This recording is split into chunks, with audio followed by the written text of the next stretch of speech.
The story begins at Sidon Inn, where Gail Hamilton is busy taking notes on how to improve her adventure party. His concentration is broken when the party leader calls him and, to his surprise, informs him that his contract is being terminated.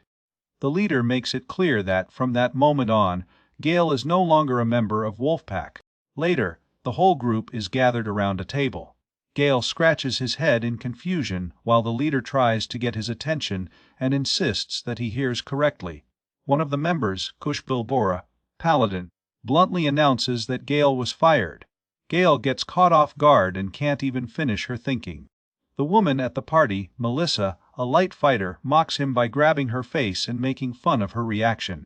Another member, Luke the thief, tries to stop Melissa from provoking Gail. She offers to comfort you one last time.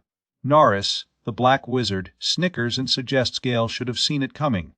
Gail stands up and protests, asking them to give her a moment since the decision came out of nowhere. Kush questions his surprise and points out that Gail does not seem to understand why he is being released. Gail reflects on how they were together for 3 years, during which he supported the team by creating cursed items, a niche but useful skill back when they were still low rank. Still confused, Gail admits she doesn't know why. Kush mocks Gail's slowness and explains that as a cursed craftsman, Gail has the worst support job imaginable. Your cursed objects only undo monsters once and are useless. Besides, Gail is the lowest member of the group, trapped at level 31. Gail tries to defend himself, saying that although the art of the curse is not a common work, his items help them solve many searches easily. He explains how he can keep curses light, even dissipate them with proper support. He presents a passive curse necklace designed to affect monsters, but others react disgusted and ask him not to take it off. Kush Gail questions, since then and even using. Kush then says Gail they already found a replacement. Moria, Glarus, a new support wizard who mastered debuff and debuff techniques. Moria arrives and is warmly welcomed by the rest of the group. Gail tells herself she's attractive. Kush presses the point that Gail is no longer needed. As Gail steps away from the table, he can still hear others whispering behind him, saying that low-level members dragged the Shrank parties and that this would eventually happen. Desperate, Gail comes back and begs for one more chance. He says there are cursed things stronger than he showed before because he didn't want to disturb the party dynamics. But now he's willing to bring them out. Your offer is received with silence. They just look at him. Kush doesn't say anything, just looking at him. Gail, with tears in her eyes, asks if they are absolutely certain that they will not regret this decision. Kush confirms they are. Gail reflects on how he supported them during their journey. Although he never made flashy moves, he was proud to have completed missions beside them. He hoped to stay in the pack forever. Kush, however, advises him to stop venturing completely and open a shop of cursed items. Melissa laughs, saying that he would attract the kind of people who are in scary things. Norris jokes that if Gail opened a store, he would tell the others, incriminating her like a freak. Luke doesn't express resentment. Gail accepts everything with bitter purpose and leaves.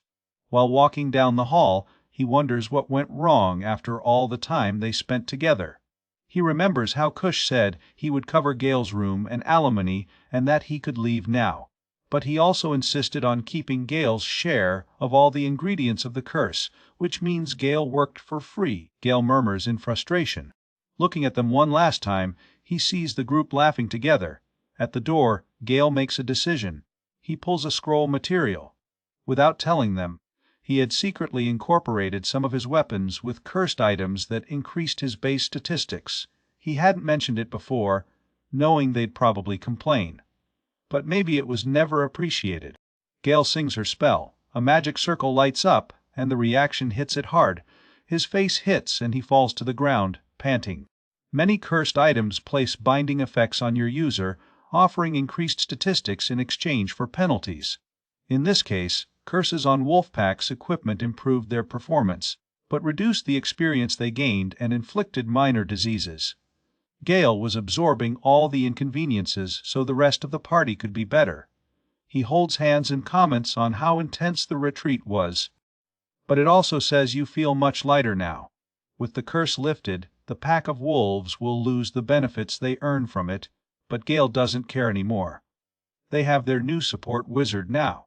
The rest of the group was around level 50, and he had taken about 20% of his statistical reductions each. After checking his own statistics, he sees a dramatic change. Gale Hamilton has reached level 48. Your work is still a craftsman. Your new statistics program. Stamina 1.311. Go ahead 980 magic 3402. Agility 835 status plus 870 5 cursed slot machines 8. As a paladin, Kush had 5 force and 3 defense. Then Gale's new stats put him surprisingly high for a supporting role. Soon a woman approaches and scolds him for loitering. If he left, he should leave. Gale apologizes and leaves. He stretches, trying to figure out your next move. His broke. But he still has all the cursed equipment. Looking ahead, he sees someone drawing customers to a busy tent. The scene reminds you of what one of your ex-partners said. Maybe he should give up the adventure and open a cursed store. Gale was in conflict. As much as he resented the idea of doing exactly what his old party suggested, the idea of having his own store always remained at the bottom of his mind. A peaceful dream of living in the country, having a hardware store. A life where he could sleep whenever he wanted, eat whenever he wanted, create cursed objects of his choice, and use them freely for his own research. Now, without obligation to tie him up, that freedom was finally his. The bitterness began to fade, replaced by a spark of excitement. It was time to set up a tent, earn some travel funds, and start from scratch. Back at the Silver Wolf Inn, the remaining members of the wolf pack were enjoying a meal. The atmosphere was light, even commemorative. Kush commented on how things were better, and Norris agreed that it was a relief not to have Gale around anymore. Although Gale was a founding member, they admitted that they had spoiled him for a long time and should have replaced him before. Moria, the new support wizard, heard in silence. They turned to her and apologized for the embarrassment. Kush explained that he and Gale returned to the early days of the party and that Gale was in the habit of messing with his equipment, sometimes adding good luck charms or other minor enhancements without permission. Their conversation was interrupted when the light suddenly turned on above them. The enchanted equipment they used began to react at once, glowing unexpectedly. Moria looked up, recognizing the effect of a sync.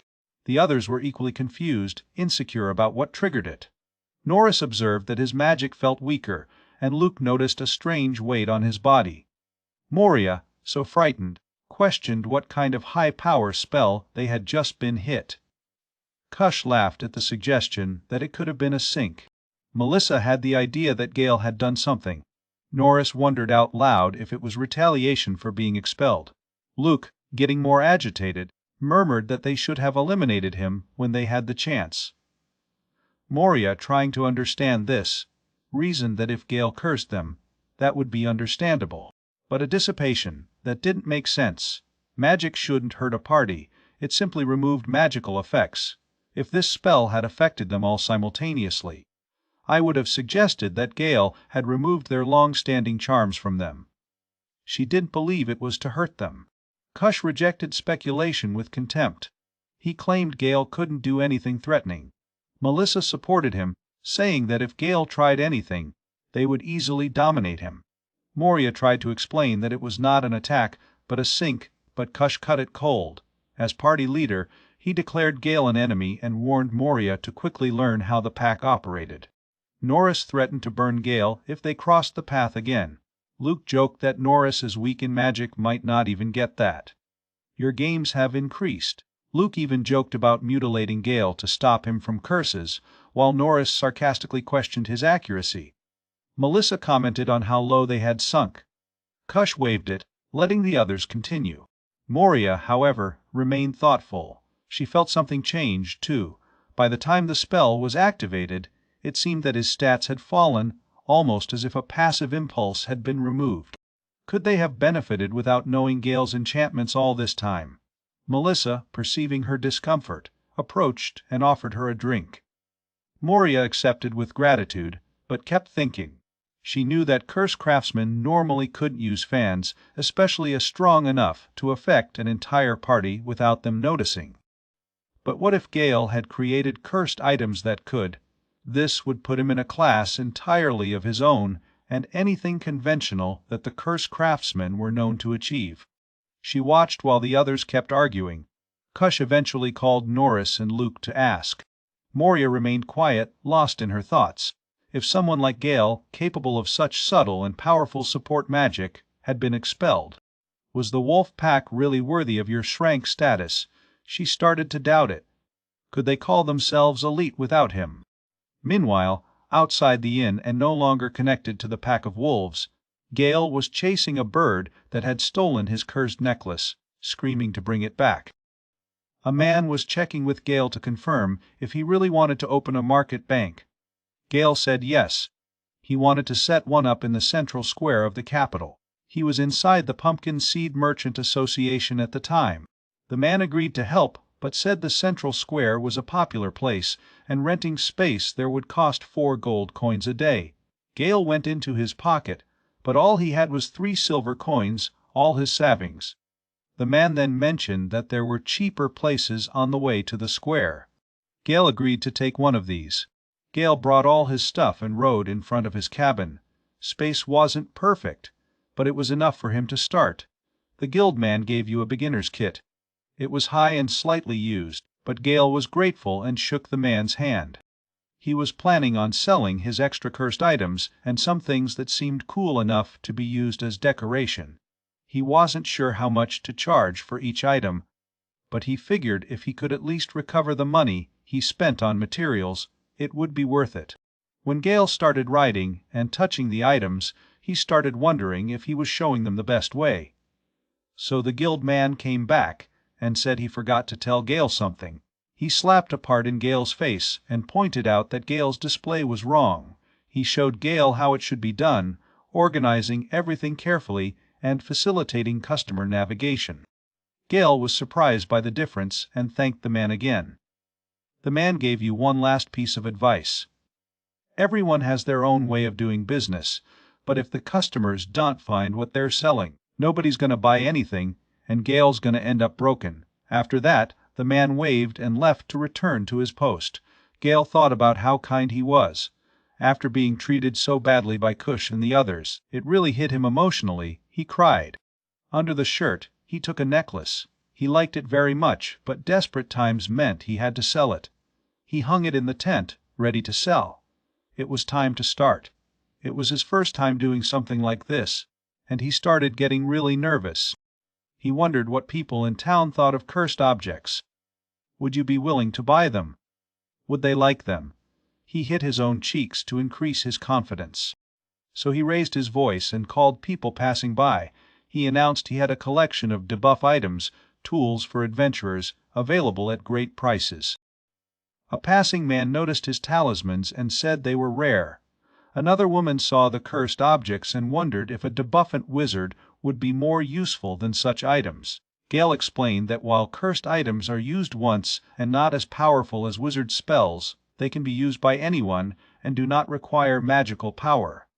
It made them appeal to a wide variety of adventurers. People started to get interested. A different man was surprised to find a poison talisman being sold for only 5 copper coins. That was very cheap. Gale explained that he made them using parts of monsters and ingredients he mixed.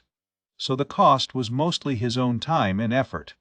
There was much more than just poisonous talismans. It also had items that caused status effects, increased statistics, and added other skills. The man decided to try to buy one. So something else caught his eye. He noticed a strange gun and asked about it. Gale said it was a cursed short sword. He slightly lowered his agility, but gave a powerful anti-weapon effect against monsters. It also increased all other statistics by 10 cents.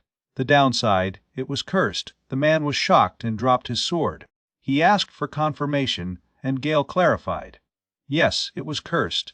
The man laughed nervously, saying that although he appreciated Gale's honesty, he was not sure who would buy a cursed sword. Gale joked that maybe it could be used for decoration. The drawing was nice after all. The man thought about it. It was scary, but he didn't hate how it looked. In fact, He thought it might even work to scare evil spirits from his home. They made a deal, and Gale included up to 3 free dissipator talismans. The man thanked you. Gale started explaining each item more clearly after that. What the curse was, how to remove it, and what the item could do. For example, the cursed necklace increased all statistics by 5%, but it came with a curse. The client still liked how flashy it looked and bought, with talisman syncs included, of course. The cursed boots gave 2.5 more agility, but again they were cursed. A woman bought it for her slave. Gale gave her talismans too. He showed a cursed beast. He raised all the stats by 30%. Shot right, skill, and yes, he was cursed.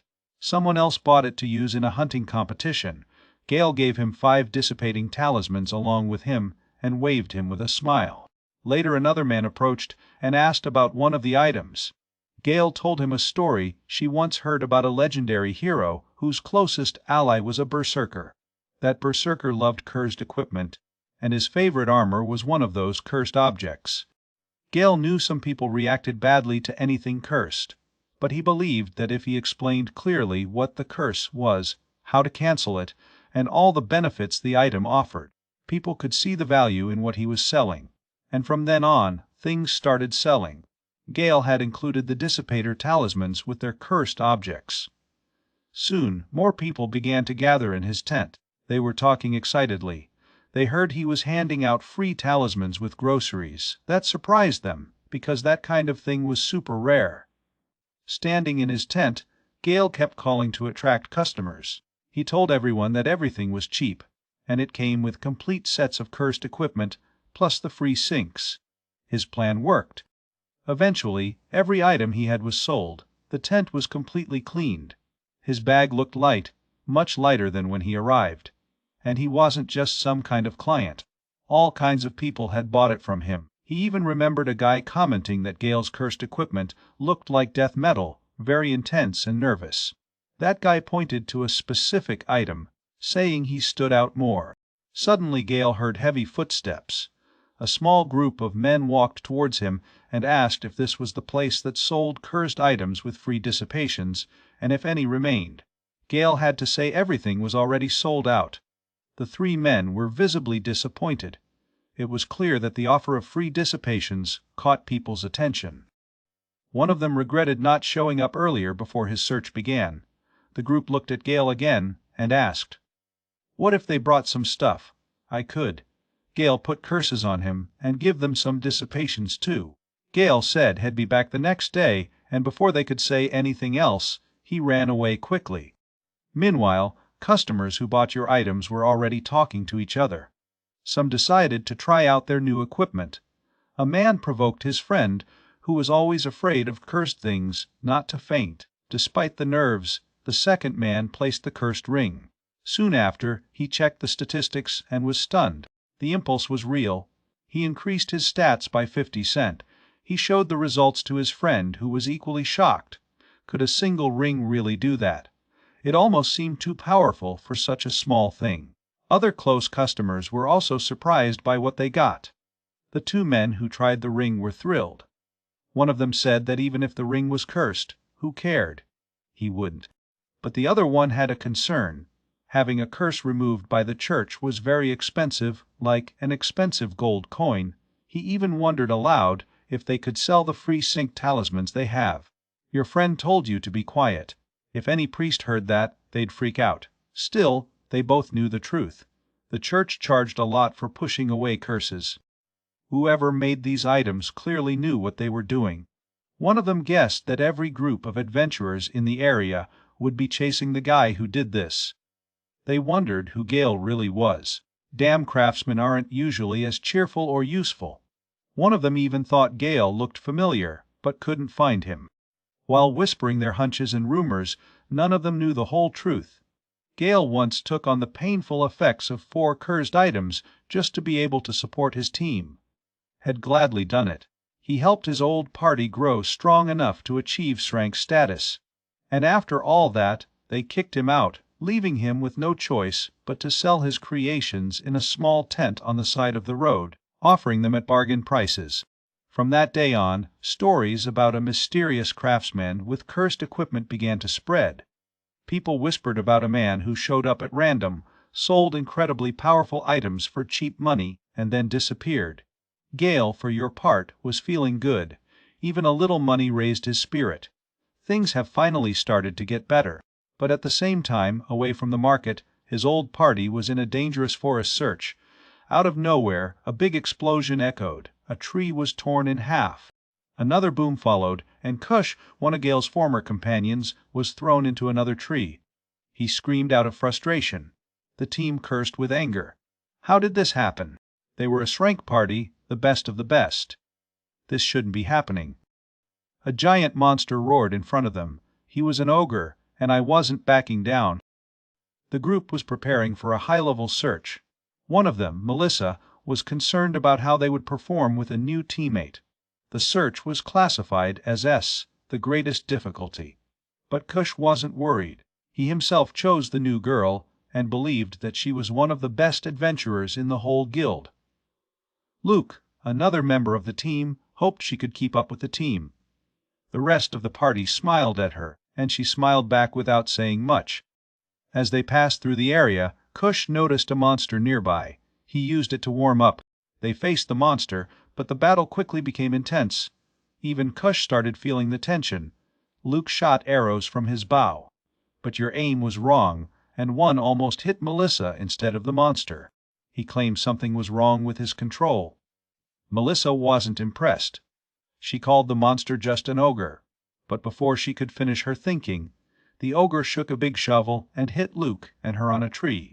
Kush asked Norris, his wizard, how long it would take to cast his spell. Norris, under pressure, tried to respond, but the spell he unleashed was just a flame. Kush was furious. Such weak magic would not help them. He insulted Norris without realizing that the ogre was already after him.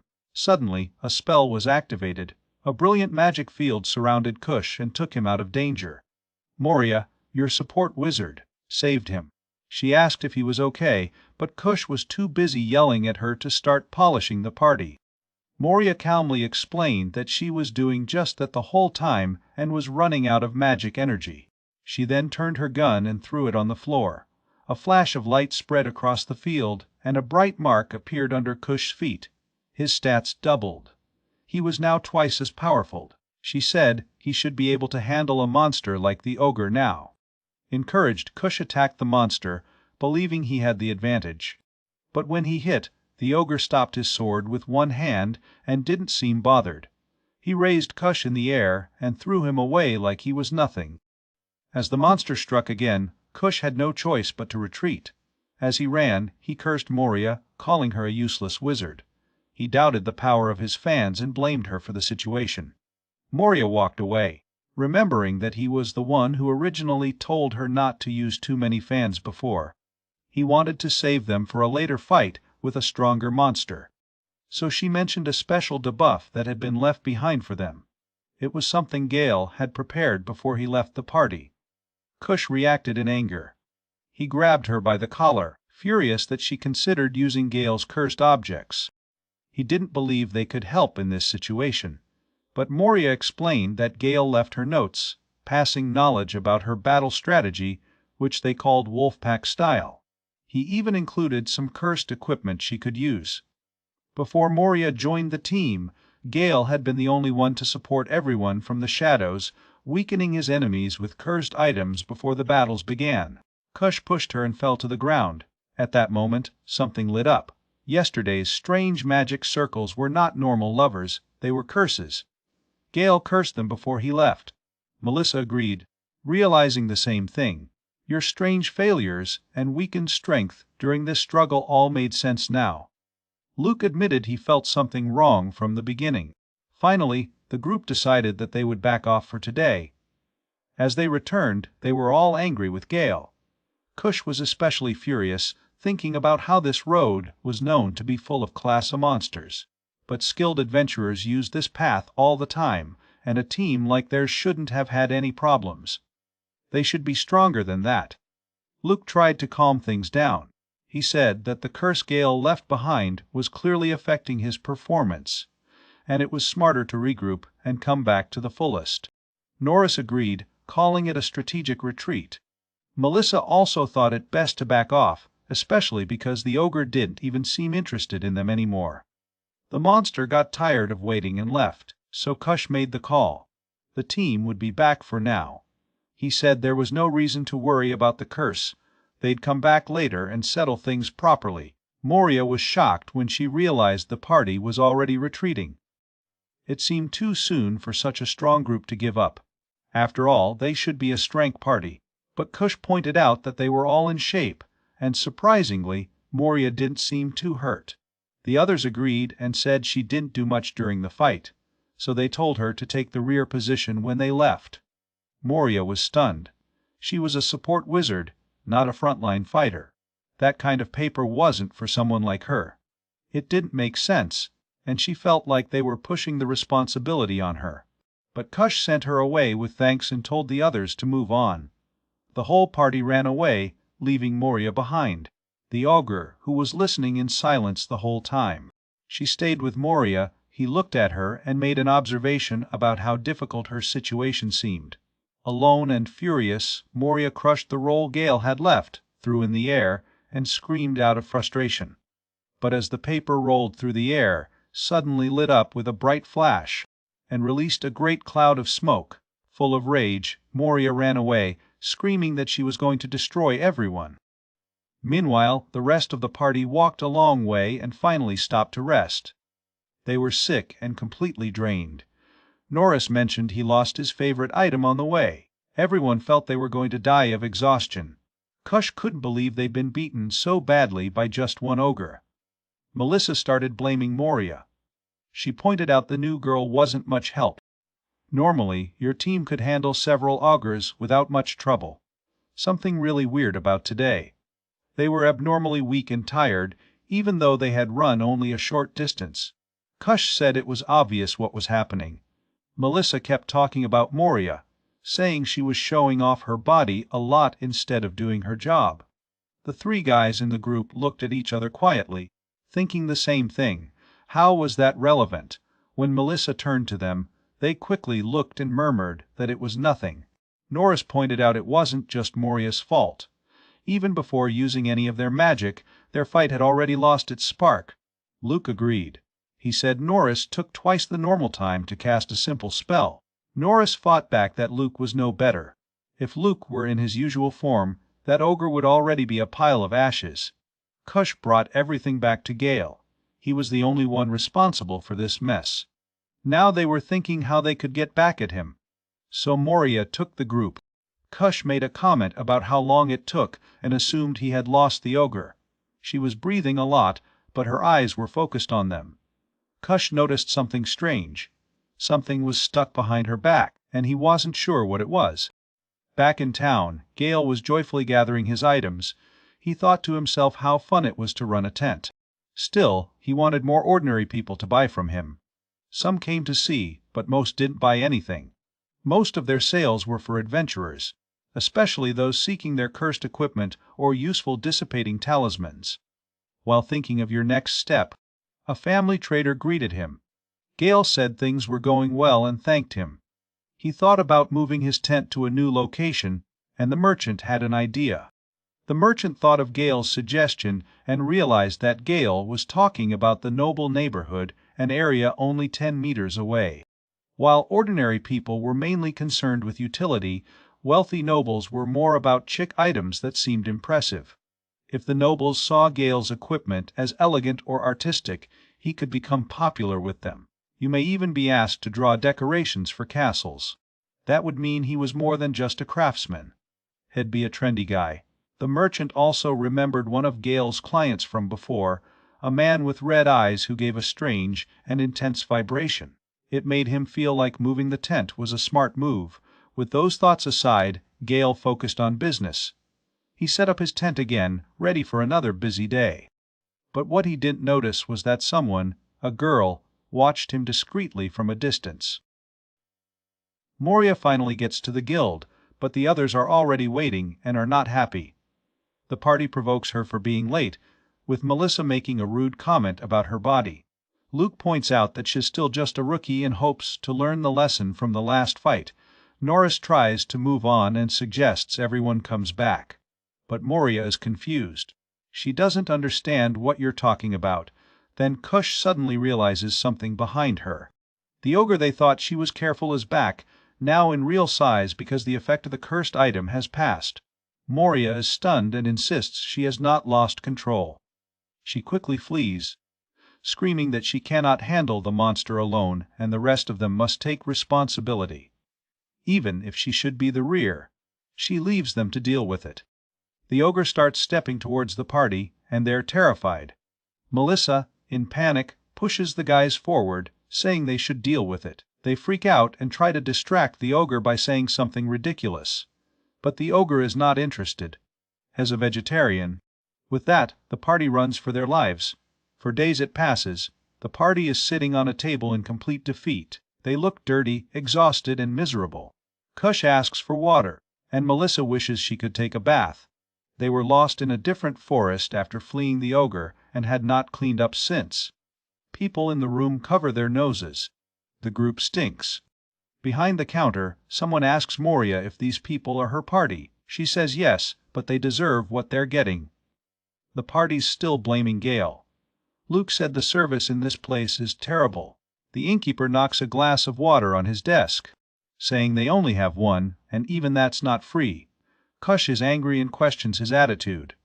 But she calls them for what they are, parasites who didn't pay for their stay. They fight back, but she reminds them that they only paid until yesterday. If you want to stay longer or eat, you have to pay. Kush confidently says they are a party shrank, but then checks his money bag and finds it empty. Everyone pushes him to pay, but when they see his look, they realize something is wrong.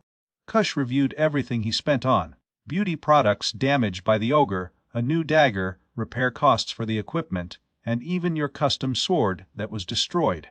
All the funds are gone. The wolf pack is officially broken.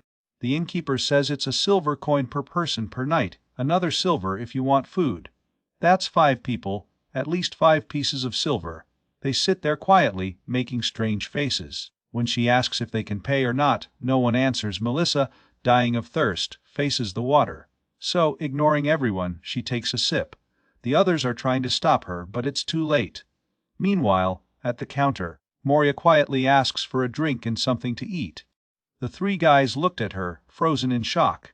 They ask how she could pay without putting anything in the party funds. Nora says it's not okay. Luke acts like has been betrayed. Moria explains that she used her own personal money. She reminds them that their fund only applies when they complete a job together.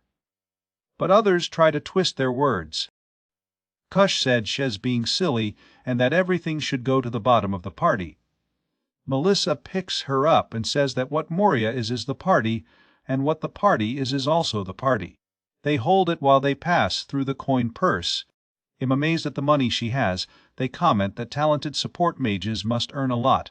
Moria gnashes her teeth. She's furious. Kush tries to underestimate her, saying that her magical attacks are as weak as mosquito bites. But before he can finish the sentence, Moria's fist hits him in the face with a superior blow. He hits the floor. Melissa takes a chair and screams not to get cocky just because she has a certain kind of body. She shakes the chair in Moria, but only hits her clothes. Moria's already disappeared from that place. 1 minute, she shows up behind Melissa and punches her too. Luke and Norris are panicking, trying to calm her down, but Moria denounces them, calling them aspirants. Luke threatens her. But then a brilliant magic circle appears at Moria's feet. As the 2 try to attack, she turns to the air. Take them both down. Everyone at the inn is shocked. Moria calmly wipes her forehead and smiles. She apologizes to the innkeeper for the mess, offering to pay for the damage. The innkeeper is impressed and says if anything, she helped clean the place up. Moria then turns to her stunned teammates and announces that she is officially leaving the party with immediate effect. Meanwhile, back in the tent, Gale is negotiating with a noblewoman. She's impressed with her strange and unique items, especially one with a lizard design. Gale thinks to himself that is not a lizard, is actually a basilisk. He praises her taste and explains that it's a cursed oil lamp. A noblewoman visiting Gale's stable suddenly got scared. Her bodyguard quickly took a step forward to protect her. He was furious, thinking Gale was trying to sell cursed items to someone in high society. Gale quickly tried to explain. It wasn't a weapon or something dangerous, just a decorative piece.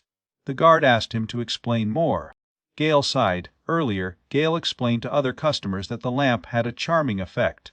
He had set his high prices, hoping for resistance. But surprisingly, many nobles were willing to pay even more without question. Even if his handmade equipment was popular, it was something he himself did. The single-use battle items were not getting much attention. Still, Gale had a decent sales day. It was time to start closing the shop. He remembered how, at first, everyone reacted so negatively to his cursed items. Nobles called them curious or interesting, but they never said they liked their projects. Gale began to wonder if perhaps his taste was too unusual for high society.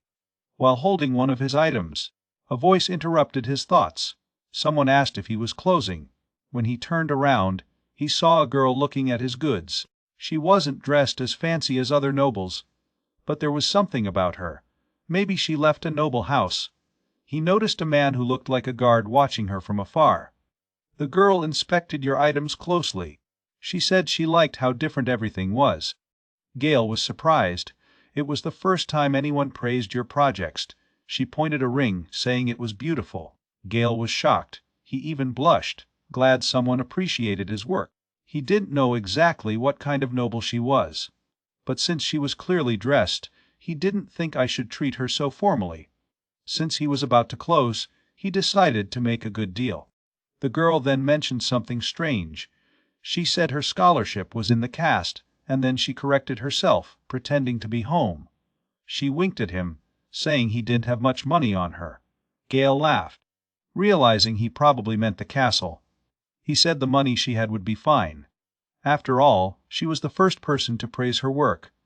But he told her to keep secret from her usual clients. She laughed and gave him something in return. When Gale opened his hand, he was stunned. It was a big gold coin. He couldn't believe she carried that much money. Before he could say anything, she was already smiling and leaving. He thought she was pretty, but then he shook. Someone was watching him from the shadows with a dark expression. He realized he'd forgotten something important. He didn't explain the curse of the item or give you a talisman to cancel. He panicked a little bit. Where'd she go? She was already gone. Fortunately, the item she bought was just a curse memorial ring, nothing too dangerous. The curse wasn't so bad. He increased his defense and made the user resistant to instant death attacks. The only disadvantage was that once you put it, you couldn't take it off unless the curse was removed. But she was clearly rich, so she could go to church to break the curse. When he saw her again, he promised himself that he would apologize and give her a proper charm. So he thought about what she almost said. She was about to say she lived in a castle. Meanwhile, the girl was grabbed and dragged into an alley by several hands. She fought, screaming it to let her go and asking why they were grabbing her. A woman showed up and asked the soldiers if they had caught her. They waved and the woman signaled them to move. The girl kept fighting and screaming no. Later, inside the royal castle, the soldiers fell, exhausted from pursuing her. The woman scolded the girl, asking her to stop causing so much trouble. The young lady remembered who she was, Princess Kara, but the princess didn't seem happy. In Gale's tent, he was walking when someone hit him on the back. A stranger said he was looking for a young man with black hair and a blue jacket that has a tent nearby. Someone who looked exactly like Gale. The man asked to see your face. But when Gale turned around, he got confused and asked if he looked so young. The man apologized and left. Once he turned the corner, he slipped in a hidden alley. Gale was upset. The military in the capital were looking for him. This can't be good. He decided it was time to pack and get out of town quickly. Some kids who saw him disappear in the alley were surprised and asked what kind of magic trick he did. He asked them to be quiet. A woman is scolding Princess Kara for wearing the ring she bought in town. She says it's blasphemous, something that goes against the church. But the princess doesn't see the problem. She thinks the nobles should mix more with the people in town and that includes buying their stuff. The woman looks around Kara's room. It's full of strange items from the city. She clearly doesn't share Kara's love for that. Kara points that out and mentions that the woman, Vivian, still has a lot to learn. Vivian ignores the comment and recalls that she was supposed to meet a foreign envoy that morning. So she needs to hurry up and get ready. But before Vivian finishes talking, she notices something. Kara's putting the weird ring on her finger. Vivian panics. She knows exactly what kind of ring it is and can't believe the princess would wear it to an important political meeting. Kara said she wouldn't use it. Just try it. Elsewhere, Gale is at Guild Adventurers, sitting at the table and enjoying a hot meal. He's proud of how well things are going. At first, he was nervous about working alone, but it's getting better than expected. Maybe he really has a gift for that kind of business. Still, he knows that selling repaired garbage won't make him rich, so he thinks he should do some real missions and maybe go to a different city soon. As he goes down to leave the guild, he sees his old party Kush, Melissa, Luke and Norris standing at the front counter. Gale quickly hides. He doesn't want anyone to see him. On the counter, the group is asking the receptionist for money. They want an investment, saying they're a Shrank party and deserve at least 10 or 20 gold coins. But the receptionist is not impressed. She remembers they haven't completed a single mission since they became Shrank, and it's hard to justify funding people who didn't get anything. Kush tries to argue that they still have time, but when asked if they met with a client yet, they admit they don't. The receptionist said a client had already filed a complaint. Angry that Elite Team, Shrank, ignored them. The group whispers about having trouble with a monster. The receptionist brings the ogre.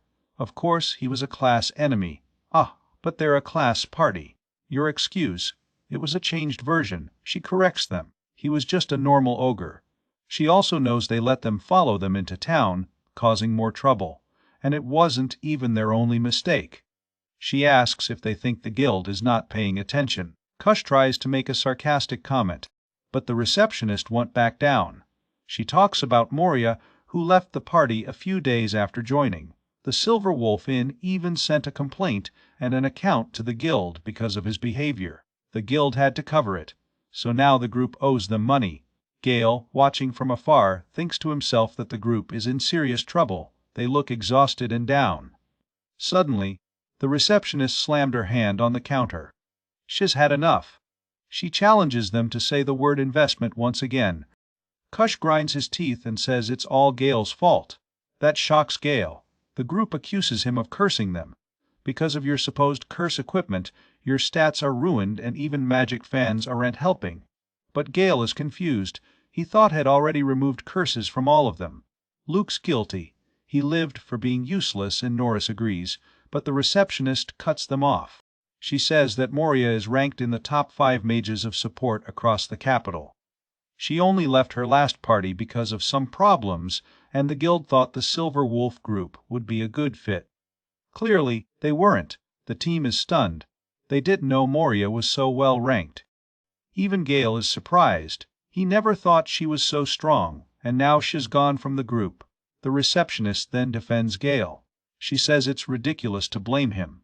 The curse is rare and your talent is incredible. Even one of your curse removal talismans is worth a lot of money. Gale listened to this, blush. He remembers doing some of these for the guild as a side job. The receptionist makes one thing very clear. They need to pay off their debts before they ask someone for help. Kush tries to act like it's no big deal, saying they'll pay back quickly. He sends the others away. Melissa asks what they'll do to Gale. But Norris reminds them that they need to find a mission that they can really complete. Luke agrees. No more missions Shrank until the curses are gone. Kush says shut up while you leave. Other people in the guild whisper to each other, wondering if that group is really Shrank. They don't look anything like they expected. Gale wonders what they mean about curses. He was sure he removed them all. Is there anything still affecting them? He doesn't know, but had rather leave before they see him and take his anger out on him. He leaves, just like a group of soldiers pass him. They're running somewhere in panic. You wonder what the emergency is. The other one says there's a fight between Princess Kara and Vivian. When they argue, it gets violent fast. It takes the whole army to calm them down. Gale can't believe that the army of the capital is called for such things. He comes by a merchant's shop and thinks about stopping by.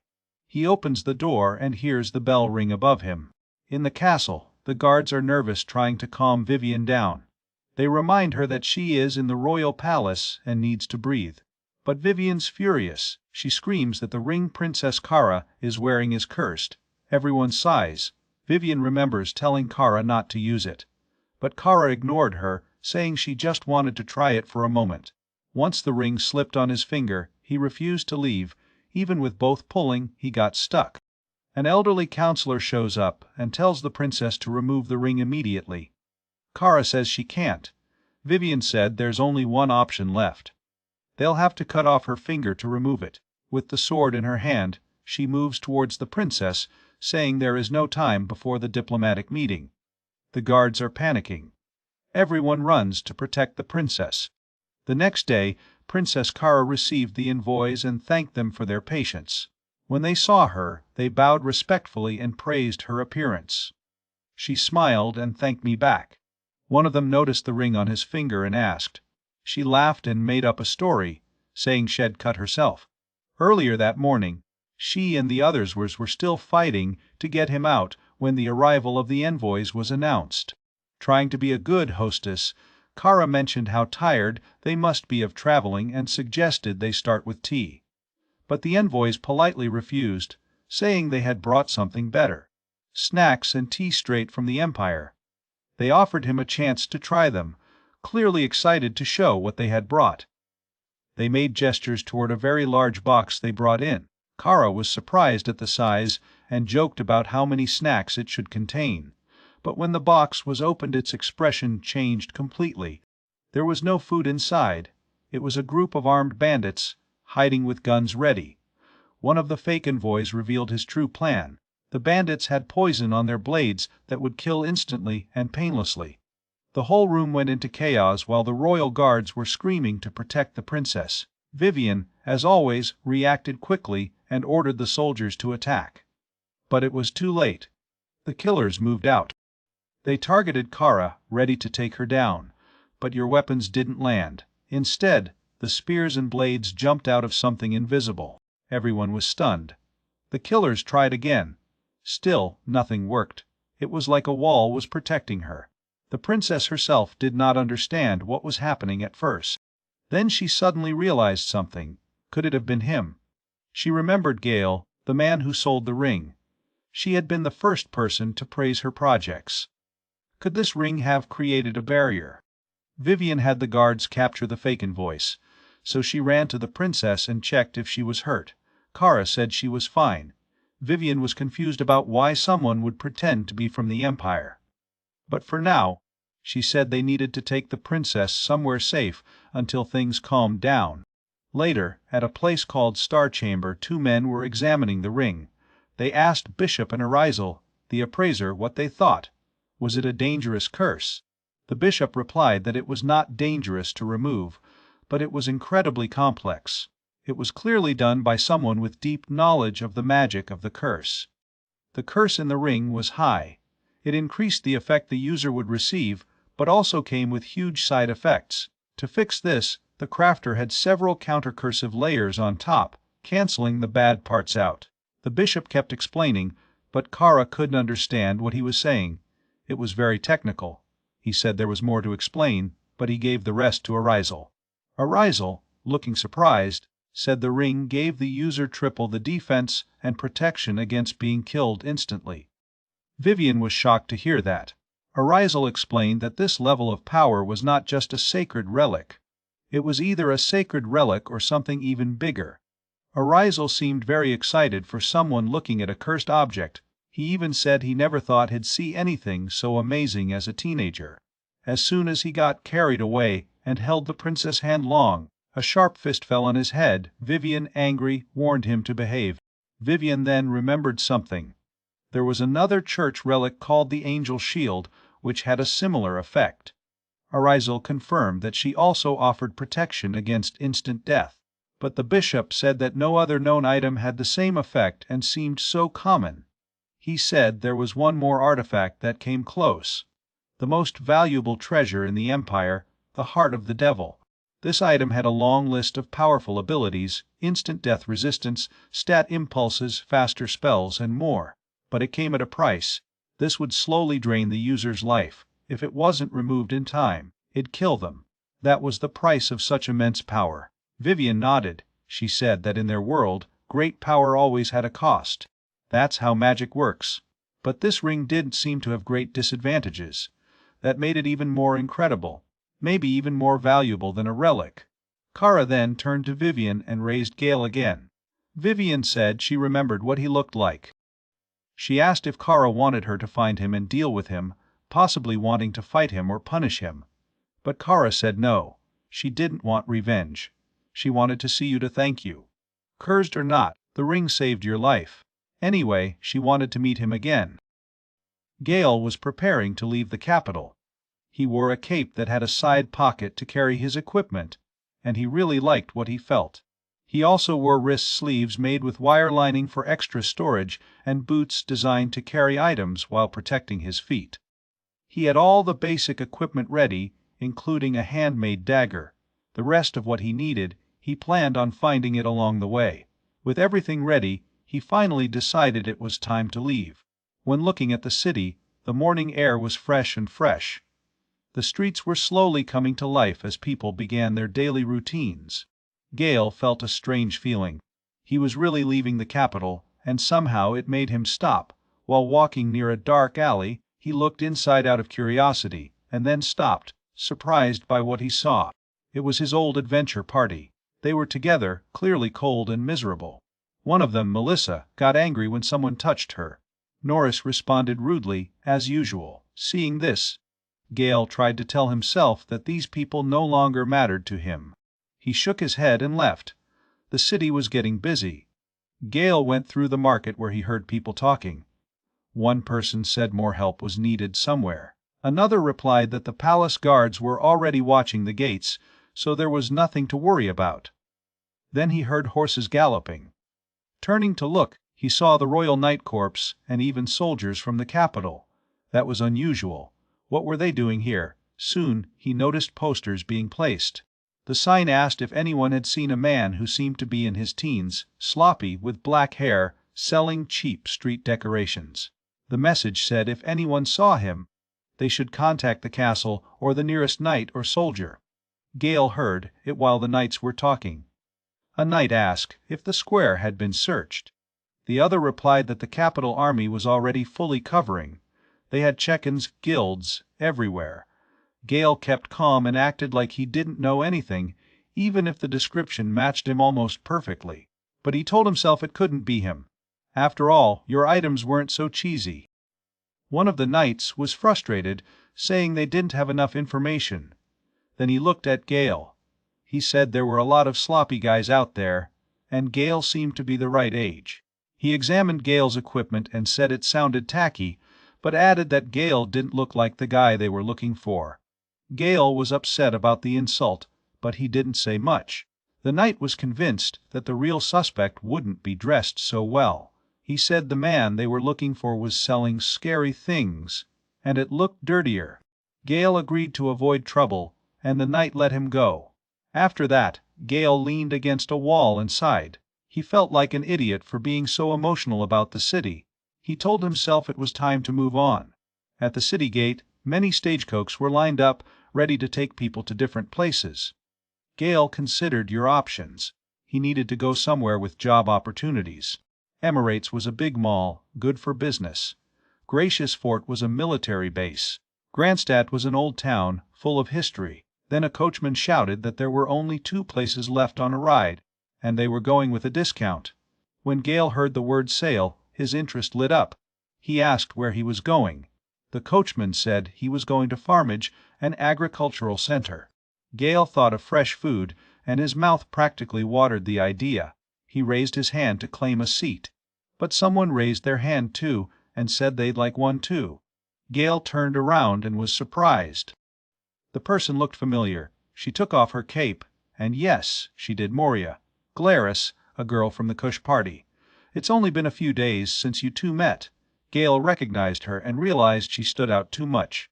She was attractive and had a strong presence. Moria smiled in a way that made him nervous. He was going to say something, but her look made him rethink it. He felt a little guilty about what he was thinking and blamed it on being a guy. Inside the bus, they both sat down. Gale tried to be friendly and said they should get along on the trip. Earlier, Moria had punched him in the face, and now her cheek still hurts. Moria responded coldly, but clearly she wasn't angry anymore. When the coach left the capital, Gale yawned. He was very tired. Moria pushed him and said he was too close.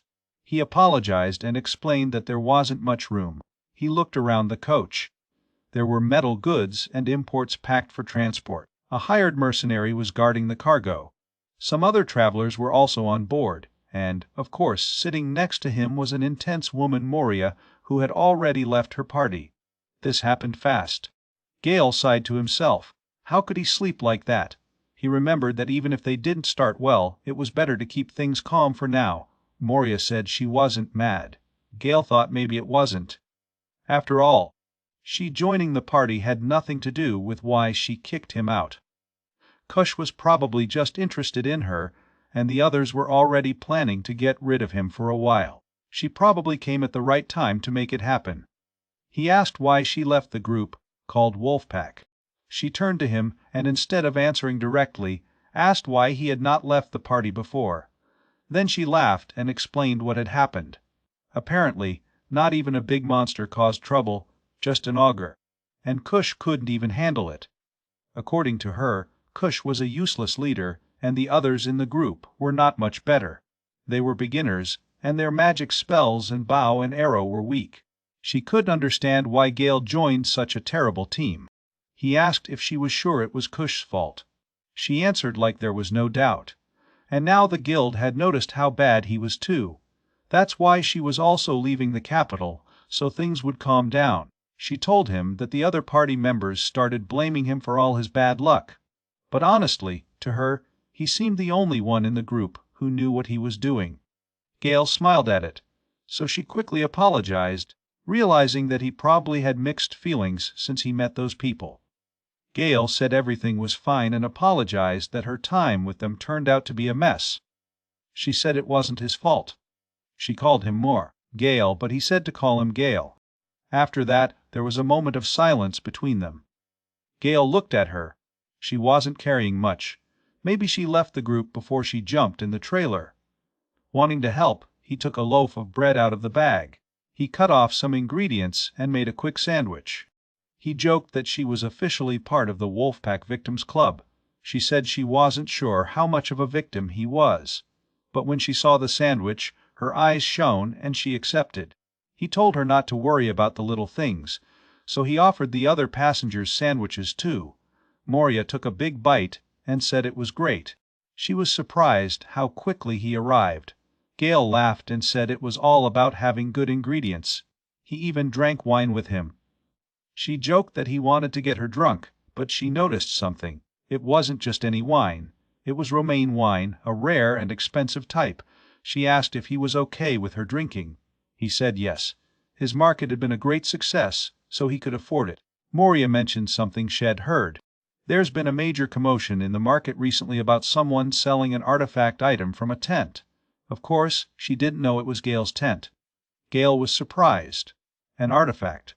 In a regular tent. What kind of fool would sell something so rare and powerful? Moria said even the princess was looking. It made him stop. He remembered a certain moment. The castle, the princess, when someone came after him. But he quickly shook, thinking it couldn't be connected.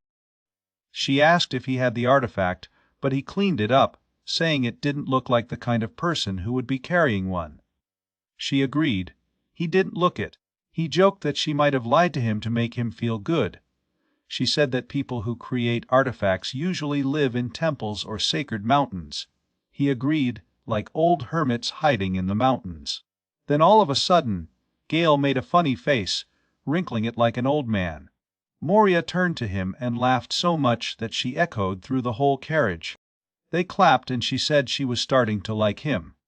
Gale said he didn't hate her either. They agreed that if they weren't trapped, in their current roles, He was a curse craftsman, and she was a support wizard. They would be a good first-line team. Still, maybe someday, if they get the chance. But before he could finish that thought, something hit the carriage. Everything went black for a moment. He couldn't see anything. The screams came from outside. It was an orc attack. Because the caravan had been shaken so hard, he ended up leaning on Moria's chest. He commented strangely on how soft it was. Moria hit him and remembered it wasn't time for jokes. Outside, things were getting worse. The mercenary guard had been eliminated. One of the men ran into the carriage, screaming for help. The passengers were terrified. The orcs saw her wagon and started running towards her. Moria realized this was bad. The orcs were coming, and no one in the carriage was trained to fight except maybe her and Gale. She asked Gale if he had a gun. He was confused for a second, but she explained that there was no choice. They had to fight. She had a magic stick and a little dagger. Gale said he had some unique use talismans that could delay enemies in a short sword. Not the most powerful tools, but better than nothing. Moria admitted it wasn't good, but they had to try. She said she hated sitting around waiting to die. Although she was more used to supporting magic and only fought in emergencies, she said he could trust her. Gale said he'd take the front line and she should support him. She agreed and apologized. He told her not to apologize. He would never let a girl fight alone if he could avoid it. Then he shouted that it was time to show these orcs what two adventurous excessive hierarchies could actually do. The orcs didn't seem worried about them. Gale thought they didn't think he or Moria were a threat. That's why he had to strike first to at least take one down. Moria threw some little rocks on the floor. Gale looked at her and shook her staff. Suddenly a barrier appeared. She said she should hold on for a while and strengthen him with aficionados as soon as possible. He waved, thinking she knew how to plan things. He squeezed the dagger hard. Moria noticed the gun and shook. There was something strange about him, some kind of dark energy around him. It looked like it was covered in black magic. At the beginning of the battle, Moria explained her plan. It was simple, but I needed a perfect moment. Magic doesn't work immediately, so she'd have to activate it at the right time. Once it began, she believed Gale would be strong enough to seriously hurt at least one of the orcs. After that, it would be up to him. He would have to use the magic of the curse to arrest them, while defeating as many as he could. Gale agreed. If they could take it long enough, there was a chance a patrol nearby would notice that something was wrong and come to help. Until then, they'd have to trust their luck. Although she had said all this with confidence, Moria still had doubts. That weird gun he had, it gave him the creeps. Gale said it was just a dagger used to weaken enemies, but she didn't believe he called something so normal. Before she could question him further, he told her to support him and move on. She tried to stop him, but he was gone, so Moria knelt on the floor and started drawing a symbol with her fingers. She cast a quick spell, saying it wouldn't last long, but the effect would be powerful as long as it was active. Gale reacted immediately. He pulled something in shape and threw it right into the orcs. The range was great. It fell right where he wanted it. The scroll attached to the item unfolded in the air. Without wasting time, Gale ran to the orcs. The orcs noticed him, but his curses activated just in time. Black magic wrapped around them, confusing and disorienting them. Their armor shook, and they grunted, not knowing what was going on. Moria was stunned. The sight of it made his legs tremble. What kind of curse was that? Whatever item he played, it was clearly shooting only the monsters that meant wrong. But it was so powerful that Moria felt that even she could be involved if she lost focus. Gale advanced, saying everyone would fall together. Moria called after him. He was going too fast. Your spell wasn't even over yet. One of the orcs roared, but before I could attack, Gale had already reached. 1 minute, he cut his neck and beheaded him. So he was out again, attacking others with the same speed and strength. He screamed out of excitement, thinking it was all because of his fans. But Moria knew the truth. This wasn't her fault. What she saw went far beyond what her support magic could achieve. The dark aura around the battlefield wasn't just dulling the enemy's strength. I was terrorizing them, weakening their armor, and probably even paralyzing them. She had never seen a curse do all this. And that dagger he was wearing, just looking at her, she could say it had special effects that were always active, like making his armor disappear and hiding his true strength. She didn't believe he called it a normal blade. It had to be a legendary weapon. She held her head in disbelief. This whole thing was completely insane. Meanwhile, Gale was having a great time. Your body was glowing from all the magical improvements. Moria's support magic has increased all her skills. Their strength, speed and reaction time were far above normal. He was surprised and thanked her for it. But Moria tried to explain that although technically it helped a little, that's not what she did. Gale laughed, saying that he finally felt strong enough to take down these monsters. Moria looked at him and realized something terrible. The statistics were dropping fast. The spell she used was missing a key part, magic energy. She forgot to carry it properly. The fans were disappearing. She said she'd fix it and it was no big deal. Gale, still full of energy, said that together they were both unbeatable. Moria was confused. Why was he so excited? Without waiting, Gale jumped high in the air and cut another orc, only one left now, standing in front of him. But when that roared, more orcs appeared behind him. Gale didn't hesitate. He threw more cursed items at them. A big explosion followed. Magic was very powerful. Each orc nearby had his head separated from his body. He applauded, thinking it was all thanks to Moria's support magic. The orcs were frozen instead of their curse of slow effect. But Moria didn't like it. That spell shouldn't have delayed them so much. By reducing speed by 90%. That was unheard of. She tried to get his attention and explain that he had misunderstood. But before she could say anything, she saw him hiding behind another orc. With a quick move, he stabbed the back of the head with his dagger. And so another deafening explosion shook the battlefield. The last orc fell to the ground. Moria looked at him in disbelief. Had he defeated in a coup? This kind of instant death was extremely rare, almost impossible, without a powerful artifact. She couldn't understand. How could Gale, of all people, do something like this by hand? Nothing else made sense. Gale turned to look at her with a big smile on her face. He was clearly moved by their victory. Before she could talk, he grabbed her hands and tried to turn her around like they were dancing. He was still full of excitement and couldn't stop praising his support magic, thinking it had made all the difference. Moria gave him a heartless thank you, a little overwhelmed by how exaggerated he was acting. The other passengers who were hiding and watching began to spy. Gale waved to them joyfully, and soon they all ran to him, clearly grateful and amazed by what they had seen. Later that night, around the fire, Gale admitted something surprising. It was the first time he fought monsters. During the battle, he was terrified. Moria was surprised. He was part of Kush's party, wasn't he? Gale confirmed that it was one of the founding members. But he explained he wasn't much of a fighter, just someone who used curse magic. Moria was quiet for a moment. So she said Kush must have been an idiot to let someone like Gale go. Gale blushed and stuttered, not sure if she really meant it. He admitted that he honestly didn't blame Kush for dropping it. Maybe it was the right decision. Moria turned her eyes. She couldn't believe how little self-confidence he had. She changed the subject to the coffee he had made. A mixture of dandelion with very good taste. She praised how skillful he was in so many different things. Gale tried to slow down, but she insisted that what he had wasn't just a few tricks. It was more like being almighty. Gale seemed upset and told her not to overdo it. He didn't see himself as something special, especially in battle. Moria sighed of frustration. They were walking in circles. There was something unusual about him. He definitely stood out, and yet he acted like he didn't. She said she was going to sleep and thanked me for the coffee. He said good night. She went to her tent, leaving the rest of the group sitting around the fire. Gale stayed up a little longer, thinking about what he said. Omnipotence, huh? That was a heavy word. You never thought of yourself as someone with that kind of power.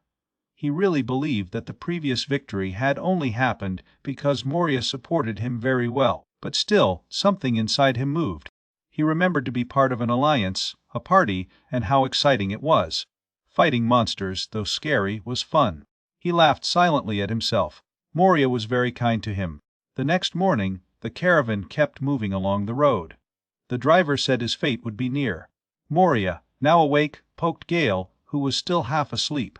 He asked if they were there, and she confirmed it. They looked forward. They had arrived. They walked towards their next stop, Farmage, ready for what came next.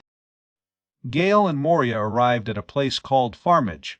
It was a typical area of the countryside, full of open fields, animals and farms everywhere. Gale mentioned they were an hour from the border. They left the wagon because it was clear that this place was all about agriculture. It was just fields and pastures as far as the eye could see. Gale had a plan. He was going to the Guild of Local Adventurers, negotiate the parts he had taken from orcs to earn some money, and then start taking missions. Moria decided to go with him to the guild because she wanted to find a party to attend. Gale, however, said he wanted to work alone for now. Later, at Farmage Adventurers Guild, Gale began checking the search board. Moria was surprised by what she was considering. It seemed very difficult to do alone. Gale was confident. Still, he ended up asking Moria if she'd help. The search involved hunting for undead creatures, and it was classified as which meant it was very difficult. But Moria remembered that they were both supportive adventurers, not frontline fighters. She didn't think it would be as easy as her last mission with the orcs. Gale smiled, like he already had something in mind. Then a black elf suddenly appeared and greeted them. None of them had noticed before. She was curious about Gale because she hadn't seen him before. He said he was young, having just arrived from the capital, hoping to try his luck in this region. The elf explained that Farmage was mainly an agricultural and commercial city, and there were not many adventurers around, which made things difficult for locals. She even grabbed Gale's hands and thanked him for showing up. Gale's heart skipped a beat. She was pretty, and he definitely noticed. Meanwhile, Moria stood behind him, not looking very happy. Cuffed caught the leprechaun's attention. The leprechaun asked if she was his friend. Moria said no. They were traveling in the same direction. She introduced herself as a support wizard, also from the capital, and said she would be happy to help as she could. The eyes of the dark elf shone. Supporting magnets were in high demand here, so she was excited. Then she looked at Gale, realizing that he did not use heavy equipment. She guessed he might be a thief. Gale corrected her, saying he was a curse craftsman, someone who uses magic with curses. He explained that while support was his main focus, he could take care of himself in a fight as well. The leprechaun was a little surprised.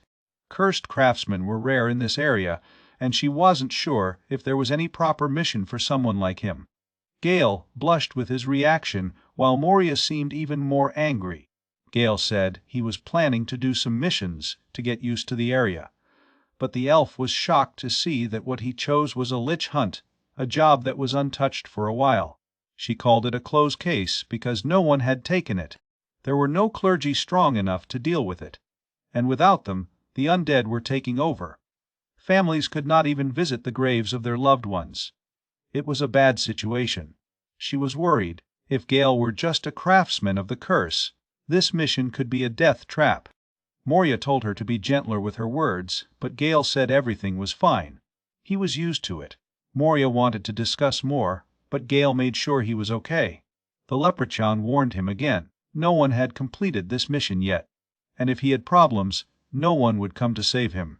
Still, Gale said it'd go ahead. He asked for a map of the area. The elf offered holy water and magical items too, but he just wanted the map. She confirmed that the search was his and told him how to prove that he completed it, bringing back lich calls. Gale already knew that.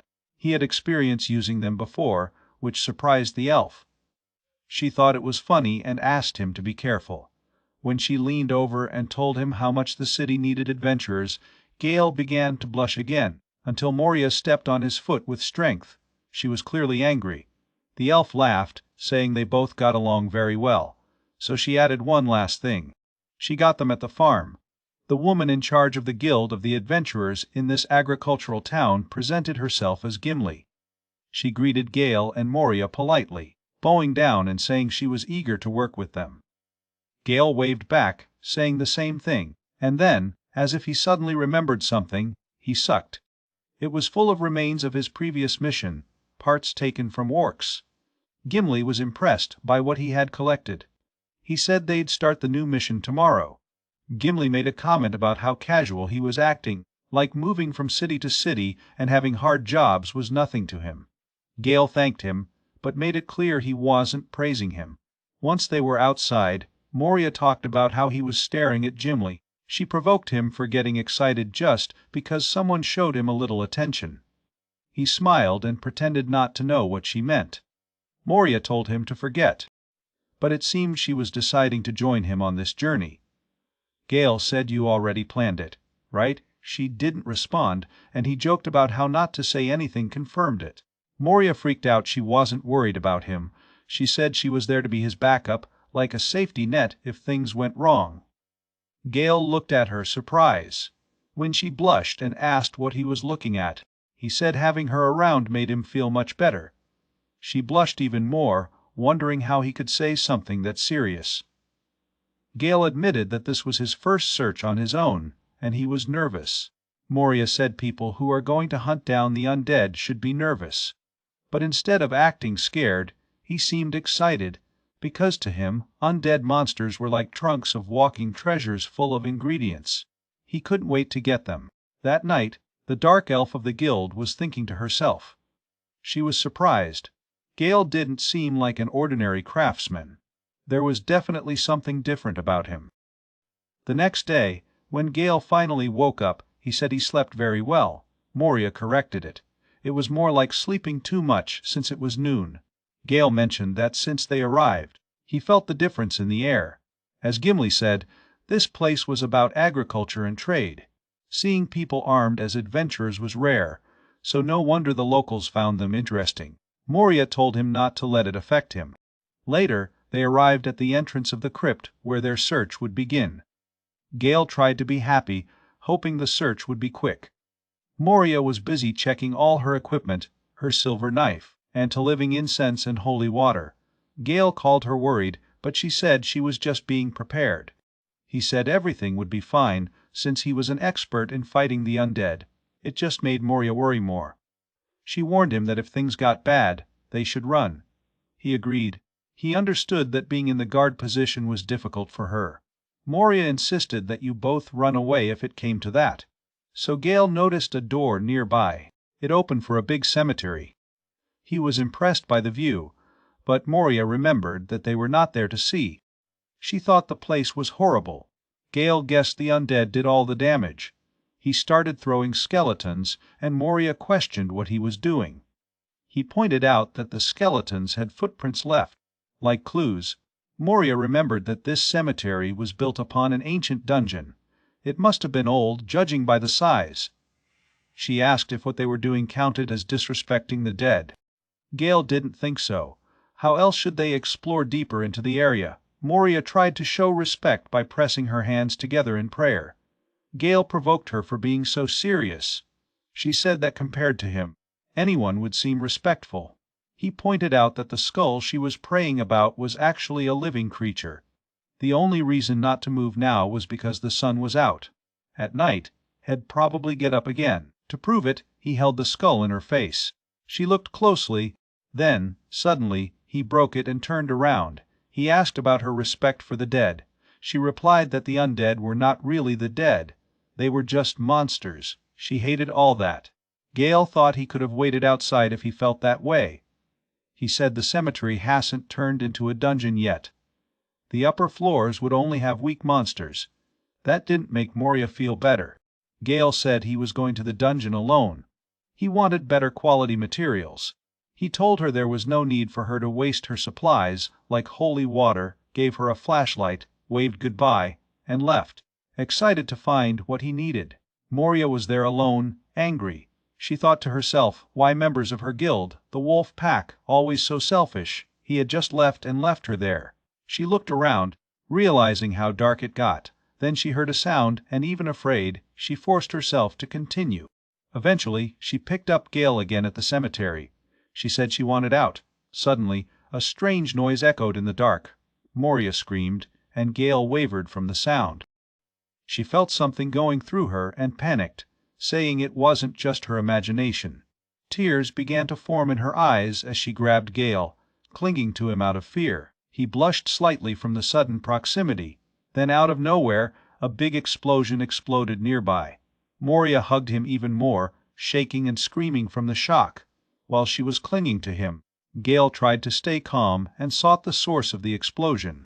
He couldn't help but notice that her chest was pressing on him. Just for a moment it distracted him, but he shook quickly and concentrated. So he saw the cause of the sound. It was just a flying bat. Moria, pretending she knew all along, pushed him lightly. She admitted she only acted that way to get back at him for provoking her before. She tried to laugh, saying that undead were just piles of bones. But when she turned around, she heard the same scary sound again. This time, she came face to face with a real skeleton. Frozen with fear, she screamed and jumped into Gale's arms, completely panicked. Gale was holding her while screaming that the skeletons had arrived. He winked at the noise. She was screaming right into his ear and tried to calm her down. But she was panicking, tears falling on her face, saying she couldn't calm down. At least you begged her not to scream, right next to his ear. When Moria opened her eyes again, another skeleton appeared right in front of her, with her mouth open. That drove her to the edge. In an explosion of fear and despair, she shook her arms and broke the skeleton with amazing force. Screaming to stay away, Gale watched, stunned by her sudden strength. Moria stood up, still trembling, grabbed the flashlight, and shot straight into the undead. The fire caught fire, and the skeletons began to burn. As the flames spread, more skeletons approached. She screamed again, then pushed Gale towards them, making him stumble into the burning mess along with the skeletons. A little later, after the chaos resolved, Gale asked if she had calmed down. Moria, still a little shaken, apologized for the explosion. He asked why she appeared if she was so afraid of the undead. She didn't look and admit she was worried about him. These hunts were too dangerous to do alone. Gale reminded her again that he was a curse craftsman. His abilities were built specifically to deal with undead enemies. Still, he appreciated her concern and thanked her for coming. He reached out to help her recover. Since they were now inside the crypt, it would be too dangerous for her to come back alone. He asked if she could hold on a little longer. Moria said she'd try. He said if she got too scared, she could close her eyes. She said if she did, she could get lost. Gale said everything was fine. She could hold his hand, and they would move slowly. They both blushed a little while taking each other's hands. Gale realized that although he was joking about that part, they were holding hands. Just before Gale and Moria left the capital, a group appeared in the forge looking for the blacksmith. It was the Wolfpack party. They asked if he was running the forge there, because they wanted to sell some stuff, but the blacksmith wasn't interested. He told them directly that he didn't serve rude, noisy guys like them. Later, they were back in some cold, hungry alley with their blinking armor and their stomachs growling. Another rider spent it on the streets, trying to figure out how to make money. Look, one of the members, announced that he took some missions from the guild. But they were nothing special. A job was the post, take augurs down the road. Another was the post C, defeating a horde of skeleton knights near the old church. There was also a patent search and beat up some elf soldiers, and a done post, hunt some orcs in nature. When he read it out loud, the others looked at him like he was joking. They were a party rank, after all, one of the highest levels among adventurers. Why were they getting work so low? They wondered if Luke was trying to insult them.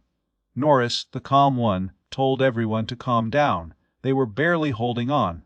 They had no strength or supplies to take on high-level missions. He reminded them of a saying. Even a lion uses all his strength to catch a rabbit. They needed to get what they could. Kush complained about how cheap the missions were, but admitted that the ogre paid over 60 gold coins. Still, everyone remembered what happened the last time they fought an ogre. None of them wanted to go through that again, even if they claimed they weren't afraid. Melissa suggested they try to find the knight. The elf and orc missions paid very little to be worth the effort. Norris pointed out that the search mentioned a horde of skeletons. Maybe the orcs were a better option. Kush hit him, reminding him it was just a crank mission. Melissa argued that skeletons were easy for them. Then she turned to Luke and asked why he even brought these jobs to them. He said he didn't expect things to get so bad that they'd get hungry on the street. Norris tried to keep up. He said they'd have to do what they could. Luke agreed. Skeletons weren't exactly terrifying undead. The only concern was how long their magic would last. He asked if Melissa and Kush would be okay since they were the front lines of the team. Norris pointed them both out, saying they'd be the first ones to get hit if things went wrong. Luke agreed. They had to take care of themselves. Later that day they reached the ancient church grounds, just outside the capital. Luke scouted off the walls and reported what he saw. About 20 skeletons hidden in the shadows just beyond the gates. Kush laughed. 20. That was nothing. Melissa agreed and suggested that she and Kush take charge first. Kush raised his sword confidently, saying that's what the paladins were made for. He raised the gun. He pointed to the sky and sang a holy spell. A flash of light burst, and the skeletons began to move. Melissa ran ahead and erased some. She gave the signal. Norris began to cast magic, while Luke was jumping over the skeletons, hitting them from above. They managed to take down some in that first wave. Kush said this was his usual strategy. Your sacred skills lead the way. Melissa's rapid attacks during the prosecution, Norris burning enemy groups, and Luke dealing with final blows. It had worked before. Norris thought that would be controllable. Luke and Norris stayed behind for now, waiting to jump if necessary. Kush and Melissa went forward. The clergyman's protective barrier faded when they entered, and the skeletons began to rise. They both went ahead without hesitation. Kush was excited, confident that they would wipe out their enemies quickly. Luke, watching from behind, commented on how dumb skeletons were to be in sunlight. Kush laughed, saying the reward money was practically theirs. But before he could finish his thinking, one of the skeletons shook his gun and hit him hard in the face. Another hit Melissa. They both flew through the air and fell to the ground. Norris and Luke were there, shocked. As the two frontline fighters sat down, more undead enemies began to approach. The skeletons started beating them while they were still down. Luke called Norris in a panic, saying they'd die if they didn't act fast. Norris quickly began to sing a fire spell. He asked for hell, invoking a fireball. But instead of a massive flame, it was a small compact flame. Luke was confused. What good would a little fireball do? Norris explained it was condensed heat. It should still hit hard, even if it looks small. He sent the flame to the skeletons. It hit, but it barely did any damage. The undead didn't even slow down, and now they were turning their attention to Luke and Norris. The group fled quickly and locked the church gate behind them. His mission to defeat a horde of skeleton knights in the old church, a search for Patent C, had ended in failure. The next day they tried again, this time to go after the orcs. Melissa went into action when the orcs approached. She fell on one and stabbed her with the sword, but the blade got stuck. She was surprised she didn't fall right away. Before anyone could react, the orc grabbed her by the arm and threw her in the air. It was like I was trying to take her away. She was almost left in her underwear while fighting, asking for help. Orc looked at her for a moment and dropped her, turning around and leaving. Norris and Luke started laughing, saying she wasn't even the orc guy. She was furious and ashamed. Kush saw the orc's back and thought it was the perfect chance to attack. He cut with the sword, but the blade jumped. The orc, now feeling the blow from behind, turned angry. I was furious. Before Kush could react, he hit Melissa hard, telling them to fly. Hunting search for the Dork post also failed. A few days later, they were back in the guild of the adventurers of the capital. Everyone seemed completely defeated. They still blamed Gale for all his recent failures. Kush agreed, especially because he was forced to sell his favorite equipment to keep floating.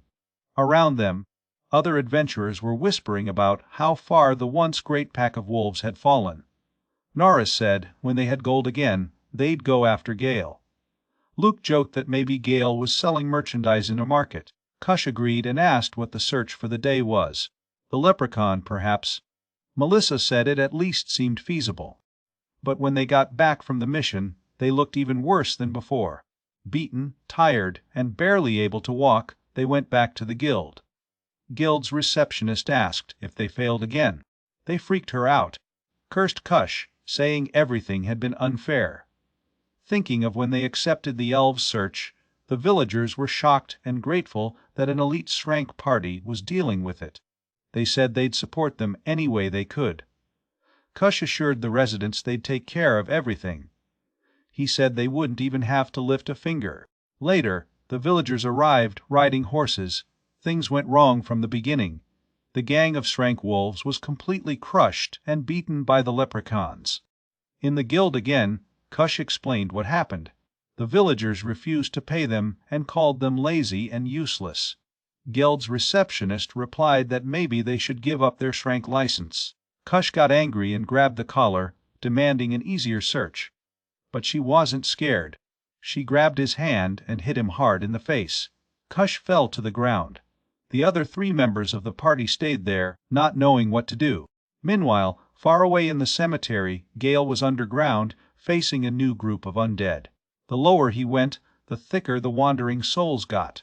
There was a lot of valuable material in this crypt, and he was planning to collect everything. Moria was standing next to him, pulling her arm. She asked if there was anything nearby. He said there was nothing there, but she could hear the click of the bones and didn't believe him. She held firmly to him, eyes closed, as they walked forward. He told her to stop holding him like this. She insisted on feeling something around them. Then something came up. A bony arm rose from a grave, followed by a normal skeleton. So a much larger skeleton crawled up too. She asked if she could open her eyes, saying it would be less scary if she could see it. Gale thought it might make things worse for her. He said there was nothing there and started a countdown. As he said the final number, he waved his hand and cast a spell. Dispulse. The magic worked, and the skeleton dissolved into dust. When she opened her eyes, the undead were gone. She asked if he really used a spell to defeat him. He said yes, it was easy. She was shocked. Eliminating a curse to defeat an undead, she had never heard of it before. He explained that it was similar to what priests do. She argued that priests use sacred magic to purify evil, but Gale's magic was not the same. He admitted it wasn't exactly sacred magic, and it wasn't a good idea to use it most of the time. She asked why, and he tried to think of the best way to explain it. First, he wanted her to understand that what he was doing was not to ward off the dead. It was more like he was listening to their stories. Gale was holding a skull in her hand, while Moria was around, looking insecure about what he had just explained. She didn't understand what he meant when she said she heard the undead. To help you understand, he asked what she thought made the undead go up and walk around. She guessed it could be magic or malice. He said she was right. Soon after, a dead woman went up after her, and she screamed with fear. Gale quickly turned and defeated. He explained that this was something common in crypts like the one they were in, undead appearing out of nowhere. He pointed out that the undead don't like being cleansed or banned. He used a spell to demonstrate how they reacted. He asked her to imagine things from the undead's point of view. They were beings who returned to the world of the living because they had grudges or regrets. Then someone shows up, yells at them with some holy order, and tries to erase them without even hearing what they wanted or why they came back. Moria still didn't understand, so he asked her to think about when she was a child, if she was reprimanded by her parents without being allowed to explain herself. A souvenir came to her. Her father once yelled at her for wanting to be adventurous. He insisted that girls shouldn't dream about things like that. Even when she said that other girls were doing this, he hit his fist with rage and told her to stop. Gale brought her back to the present. He said the undead often have emotional leftovers, feelings they couldn't handle when they died. Some died hungry and are still chasing this hunger. Others died alone and now feel completely abandoned. Sometimes the grudges were stronger, like someone tortured to death by a crime he didn't commit. These feelings keep them from moving on. He explained that just listening to these feelings and showing a little understanding can help these spirits loosen up. So he took her to a coffin and opened it. An undead man got up. Moria was trembling with fear. A dark skeleton knight has emerged. He was a very dangerous guy, not something that people in supporting roles could handle. Actually, up close, it was even more dangerous than a lich. Without realizing it, Moria held on tight to Gale. His face was pressed on her chest, and he said he couldn't breathe. He raised her up a little higher to see the skeleton knight. Since she wasn't letting go, he just walked her in his arms. The undead drew their sword and looked at them. Moria started crying in fear. Gale calmly pointed his finger at the undead and cast a spell. The spell worked, the light shone, and the undead fell apart. He put her down, saying it was over. Looking at where the skeleton was, a ghostly figure appeared. He was wearing a knight's uniform. He leaned over to Gale and then disappeared. Gale smiled. Moria was shocked. She didn't understand what had happened. That skeleton had been a brank monster, and yet, after he disappeared, that young man's ghost had appeared. Gale explained that the man had probably died before he could say goodbye to someone important, his fiancée. That regret may have been what turned him into an undead. Moria asked how she could be sure. Gale said she learned to read the subtle signs, the little clues the undead left behind. He became good at it while crafting cursed equipment. Normally, if he listens to their story and responds kindly, they move on peacefully. Moria realized that all the undead wanted was sympathy, not advice, just understanding. Gale agreed. The undead were human, too. That's how he handled them. Not fighting, but helping them move on. As a bonus, since he did not purify them with sacred magic, he could collect materials of better quality. Holy magic removed all cursed energy, which was not good for your kind of work. Then a stronger undead appeared nearby, and Moria was overwhelmed. She realized that everything Gale said went against what she was taught about the undead. They went deeper into the crypt, and she looked at it carefully. She asked if he saw the undead as easy targets. He admitted it to him. For now, they were just materials. She got mad, grabbed his collar, and shook him furiously. She yelled at him, saying that he treated the undead as objects, as if they were easy fights, and demanded that he apologize to all the priests in the world. Gale was stunned by how suddenly she freaked out. He didn't understand why anyone would be upset with him. From his point of view, it was a win. He helped the undead move on, and he got their materials too. Moria couldn't believe how casually he treated everything. Her head jumped from thinking how strange Gale was. He asked her to stop screaming in his ear. So, gently, he asked if she wanted to hold his hand. She said yes. They kept going down the stairs and reached the lowest level of the crypt. This area was different. It was much brighter than the rest. Around them were strong, undead, skeleton knights, ghouls, archers, and dark spirits who seemed to be connected to the afterlife. She even saw wights. She counted at least 50 enemies. Moria realized that if enough pale souls of these undead were gathered in one place, they could illuminate a room like this. Gale asked if she was keeping her eyes open. She said she was fine. She was used to it now. Moria got tense. Gale realized she was lying. She wasn't very good at it. He started looking curious. She asked what he was doing, and he turned to say he was just wondering why there was no quilt in the crypt. Moria suggested that maybe that meant they'd have to come back another time. While she was talking, she didn't notice her bat slipping out of her hand. It fell with a loud noise that echoed through the crypt. All the undead nearby suddenly turned to sound. Fear took care of her. She thought they were doomed. But instead of attacking, the undead stayed there, trembling, confused, and nervous. She pushed Gale to hide behind a pillar. Then a new undead figure appeared behind a big door. This one was different. It carried a horn and irradiated energy. He wasn't an ordinary undead man. He was a wizard, one of the most dangerous guys. These were classified as disaster threats. One could create an entire army of undead and spread fear and destruction across the earth. Seeing one here was scary. But to her surprise, Gale was excited. This was exactly the kind of creature he expected to find. Moria was horrified. To fight like that, you'd need a high-ranking priest, and Gale. He didn't even go to church on his days off. Before she could say anything else, an explosion shook the crypt. The pillar they were hiding behind fell into rubble. Even in the dust, Gale said she didn't go to church. He stayed home, making cursed equipment and spells. Another explosion.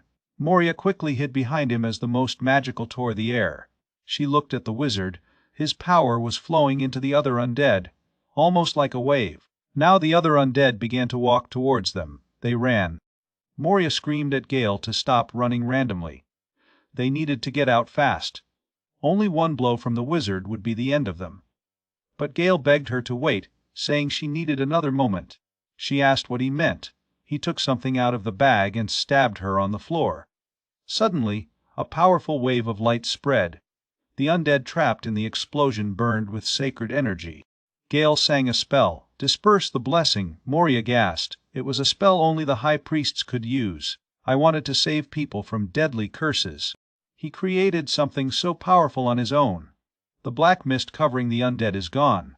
For a moment, they could be seen in their human forms again, then slowly disappeared, leaving a peaceful silence behind. Later, Gale stretched out and said the air seemed cooler. Moria sat down, oppressed. She covered her face with her hands and swore she would never go to a crypt again. Who beats an army of undead like it's nothing and calls it a trip? That doesn't happen. Gale thought you were overreacting. For him, undead wizards can be found in crypts like this all the time. He thought this was probably a nobleman in life who once ruled the place. Moria asked if he'd gone to many crypts. Gale smiled, grabbing her purse with enthusiasm. Crypts were exciting to him, especially when he found materials to make cursed equipment. He loved creating new items. Moria gave him a tired look. He was obsessed with cursed things. Gale proudly wrapped her new treasures. His necklace rang. It was made with the sword and the wizard's staff. He thought it was amazing.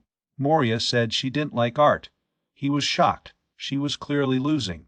He wanted more people to appreciate cursed equipment like him. He said he even had a tent before. She asked how it was. He lit up, remembering a girl who liked his drawings. A lot of people said they were creative. Cursed equipment, after all, could serve as decoration that also offered protection.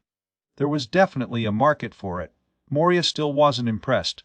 Gale said she asked. He shrunk and said he didn't care. People would turn up eventually. Moria said this wasn't happening. He insisted on proving her wrong with the equipment and the store. That made Moria remember when she heard about Gale. She got an offer from a party in the guild. The woman behind the counter said the group was called Wolfpack. They were shrank, very skilled, but they didn't have the best attitudes. She saw a man being severely scolded by others. They called him lazy and said he was too soft. It was Gale. At the time, Moria agreed to join because the payment was good. Gale got kicked out of the party that day. When she met him, he was quiet, stressed, and insecure. But now, without anyone holding him, his eyes shone with hope. She could see. He was excited for the future. She smiled. Maybe things were fine like this. Gale asked what she meant. She said it was fun spending time with him. He played with her about almost crying earlier. She got mad and said she didn't count as crying. He laughed and thanked me. Getting kicked out of the party led him to a small farm town. Alone, even with money, would have been a lonely life, but having someone to laugh a lot with men. And that was all thanks to her. Moria looked at him and blushed. She screamed, asking why he was suddenly being so sweet. He caught her off guard and panicked, running away from him. But then, in a calm voice, she said she was okay with it too, and thanked him. Gale asked what you said, but you didn't answer. In her mind, she couldn't believe how ignorant he was. At the beginning of the chapter, Moria brought the reward money. She asked what Gale was planning to do with it. Gale thought they'd split evenly, but Moria disagreed. She felt like she didn't deserve any of this. In her mind, all she did was slow him down. Gale didn't see it that way. For him, being at a party meant sharing roles. But Moria wasn't convinced. All she did was carry some of his stuff. And she pointed out how much Gale had. It was much more than a high-level doorman could handle. When she asked how he was managing, Gale raised her hand and revealed a skull bracelet he was wearing. Moria was disgusted, seemed scary. He explained that the bracelet was cursed. Gave him a lot of effects, extra storage space, increased strength, and even stress relief. Had done it himself, just so he could carry more equipment. Moria was shocked. A tool like this could completely change the way wars were fought, she thought. She covered her face with her hand in disbelief. Curious, she asked if he ever saw any normal magic items, the kind sold in stores. Gale insisted. As a cursor, he said it was important to stay up to date with trends. but he also admitted that he found most of it boring. Moria remembered that appearance was not the point. If he really had seen how magic tools worked, he should have known that most of them only have a single effect.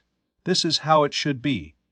Otherwise, people cannot handle energy and tools become unstable. Even the best magical item purchased in the store can only improve 10% in one area.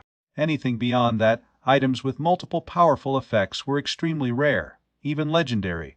Items like this were known as artifacts. Gale just laughed. He compared them to national treasures and said they all looked lame. Moria felt frustrated. He clearly didn't understand or care about how serious this was. In his mind, the equipment Gale created was undeniably powerful, but his thinking was completely off the rails. He had no taste, no sense of balance or common understanding. She shook her fist, pissed off. Gale didn't see the big deal. To him, it was all innovation. If anyone could be creative enough, they could build items with whatever effect they wanted. Until it piles up several effects together. That's how the damn equipment worked. Moria thought differently. If it was that easy, people wouldn't spend that much money on magical equipment bought by the store. She went back to him again. For Gale, common magic items were basically toys. He offered to make one for her just for fun. She refused. In her head, she began to think more seriously about cursed equipment. The downside was that it always came with risks. Once someone wore cursed equipment, I couldn't get it out on my own. I needed a special ability to safely remove it. Not only that, but the curse has always demanded a price. Some items may increase your attack power, but make it weak under sunlight. Others may confuse your mind and make it impossible to distinguish allies from enemies. But then she imagined, what if there was a curse craftsman who could control all this? What if they could leave the curse on purpose and even remodel what was needed and what was returned? What if they could control the risk and the reward? Moria trembled at the thought. If that were possible, maybe Gale was a genius, a master craftsman capable of changing the world. Gale clearly believed that. He was proud of his projects and thought they were amazing. Moria gave him a sarcastic smile and said, "No one would ever appreciate them."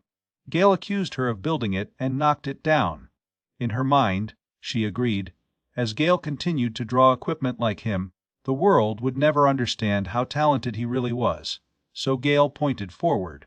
The city was finally in sight. He saw a stroller nearby and called Moria for a ride. When he ran to the owner for help, Moria looked at him and thought Gale, the witchcraft. He was a little weird, but neat.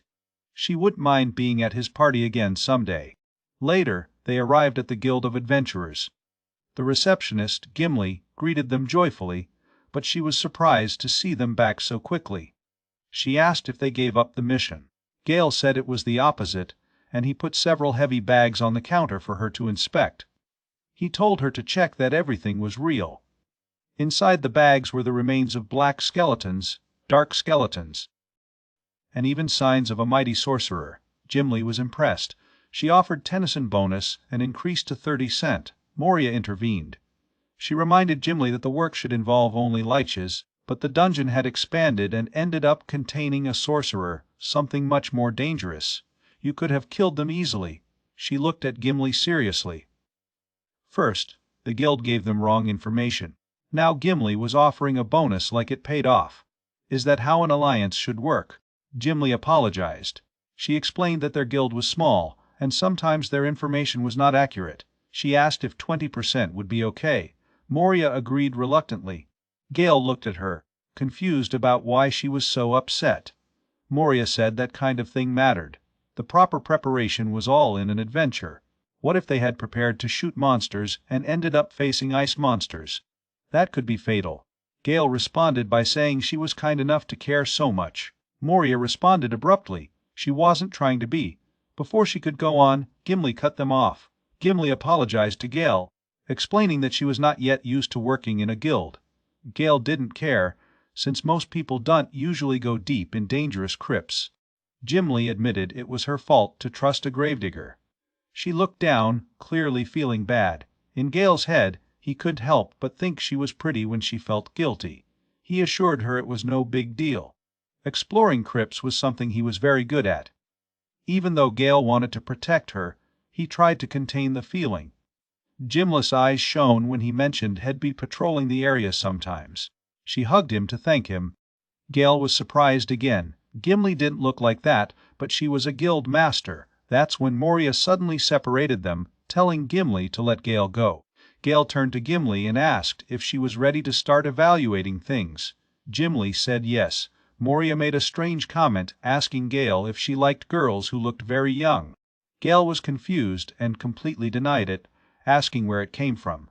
Moria pointed out how kind she was to Gimli and even accused him of staring at her too much. Gale blushed and insisted it wasn't true.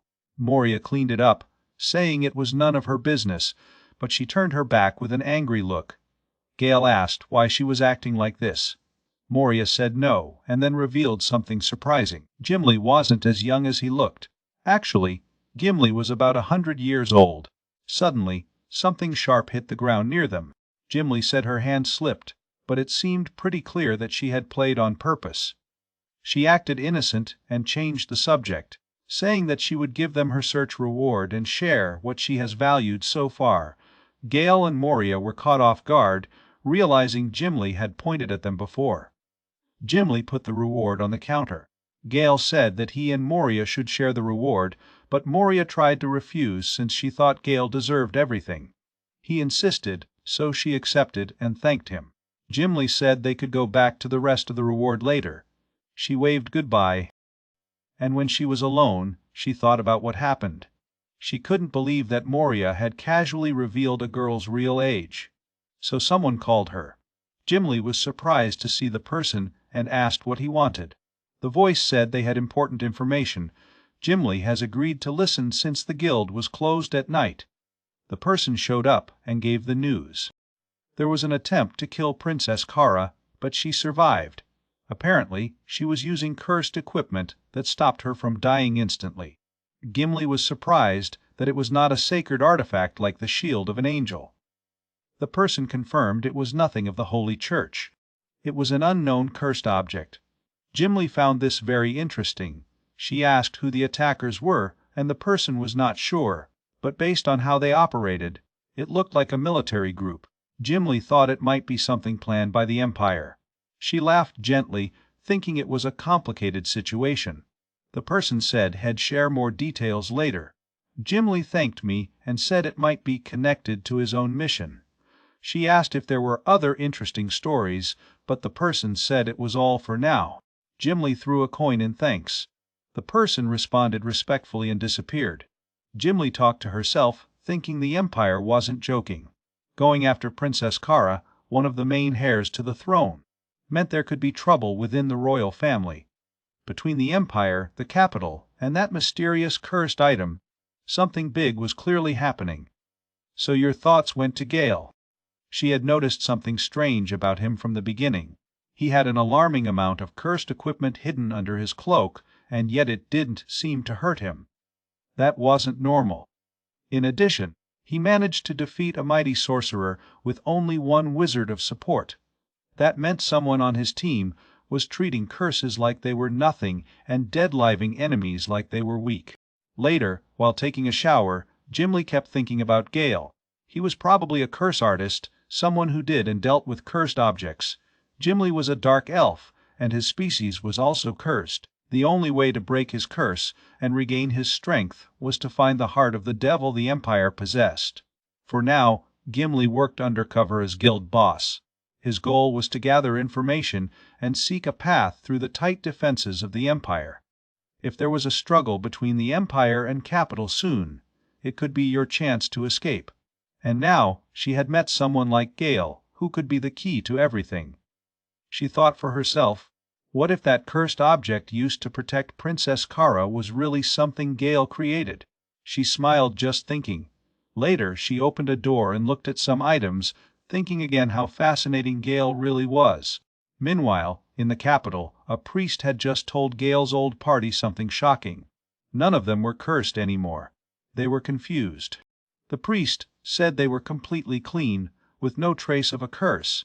One of them, Kush, didn't believe it. He told the priest that they came there to remove the curses Gale supposedly had placed upon them as revenge, so that they could return to full power.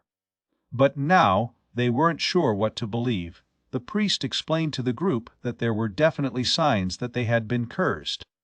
But based on what he saw, they were completely free from any curse since the day Gale left his team.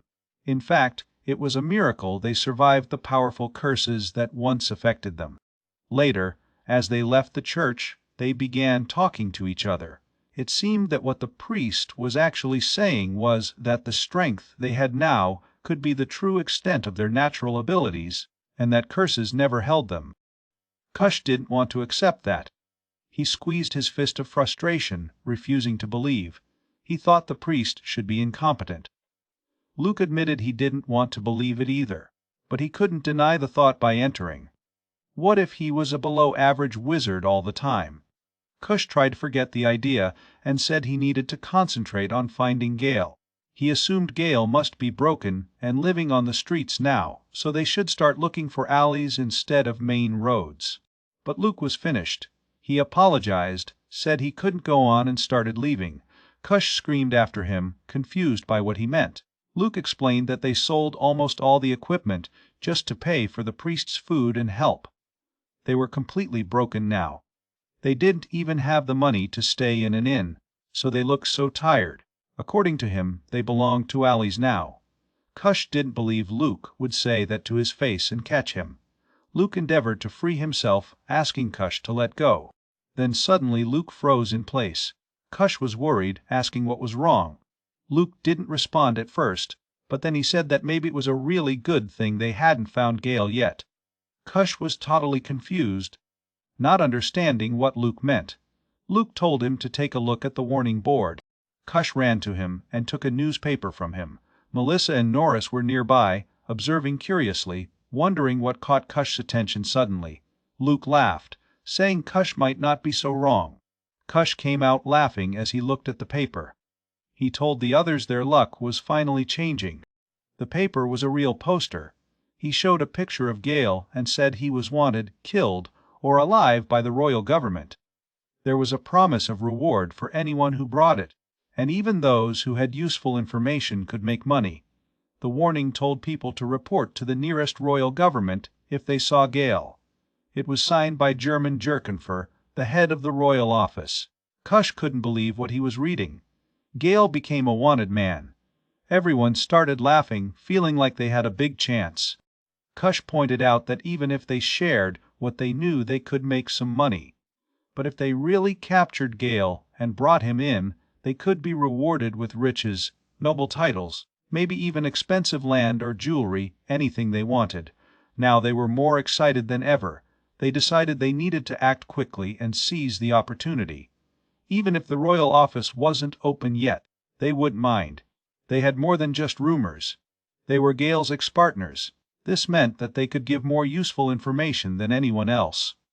And in return, they were sure they would receive a reward that was more than just a little gold. The princess guy wondered if the informants Vivian found were reliable.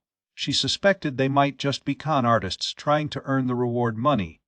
Vivian confidently replied that they were not fake. In fact, they were a group of Srank adventurers from the Guild of the Capital.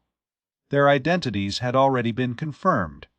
According to them, they were working with the man in question, Gale, until recently. Before Vivian could explain more, the loud laughter came from the room where the adventurers were waiting. One of them even had his feet on the table, acting disrespectful. Luke was looking at the fancy carpet and joking about how expensive it must have been, saying it was a waste of taxpayers' money. Norris was eating cakes and said they were delicious. Melissa agreed and asked for more. Kush complained about how long royalty kept them waiting and joked that they should charge a late fee to the palace. From the outside, Princess Kara was secretly watching the group and commented to Vivian that they did not seem very polite. She even wondered if they were really adventurous. Vivian replied that they were more or less. Inside, Kush noticed them watching and calling, asking what they were looking at. He saw Kara and referred to her rudely as the fancy lady. Kara asked Vivian to confirm her identity. He was Kush, right? Kush went to face without realizing who she was. He spoke as if it were the most important in the room, saying that if she meant him, she should refer to him as Mr. Cush. He boasted that his party was the best group of adventurers in town, and that only royalty had the right to call him by his first name. When Vivian was about to intervene, Kara gently stopped her. Dude quietly apologized for not performing earlier. She revealed her full name, Garkin Face. She explained that she was the princess of this country, even if things didn't always seem. She admitted she had Cush wait because she was watching and studying them first, so she politely asked him to accept his apology. After that, when the princess sat down, Cush and his whole group fell to their knees, bowing their heads to the ground. Cush apologized for acting rudely before. Kara said he didn't want to talk about it, and I told them to move on with the real reason they were meeting. Cush was then asked if he really knew the man on the wanted poster. The group looked and smiled confidently. They said they knew him. Vivian asked them to describe the young man they were talking about. Cush replied that he had black hair, dark eyes, and a medium-sized structure. Vivian replied that the description could fit thousands of people. Melissa added that the guy also dressed very badly. He wore a strange blue-green jacket. The princess' eyes lit up with interest, and she urged them to continue. Norris mentioned that the accessories he made were also very lame, without any sense of fashion. The princess quietly disagreed. For her, the items Gale made were wonderful, not lame. The party was confused by her reaction. Norris got nervous and asked for a moment to explain. He told the princess the person they were talking about was Gale. He was your ex-partner, a craftsman of the curse. Norris asked you to look at some of the things Gale created. Vivian was surprised, wondering what the items were. When she examined them, there was no doubt they were cursed objects. Kara asked what she meant by that. Vivian explained that during the investigation, they discovered something interesting. They say this cursed craftsman would sell items in his tent and include talismans as extras in customer purchases. Kara was surprised. She bought something from Gale, but she didn't get one of those talismans. Vivian guessed that maybe it was because Gale was about to close the day, or maybe she forgot because Kara was in a hurry. Vivian turned to Luke and questioned him about the items. She asked if he was sure they were actually made by Gale, and not something he had picked up elsewhere. Luke quickly confirmed it was Gale's job. He almost admitted to stealing them, but then corrected himself and said he had received directly from Gale. Luke then presented 3 of Gale's cursed items: the dark skeleton's eyetooth ring, the carnivorous palette knife, and the witch powder necklace. Cush was surprised that Luke carried so many cursed items from Gale all this time. Norris wondered if these cursed objects were the reason for all your recent bad luck. He also noticed that even the princess' face seemed offended, but actually, the princess was covering her mouth in shock, so she quickly calmed down. A moment later, her excitement took over and she declared she was in heaven. She embraced all of Gale's items firmly and smiled with joy, so she realized the others were watching. The adventurers were stunned by their unexpected reaction. Trying to be more composed, she sat down again and said it looked like at least a little of what they told her was true. Cush made sure it was all true. Kara then told Vivian to give them the reward. At the sound of it, the party's eyes shone with excitement. Vivian asked Kara if she was sure about rewarding or if she was just dazzled by all the weird garbage they brought. Kara confirmed he was serious. She gave Cush a bag of coins as an advance on the job. She said she needed to thank Gale personally, and made it clear that she expected Cush to take the mission seriously. Cush fell to his knees and promised he could count on them.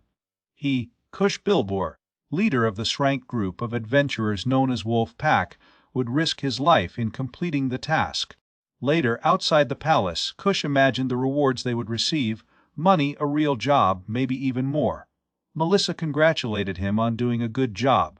Norris reminded the group that they needed to start looking for their old friend Gale immediately. Luke said it would be easy. They'd split up and search all over the capital. Cush prepared the plan. They spent 3 years together, so he felt confident he could figure out what Gale might be doing now. Melissa checked the merchant stalls and the local guilds. Gale may have started running a tent again. Norris was investigating the association of nearby adventurers and taverns. Ever since he met Gale, he could still be in the same places. Luke would go to the coach stations and see if Gale had left town. Kush did think Gale would run away, but he wanted to cover all the possibilities. Kush also noted that the princess seemed to have her own motives. She really stressed that she wanted to thank Gale. Melissa wanted to know what kind of situation Gale could have messed with the royal family. Luke joked that when they found Gale, they'd be grateful for everything they've suffered since he left. Norris agreed.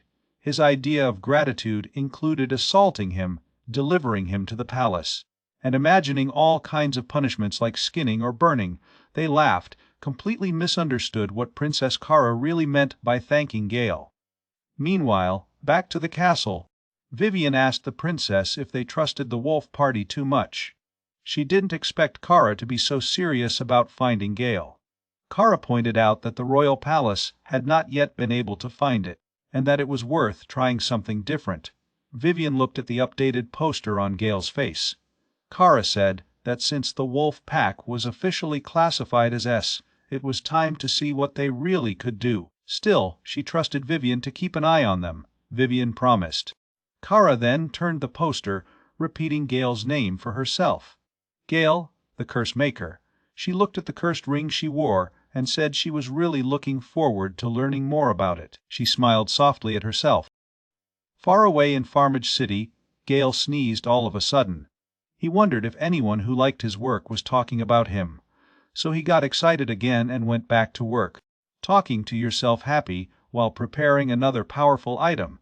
He was polishing the bones of the ribs of a lich to give them magical resistance and stronger power of dark elements. That would lessen your protection from light magic and melee attacks. But he had a plan. He was mixing with dark skeleton bones in powder, which would increase melee strength and nullify weakness.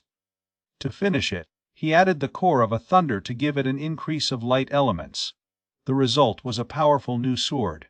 He did this from a wizard's weapon and customized it with his own talismans. It was a masterpiece, a souvenir of his time in Farmage. He called him Divide, a great sword created by a cursed wise man. It had all sorts of improvements, a blood effect on the blade, a skill called Bloodsucker to increase user resistance, plus 150% cutting power, increased resistance to magic, lighter weight, and extra dustproof protection. Suddenly, Mora walked into Gale's room and hit him, clearly angry. Gale was confused about why she was there. Mora explained that her room was next door and that she could hear him day and night. She also complained about the darkness and the terrible smell in her room, and then she opened the window to let some fresh air in. She remembered that today was the day he was supposed to start selling his goods on the market. As the weather was good, she said she'd go with him. Gale agreed, and later he was at the market screaming loudly, trying to get people's attention to his tent. He was proudly calling customers, announcing his cursed items made from newly harvested undead materials. Around him other salesmen were also working hard. Some sold fresh bread, others offered rice balls for breakfast. Their tents were clean and inviting. Mora watched Gale with a tired, unaffected look. The market was crowded and lively, with tents full of all sides. A rice salesman attracted a customer who was impressed by some new ingredients being used and bought a rice ball.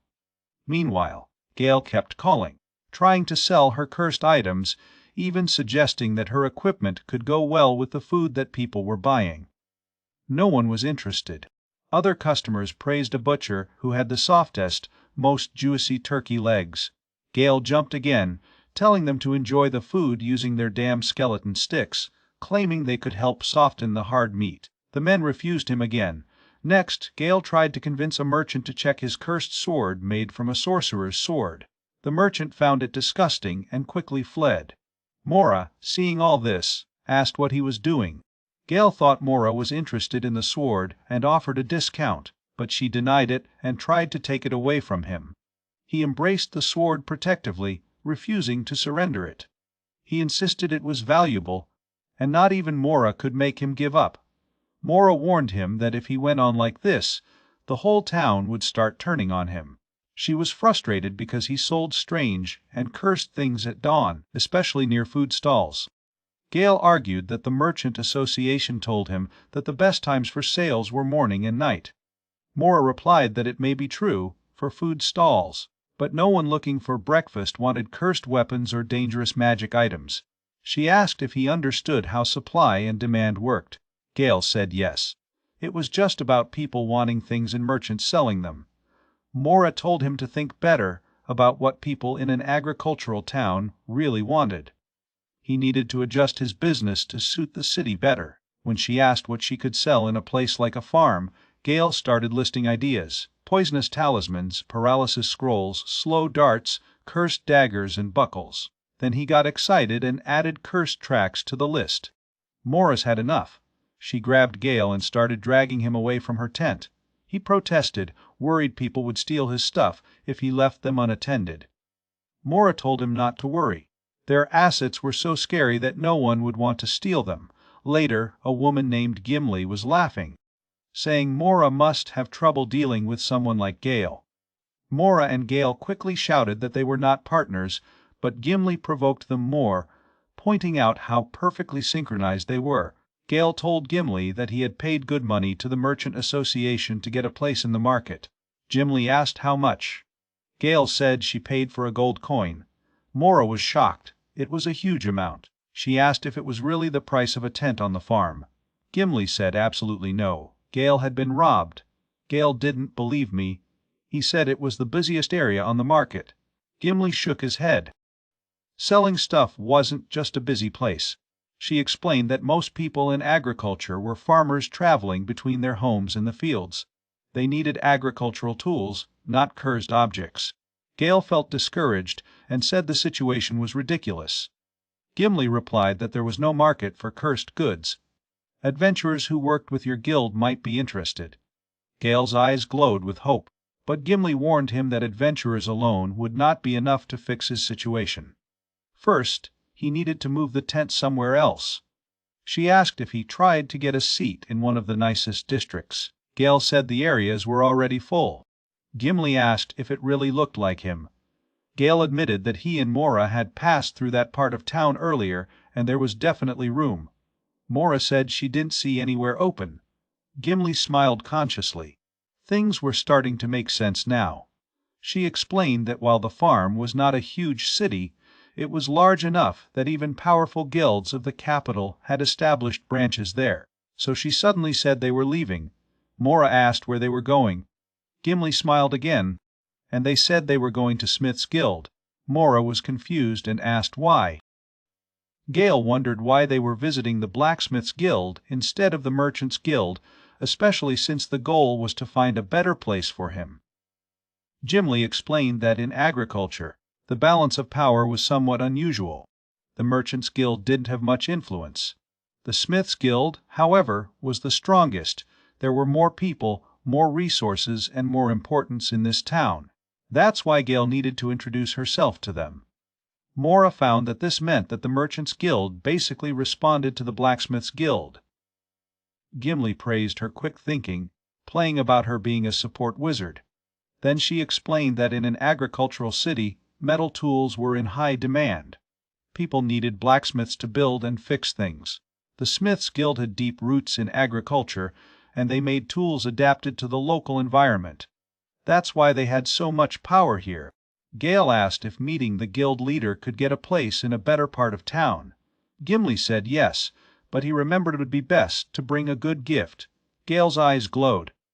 He had something ready, a cursed necklace and its precious weapon, a sword he called the Divide. When he drew the sword, the people around were terrified.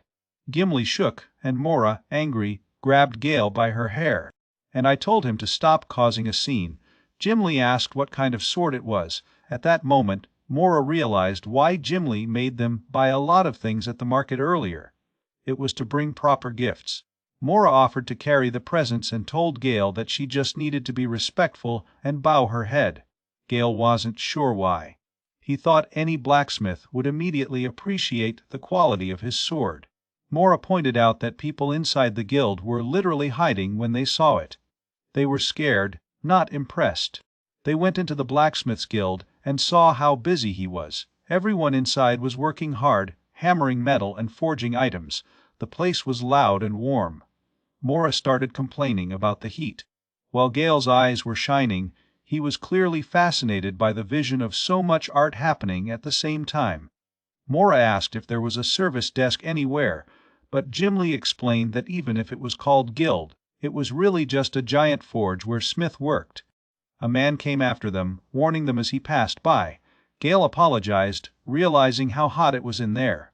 He asked if they should invite themselves in, but Gimli thought screaming loud enough would make the boss show up. Mora didn't love that plan, but she tried. Her voice wasn't loud enough with the metal sound, so Gimli decided to show her how it was done.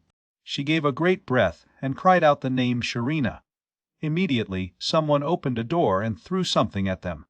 A big explosion followed, like a huge hammer came flying in its way. A figure came out, moaning about the noise. This was Sharina, the one they called. She yelled at them, clearly angry at the interruption so early.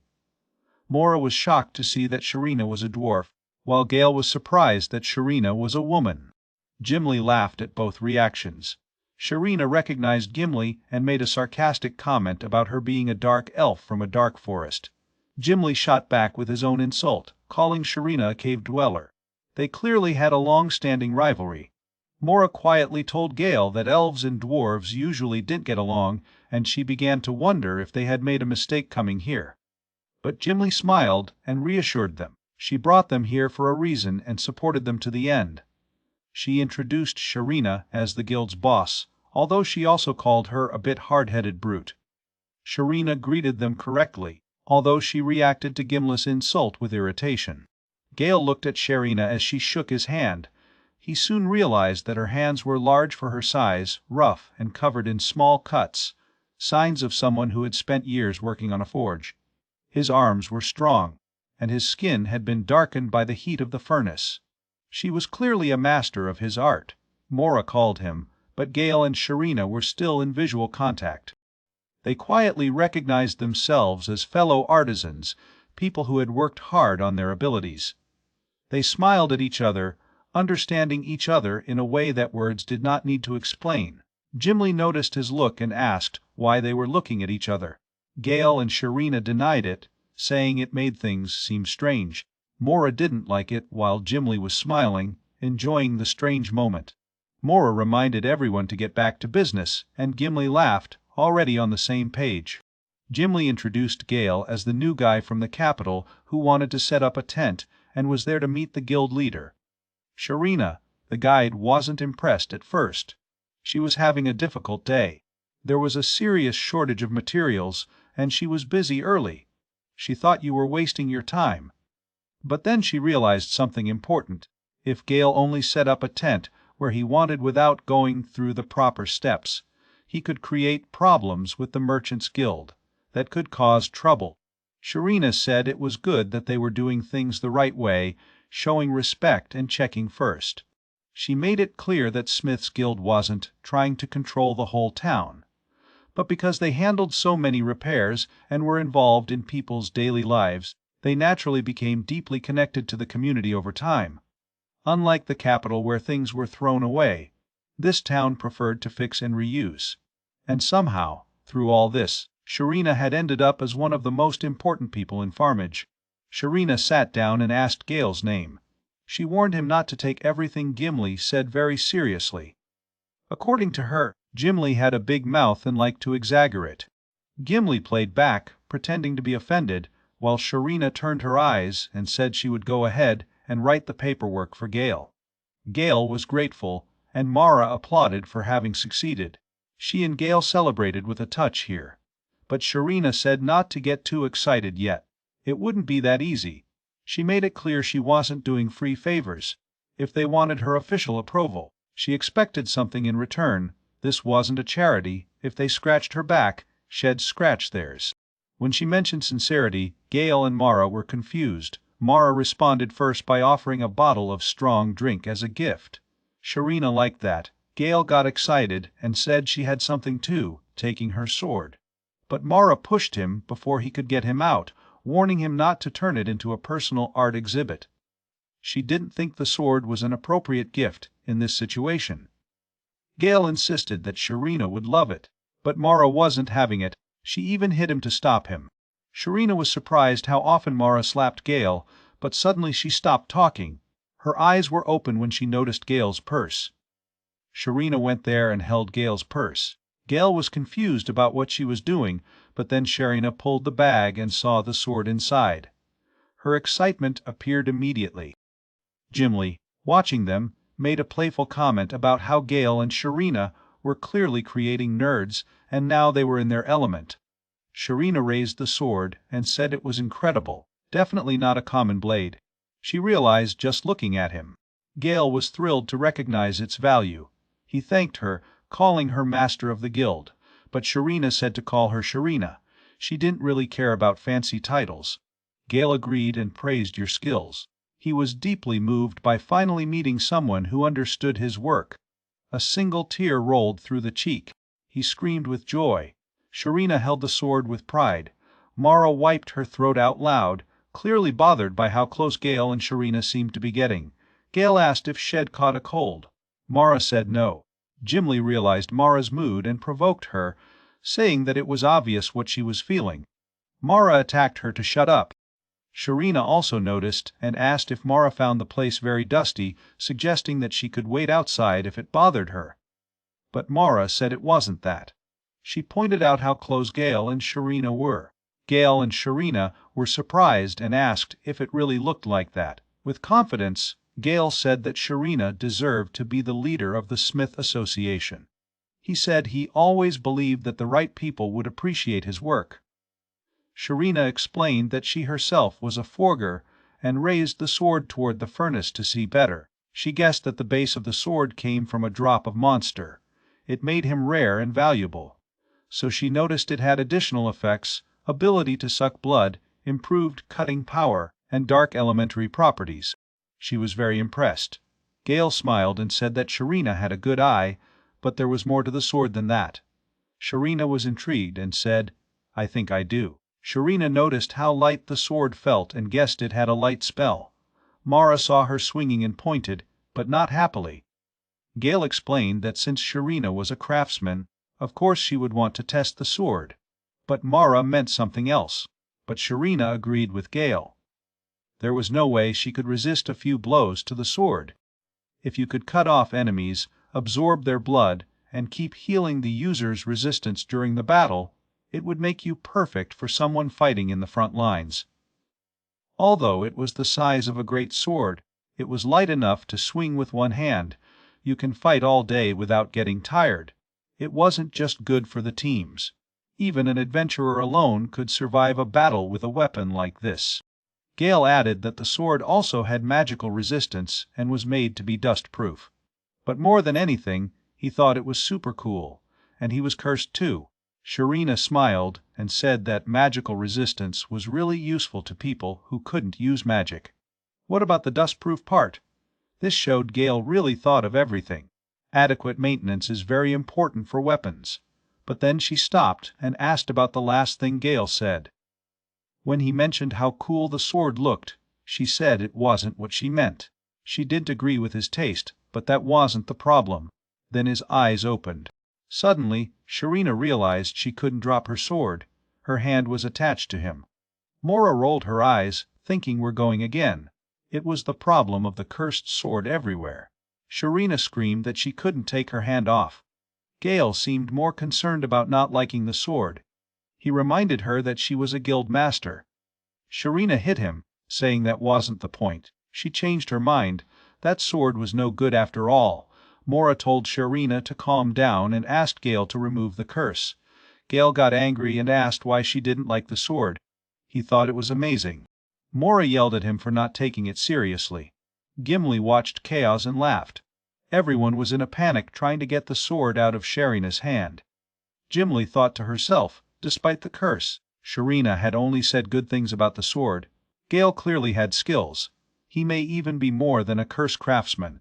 Eventually, Sharina was able to pull her free hand. She blew and murmured about what a mess this turned out to be. Mora apologized and reminded Sharina that she warned Gale. Sharina disinfected her hand and said it was too late for apologies. She told Gale that if the sword was cursed, it should have been the first thing he said. It was the most important detail. Gale did think it was much, since he can lift the curse anytime. But Sharina disagreed. Just because he could remove it doesn't mean other people could. She asked if he thought the world revolved around him. Then she looked at Gimli and asked what happened to these two. Dealing with them was exhausting. Gimli told her to calm down, saying she didn't think Gale meant any harm. Sharina felt foolish for falling into the characteristics of the sword and taking what she now called a tacky weapon. If this is how Gale wanted to run a tent, she wouldn't allow it. Gale protested that it wasn't fair. Sharina tried her gifts too. Mora pointed out that she had bought the gift, and now Sharina used it to disinfect her cursed hand. Sharina agreed. She said she could enjoy the present now. She was barely breaking down even after this mess. If she wasn't a good person, she'd have called the guards by now.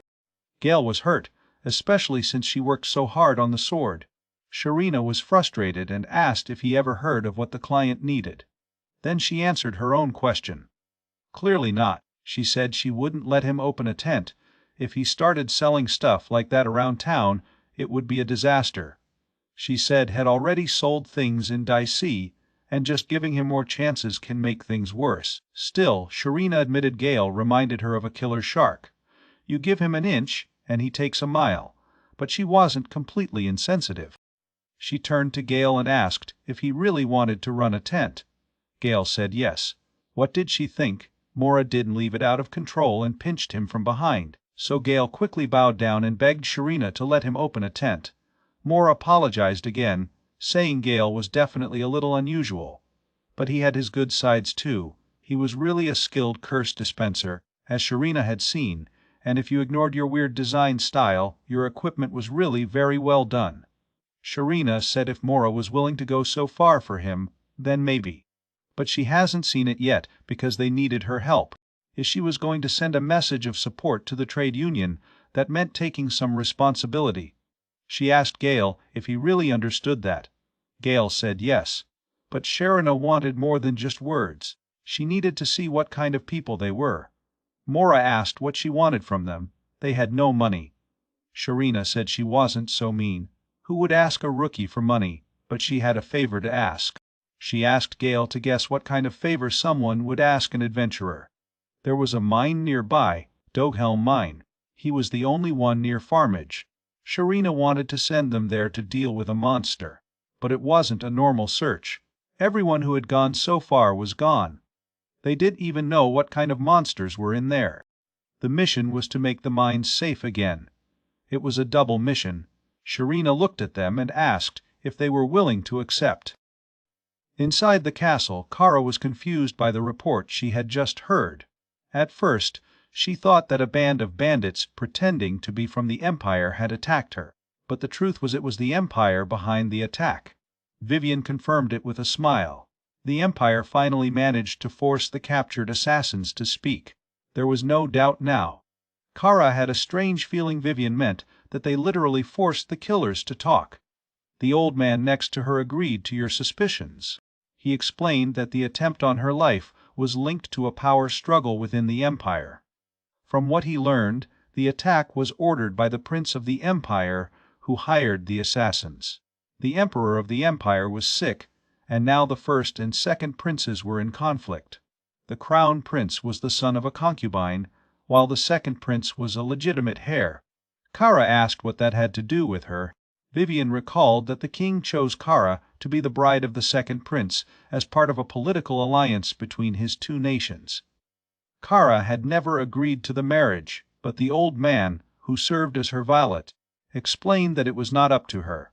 Marriage was made between two countries, so his personal feelings did not change the agreement.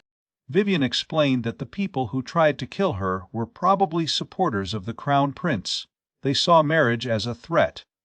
If the second prince marries Kara, it could make him seem stronger and harm the Crown Prince's chances of gaining more power. So the assassination attempt was probably meant to stop the marriage and create more chaos. If the truth came out and damaged relations between his kingdoms, the Crown Prince would not care.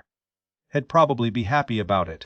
With the Empire now divided between two heirs, Vivian said two things could happen.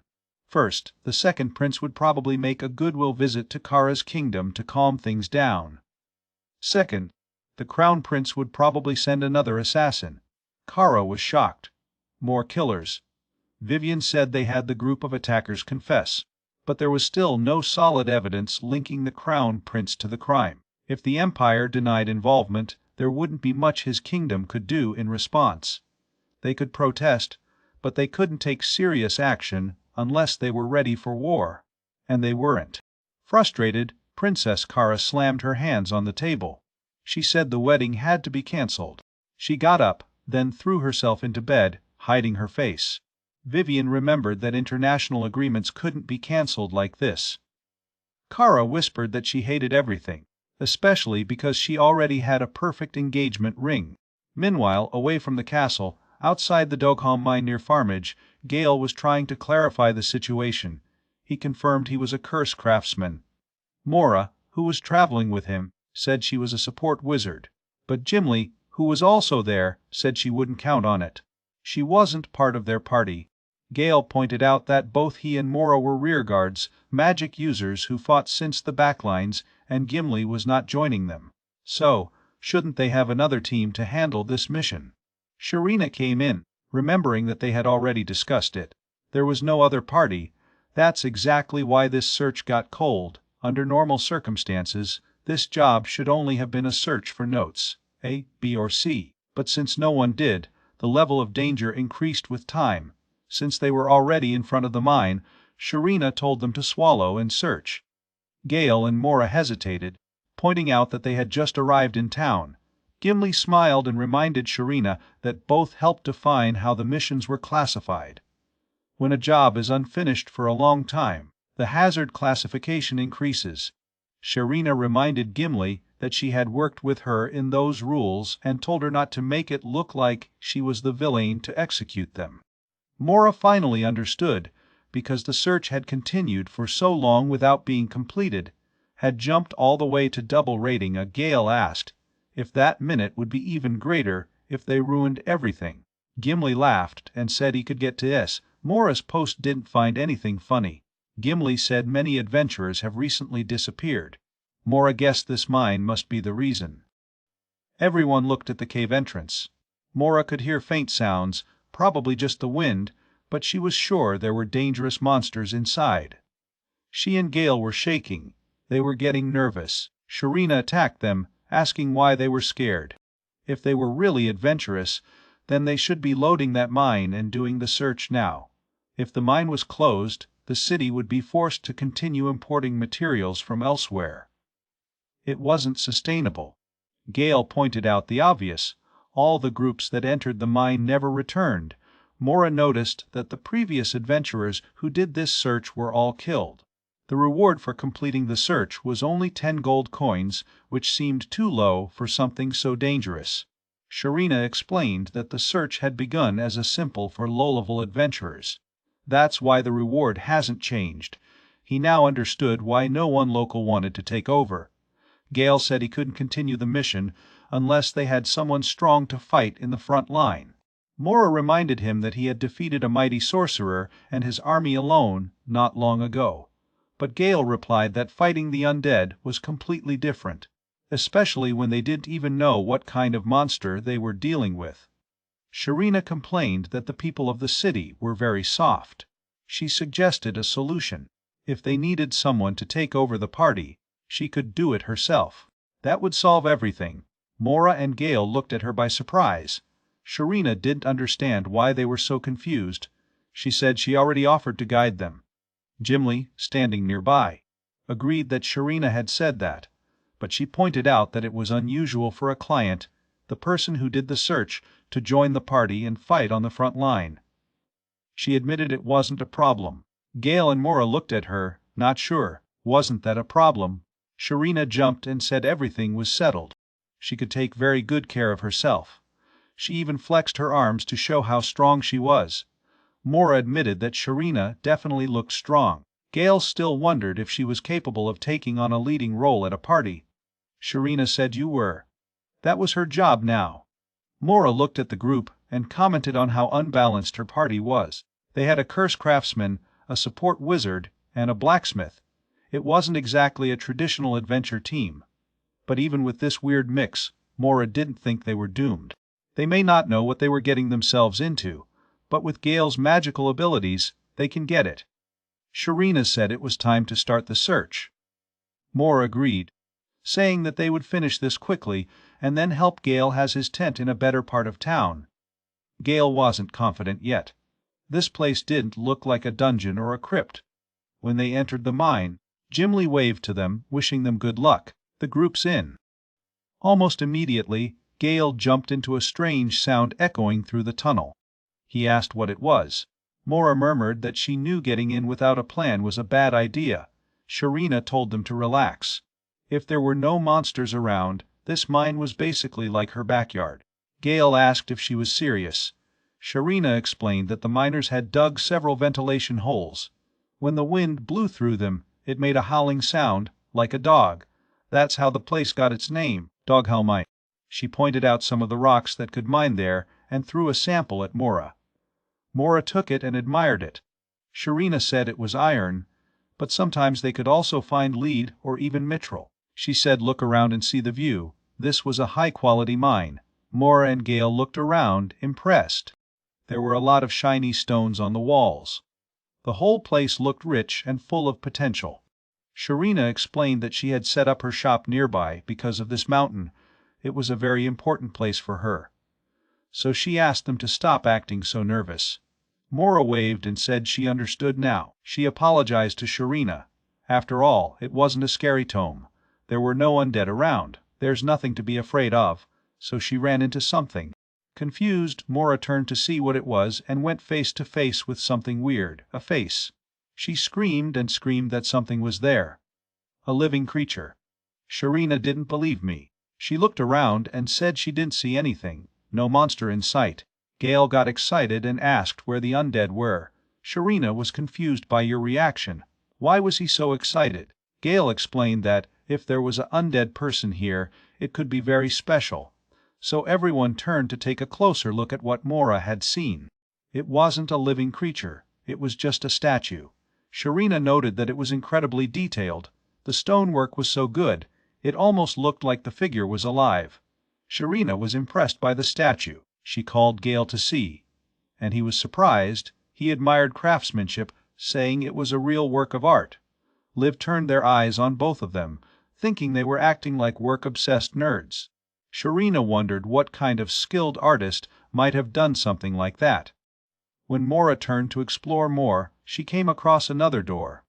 When she opened it, she was shocked by what she saw inside. She called the others urgently, but Sharina and Gale were still very focused on admiring the statue. Gale mentioned he didn't see that kind of art many times, not to waste any more time. Mora took them both and dragged them to see what she had found. When Sharina looked inside the room, she was stunned. The whole space was full of statues, dozens of them. They weren't random forms either. They looked like real frozen people in place. Sharina pointed out how strange it was, and Gale noticed that each statue looked different, as if they were individuals. He immediately realized that something was very wrong. That wasn't just weird, that was dangerous. She suspected they were in serious trouble. Sharina approached to examine one of the statues. She was shocked. She recognized the face of one of the figures. Gale and Mora asked what she meant.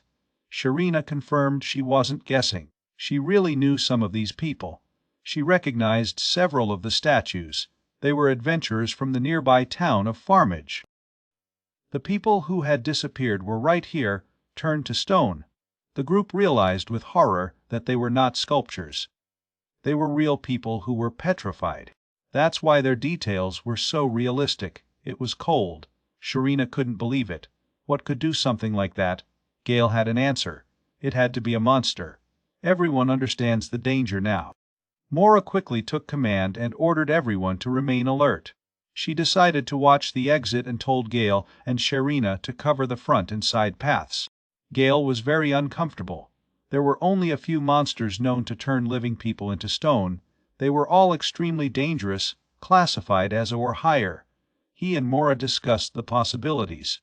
It may have been a basilisk or a gorgon, but then something didn't fit. There was no smell of chicken coop, but there were great feathers scattered, and petrification was definitely magical. So it hit Gale. It wasn't just any monster, it was a rooster. As soon as he realized it, a strange sound echoed through the cave. A big boom followed, and then the monster appeared. It was a terrifying creature, part chicken, part snake. This was a catatrix, an animal considered a disaster class in many regions. Your body can deflect arrows and other projectiles. It had sharp claws, poisonous attacks, and a deadly breath that could turn people into stone. Worse, it was quick and smart, able to fight with strategy, not just brute force. Mora realized it too late. They were being attacked from behind. His formation had been broken. The monster had passed them and was now coming from behind. Their front and rear positions were reversed, and they were vulnerable. Gale saw that Mora was in danger and yelled at her to come back. Without hesitation, he ran to protect her. As he advanced, he was face to face with the rooster. Gale jumped on the cock, holding sharp darts. The snake half the creature shot him from behind. Gale quickly jumped back and threw a dart. That exploded in contact and pierced the body of the rooster. The explosion stunned her for a moment. He had opened his beak, trying to peck Gale, which made him an easy target for his attack. Sharana was surprised that Gale's dart got through the monster's hard skin. She was also shocked that the creature's natural resistance to paralysis was not working. Normally, such a powerful creature would be immune. This cacatris was on the level of a dungeon chief. But Gale made it clear that none of it mattered now. They had to attack while vulnerable. He explained that the dart he used was a unique weapon, with a curse that stunned and temporarily removed the armor. It wouldn't last long. Sharana agreed and ran with her huge hammer. She carried the cacatris and achieved a series of powerful attacks in the air. Mora told me the hits. Sharana had struck 5 consecutive blows. Gale was amazed how Sharana crushed the monster's head. He flew off impact. Sharana celebrated briefly, thinking it was over, but it's not over. Cockatrice's snake tail suddenly rose from below and opened its jaws. Before he could bite, Mora cast a spell. Magic energy around Sharana, strengthening her muscles. The spell was designed to act quickly, giving her a quick boost in power, although it didn't last long. Sharana was fine with it. She stuck her hammer vertically between the snake's jaws to force them to separate them, then reached in. With all her strength, she pulled the snake's jaw and tore it down, dividing the snake from mouth to body into a brutal movement. She laughed, satisfied with victory. Mora pointed out how close it had been. You're lucky the cacatris was moving slower than usual, thanks to Gale's damn dart still working. But she couldn't stop asking again what was with Gale and her strange curses. Sharana agreed. It didn't make sense that a single-use curse worked so well on such a powerful monster. Gale explained that it was very simple. He had made the dart using a talisman made from the ashes of a ghost monster from the capital. The ghost had a skill that led him through the walls, and he used that property to add a zero armor effect to his dart, along with a stunning ability. Mora was completely confused. Sharana asked why going through the walls would equal zero armor, and what kind of ghost lived in the capital. Gale tried to describe him. He said it looked like a skeleton on a black cape. It made the girls stop. Mora asked if you had a sickle. Sharana added maybe an old scary flashlight too. Gale's eyes glowed. It was exactly that, a huge skeleton with these things. He casually mentioned how he had seen it coming through walls and crypts. That's when the girls lost. They said he was a Dark Reaper, a disaster-class monster. He was a legendary being known as the Soul Reaper, a literal demigod. They didn't believe it. Gale casually faced something like this. Gale said it was no big deal. He dispelled him and turned him into cursed equipment. Mora looked at him in shock. She couldn't believe he'd fought a demigod and used his remains to create weapons. That explains how your dart worked as well against a boss monster as the rooster. Sharana looked at Gale unbelieving, wondering who he really was. Gale just reminded her to be more careful next time. In a serious tone, he said that even a careless moment in battle could cost someone's life. That was something every adventurer on dangerous missions had to understand. Sharana admitted she was very close to dying in the last fight. Anyone would have let their guard down at a time like this. But she was determined it wouldn't happen again. Like she said, he suddenly realized something. She turned to look back at the cock's body.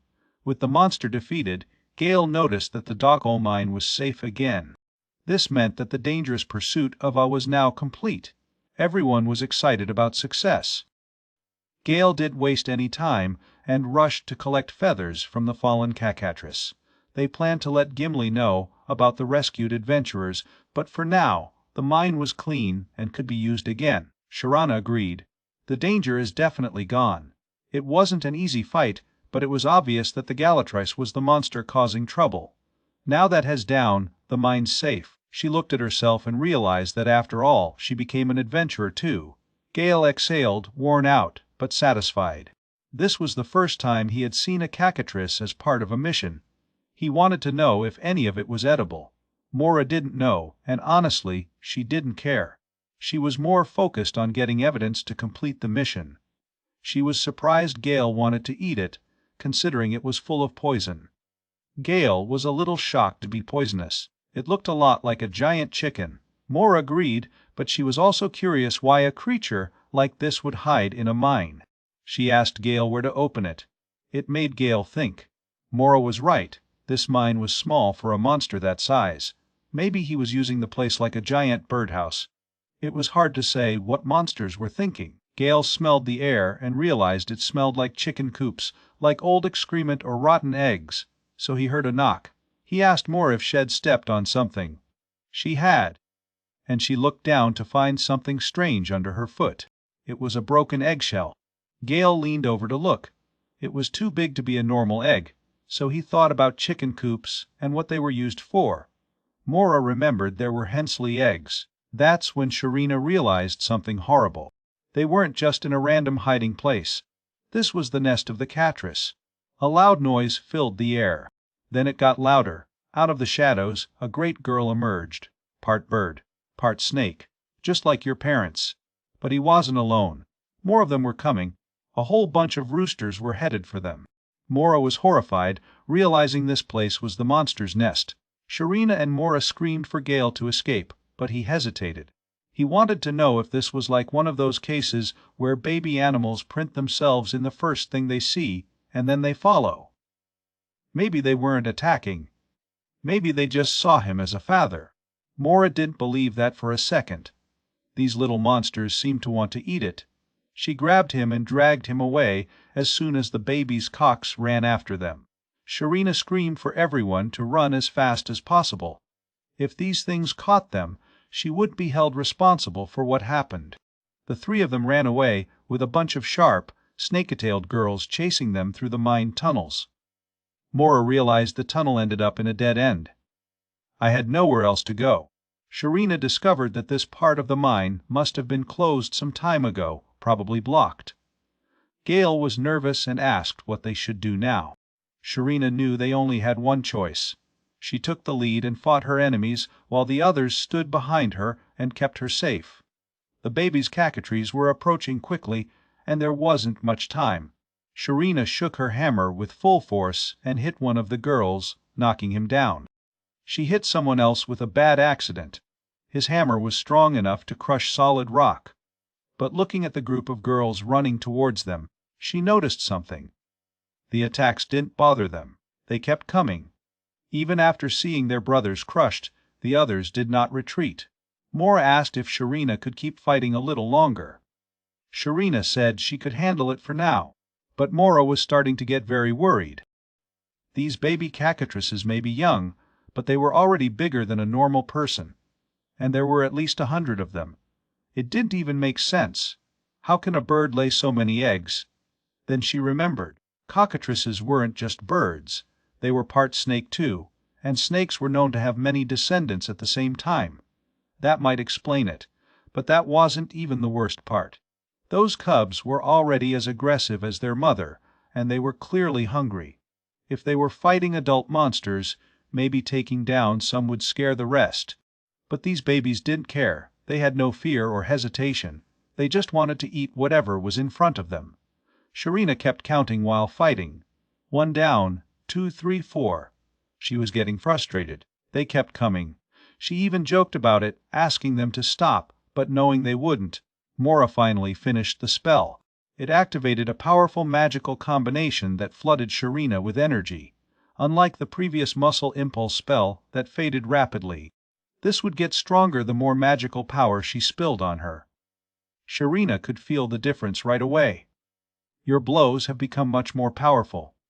Now she can take down a baby with a single blow. Mora added an increase in speed, then more fans followed, increasing Sharina's strength, defense, and agility. Sharina felt like an army of one woman. His hammer generated like a tornado, crushing anything approaching. With Mora's magic supporting her, she was a blur of movement, quick, strong, and almost untouchable.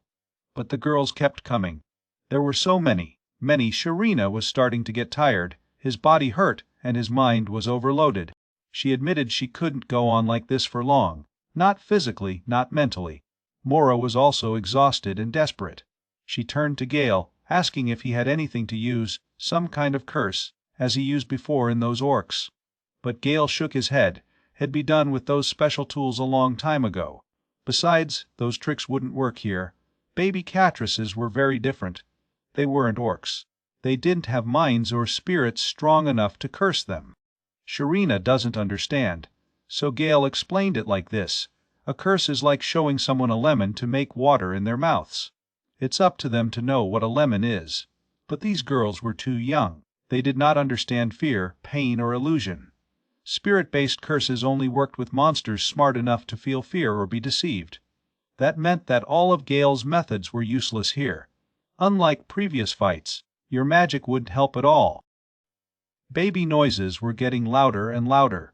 Sharina stood in front of the group, completely worn out from the fight. Mora, looking worried, asked Gale if she could use something on herself. Something that could help them now, even if it wasn't for the enemy. Gale dug his tool bag. Most of what he found there were strange things he had done himself. Things he did originally just for decoration, not for battle. There was a cursed bandana, a scary dark mask, and a pair of horns called lamentation horns.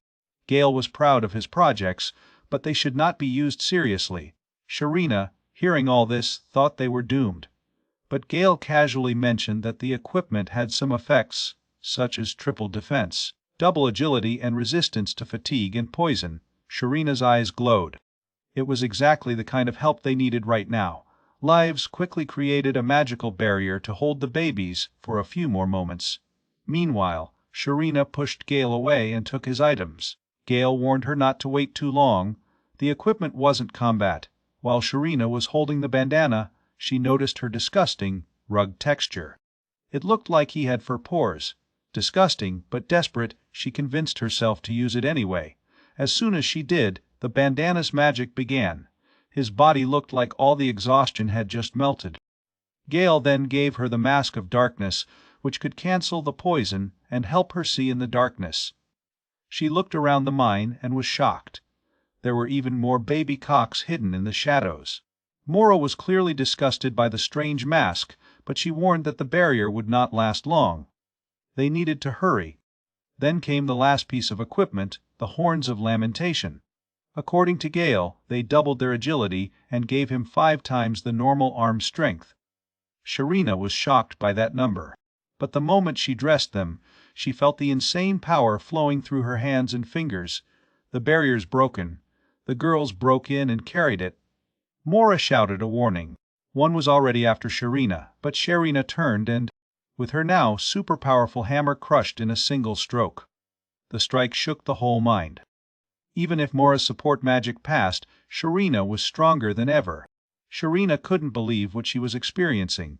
She felt invincible. Stirred by power, she came to a new special move, Eternal Smash, and swung her hammer wildly, laughing like a maniac. Mora was worried that something was wrong. She asked Gale if the equipment was messing with Sharina's mind. But Gale explained that what was happening was not a side effect. It was the result of combining the powers of all cursed equipment at the same time.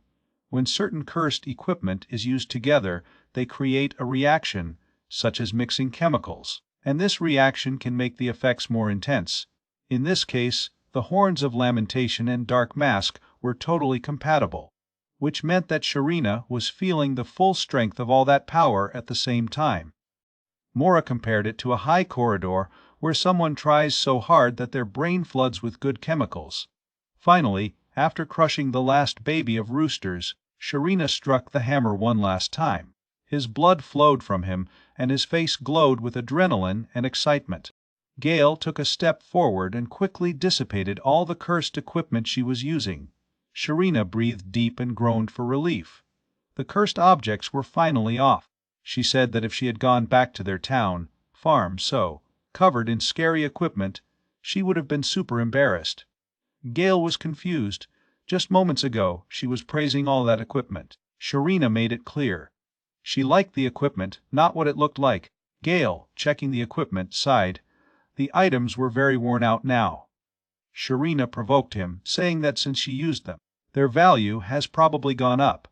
People would pay dearly for the equipment used by someone as handsome as her. Then suddenly her balance gave in. She fainted on the floor, confused and in pain.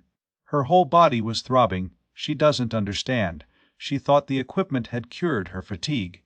Gale explained the truth. The equipment did erase her tiredness. It just made her body feel good. Now that the equipment was off, the total cost of everything she did hit her at once. She fought a whole swarm of giant baby monsters with 5 times her normal strength and doubled her speed. That's why her body was screaming.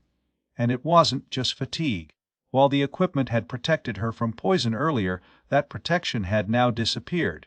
Any poison that entered her wounds would begin to spread as normal. Sharina groaned in disbelief. Mora thought to herself it made sense. Few people were crazy enough to use cursed equipment, and most people thought the curse was useless work. But if equipment like this can knock down both an adult cactus and dozens of their babies, then it was really incredibly valuable, even if Gale hasn't noticed. Mora scolded Gale for not warning them anymore, but he said the pain would go away soon. Sharina just needed to rest. Sharina stretched out on the floor, completely done. Mora asked what happened to your big talk about being ashamed. Sharina replied that she no longer had the strength to care. Mora agreed. His own magical power was completely used. It would take her a while to recover. Gale admitted he spent a lot of his resources too. So Sharina said, this time they were sure. The danger was over. Mora looked around and agreed. They had done it. Dogal was safe again, and the dangerous class search was finally complete. But she admitted that if she knew this place was a rooster's nest, she'd never get near it. Gale felt the same way. If he could have predicted such chaos, he would have stayed in his tent and sold his goods in peace. Sharina laughed along with them. If she knew what you were getting into, she wouldn't have agreed to join this mission. But when they started relaxing, something hit Gale. Something was still wrong. He remembered that strange feeling he had before, the weird vibe he had when he saw that giant shell. He realized there was something else. Something worse. So heavy steps echoed through the mine. The floor shook. Something big was coming. It was a rooster, but not just any rooster. That was huge. Even bigger than the first rooster. I was stepping towards them. Your eyes are closed on the intruders. Gale suddenly understood what was happening. The rooster they had already defeated must have been the chicken, and now, this, the huge rooster, was the companion. That meant they hadn't just cleaned a nest. They destroyed your house and killed your babies. No wonder this creature was furious. Sharina looked at disbelief. This rooster was much bigger than the first. And now, he was attacking them. The battle wasn't over. That was the 3rd round, as alive. He couldn't believe it. After all you've been through. Now this. Sharina pressed the hammer. She was mad, too. Exhausted, but not willing to back down. She reminded the others that just because they were tired doesn't mean the enemy would go easy on them. The walls of the mine trembled under the strength of the rooster's steps. Pieces of rock have collapsed. Sharina realized something. The rooster had just returned to the nest, probably bringing food to her cubs, just to find the destroyed nest and the dead cubs. That would make anyone mad. The rooster released a loud crow and a code. Sharina looked at him. She didn't care about anger. This mine was guild territory, not a chicken nest. I had no right to take over their space. Suddenly, the rooster lifted its head and released a strange cloud of smoke. Jill saw it and froze. Something about that mist triggered every alarm in your brain. Bad feeling hit him like a punch. He ran forward, realizing what was about to happen. He yelled at Sharina to move. Just in time, he managed to take her down. The fog has passed over them. Everything he touched, stones, earth, and old tools, they cracked and became solid stone. Jill just recognized it. He heard rumors, but he never saw him in real life. This was the petrifying breath of a rooster. That's how all the other adventurers failed. That movement alone could end the entire parties if they weren't ready. And then it happened again. The rooster blew a second wave of that deadly fog. The group shuffled to get away from him. Lives, watching everything, noticed something. The rooster's breath didn't go very far. It had a short range. And there seemed to be a delay between each explosion, as if the creature had to recharge. But the bad news is they were stuck in a dead end. They were inside a mine, and there wasn't much room to move. They couldn't just run away. While Sharina and Gale were trying to distract the massive creature and avoid its attacks, Mora knew she had to come up with a plan quickly. Then she saw them running towards her at full speed. They made a sharp turn and were coming back towards her. She prepared for what came after. Mora was surprised that the monster rooster chased them as far as they were. Gale kind of waited, so he wasn't too shocked. Behind the rooster, a huge snake tried to reach them. Suddenly, something hit them, and they were all thrown back into the ground. The rooster then closed his eyes. The three looked at him, realizing that they had no more stones to hide. They needed a shield, but there wasn't one in sight. Sharina's hammer had been blown up, and the nearby mine car had been completely crushed. Sharina said she had a shield. Gale and Mora didn't understand what she meant. So, Sharina opened her arms and told them to hide behind her. She reminded them that she said she was going to fight ahead while they supported her. Now it was their turn to stand up, but then Gale noticed that Sharina was beginning to turn to stone. He tried to get her. A cracking sound echoed around them. Gale was shocked. Sharina smiled. Even if it turned to stone, I couldn't let Gale get hurt. She said to use it as a shield, get Mora out and survive. She said she wanted everyone to be together. Before turning to stone, she asked Gale for one last favor. Take care of everyone in the guild for her, especially Gimli, who was doing a great job as an elf. She never said that before. Suddenly Gale screamed at her for a second. Something happened. He used a magic spell. A bright light shone around them. Sharina's stone body slowly returned to normal. She looked at her hands, totally confused. Gale explained that when he touched her during the petrification, he had a feeling he might break the curse. So he tried, and luckily the spell worked. Mora and Sharina were too shocked to say anything. Gale explained that he thought the rooster's breath was poison, but it worked more like a Gorgon's curse. A Gorgon is a female monster with snakes for hair. If you look into her eyes, you will be cursed and turned to stone. Gale realized that perhaps his magic could be used against more types of monsters than he thought, even animals like the rooster. Sharina pointed to the cock monster. He looked exhausted with his red calmed down. Your petrifying breath must have taken a lot from him. Mora pointed out that now that Gale could undo the petrification, the greatest threat of the caccatrice was useless. The situation had turned completely in their favor. Mora had enough magic to do one last spell, so she used it to increase Sharina's strength. Sharina prepared to fight.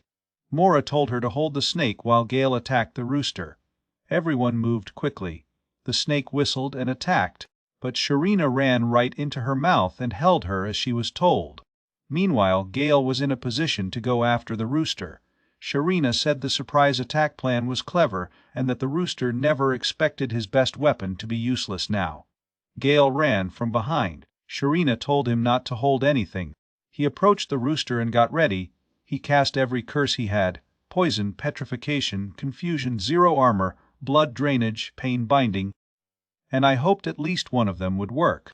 He called it a curse sail. Like the magic coop, Mora ran to Sharina. Gale jumped.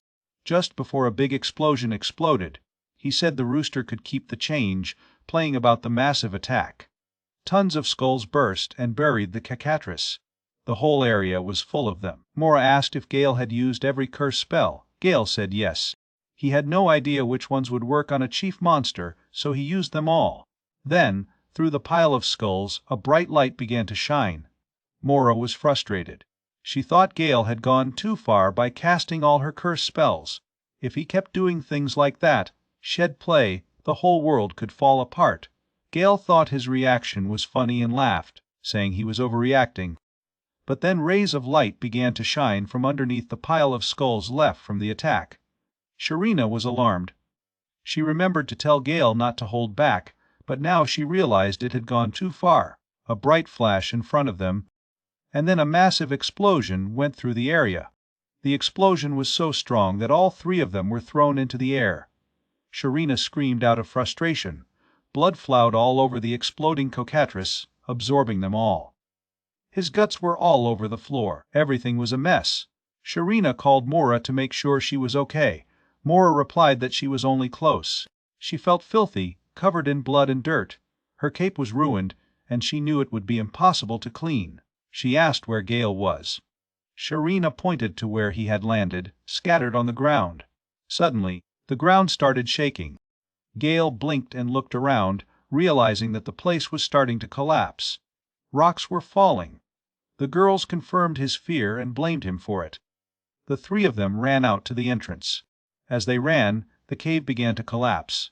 They passed the room with the stone statues and continued. Larger rocks were falling now, some even covering the entrance. But just in time they managed to get out of the collapsing mine.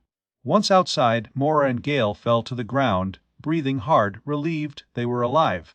But it didn't last long. Suddenly, they both hit their heads. Sharina was on top of them, furious. She couldn't believe what had happened. They should eliminate monsters, not destroy the whole mine.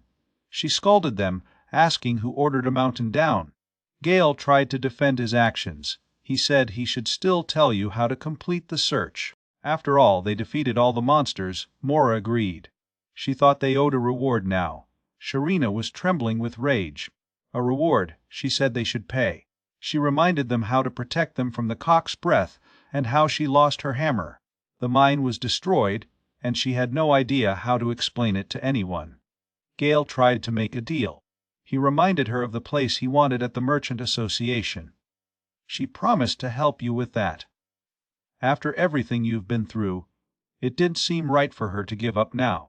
But Sharina reminded him that she had taken the biggest risks. She was right in the blast zone, protecting them. She yelled at them to stop talking. She started talking again. What was she going to tell the merchants?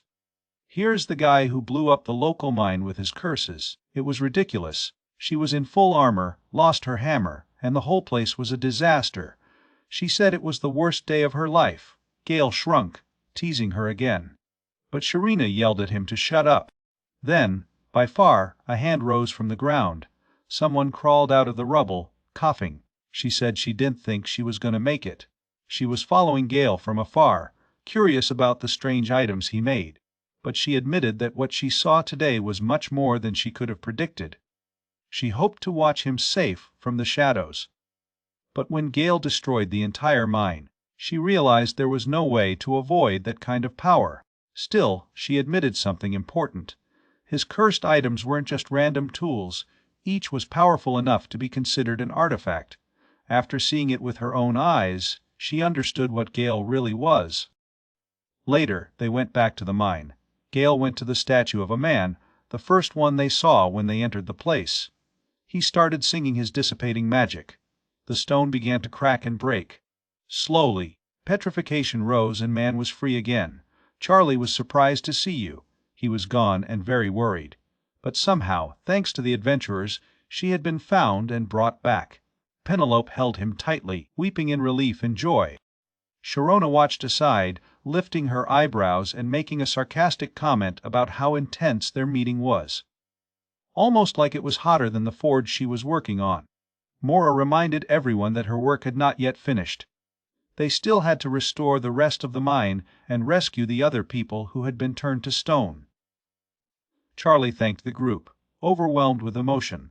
He said if he and Penelope survived alive, he had promised to marry her. Now it seemed like that promise could come true. Gale went into his pocket and pulled something.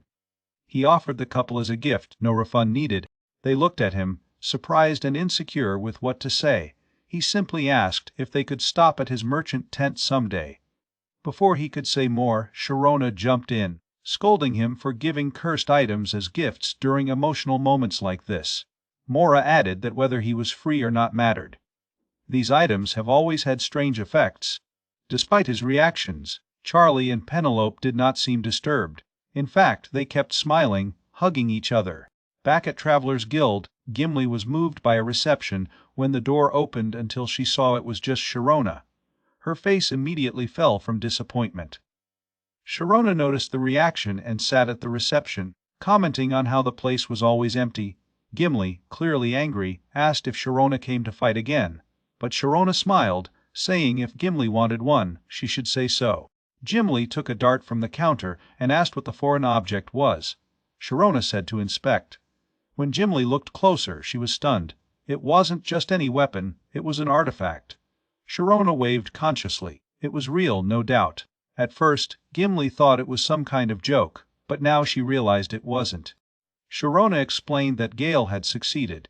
He was giving things like this, like it was nothing, like he was making a sale. She didn't understand what was going on with him. Gimli smiled and shared what he heard. That Gale was a wandering adventurer from the capital, possibly once part of a high-level party. Sharona just looked at her, stunned. She stuck her teeth in disbelief, wondering aloud why someone like that would wander into a small, sleepy town like theirs. Then she changed the subject, saying that all the adventurers who had been turned into stone in the mine by the cockatrice were now restored.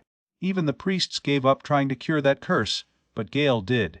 Gimli asked about the curse, and Sharona explained more. Even she was petrified with the rooster breath. But here she was, alive and well. As the mine reopened, they found more stone statues of adventurers inside. Unfortunately, some did not survive. The cockatrice had already eaten partially. But those, Gale was recovering in the church infirmary. Because of that, the local church was panicking. They didn't know what to do with Gale's powers. Sharona said she tried to calm things down for now, but she had to admit that Gale's ability to remove curses was off limits. Gimli got more curious. She asked Sharona about destabilization skills, and Sharona told her how wild they really were. Gale discovered that the petrification of the rooster was some kind of curse, not poison. Once he realized this, he cured the whole group. No remedy or help from the necessary church. Sharona rubbed her head. So you asked Gimli if she still seriously believed Gale was just a random wanderer. Gimli laughed. Wandering or not, Gale was still a new member of the guild. But after saving all those adventurers and helping with some long-term missions, she admitted she might need to ask for a promotion on his behalf, even if he was working alone. Sharona provoked her for being sneaky. As usual, Gimli replied with a sly smile, saying he didn't need advice from a fox like Sharona. So she came back to the question, what was Sharona doing for Gale? Sharona thought for a moment before admitting that she had let him join the Smith Association. She said her sense of design was questionable, but her skills were real. Gimli completely agreed. And that was good. There were no rules that would stop anyone from being in more than one alliance at the same time. Both smiled a little bit at each other, so they quickly turned away. Sharona suddenly got up and said she had to leave. Gimli said he wasn't fooling anyone. Sharona told her to be quiet. Meanwhile, in the mine, Gale sneezed high. He lives nearby, scolded him for not walking away first. Gale apologized, saying the mine was still dusty. He added that Sharona was being very hard on her workers. But if it evened them up, maybe it was worth it. Mora said he was very optimistic. She pointed out that everything that happened now was because of all the curses Gale launched at once. She said she didn't even know if he was a heroic adventurer, saving lives, or a disaster waiting to happen while she was playing with his cheeks. Not far away, the miners were busy again, filling carts with rocks. The mine was back in operation. Mora then asked if it was true that Gale joined the Smith Association. He confirmed and showed both plates. One for the Smiths Association and one for the Adventurers Association. Sharona helped him with his market in exchange for his entry. Mora was surprised. The Smith Association was known to be full of serious craftsmen. Rarely do they let any adventurer join, and they usually hire outside help for mining. She asked what Gale was doing for them. Gale said they didn't make him do anything. They had given him a corner of the guild to make his cursed equipment. Mora raised her eyebrows and wondered if that meant they accepted him as one of them. Gale started thinking about Sharona. No matter what he created, she always had something negative to say about it. I was starting to get nervous. She didn't like him making cursed swords and dangerous artifacts. Gale assumed he wanted something more practical, maybe even decorative items. With that in mind, he started working on those things. He showed one of his new creations to Mora. It was a vase made from a bleached skull upside down, with flowers coming out of it. Mora was totally disgusted. To her, it seemed like something no one should carry in public. Gale insisted it wasn't a random idea. It took him a whole day to finish. Not because turning a skull upside down was difficult, but because he spent hours polishing it and making sure the colors had a nice glow. Mora told him not to polish someone's skull like that, and guessed he probably added some kind of crazy effect to it. Gale claimed it had no wild effect. He was focused on design this time. Still, if someone put the vase in a room, it would automatically give you constant magical recovery. And if they used it as a glass, it would even allow for a quick cure. Mora was stunned. That kind of item was something mages would desperately want. The survival of a wizard often depends on how quickly they can regain their magical power. Usually, they have to use potions that I like terrible or meditate in the dark for long hours to regain their energy. But with Gale's vase, all they had to do was keep him close.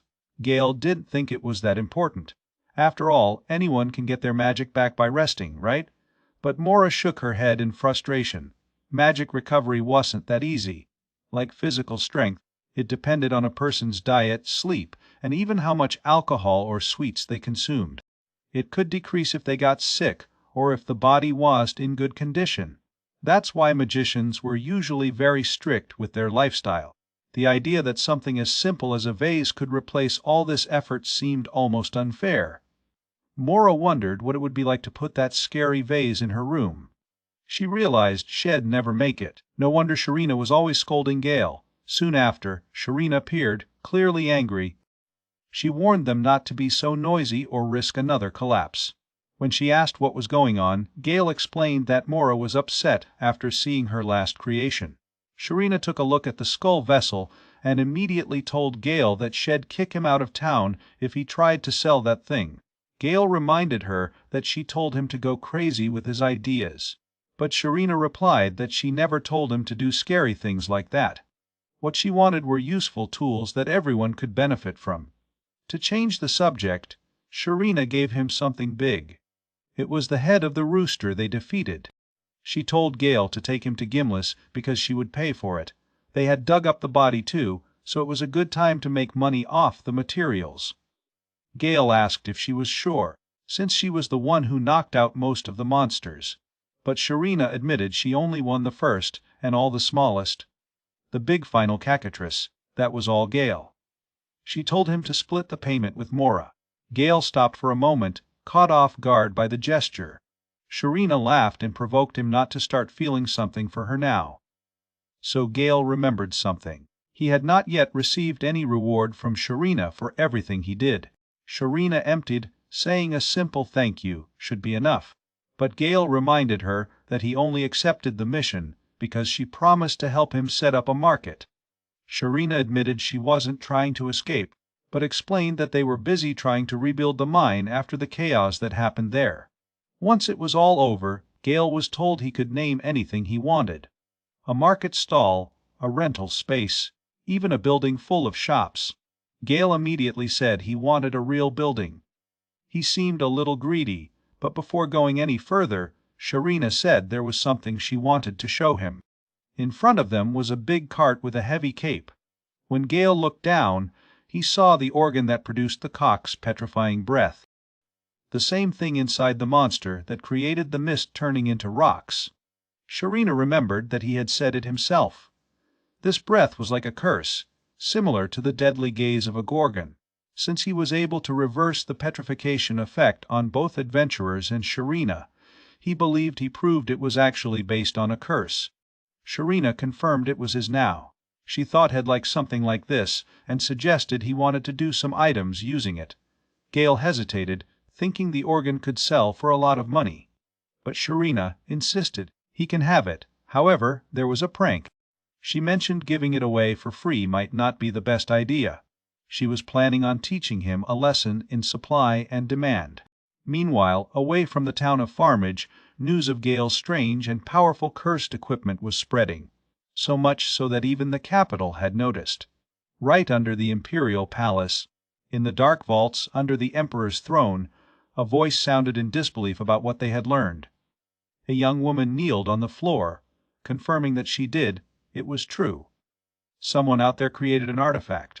But the prince before her, Prince Furiel, was furious. He wasn't interested in excuses. Holding the young lady Lisnet by the jaw, he made it clear he didn't believe her. After all, she was only the leader of the Empire's assassins, while he was the crown prince.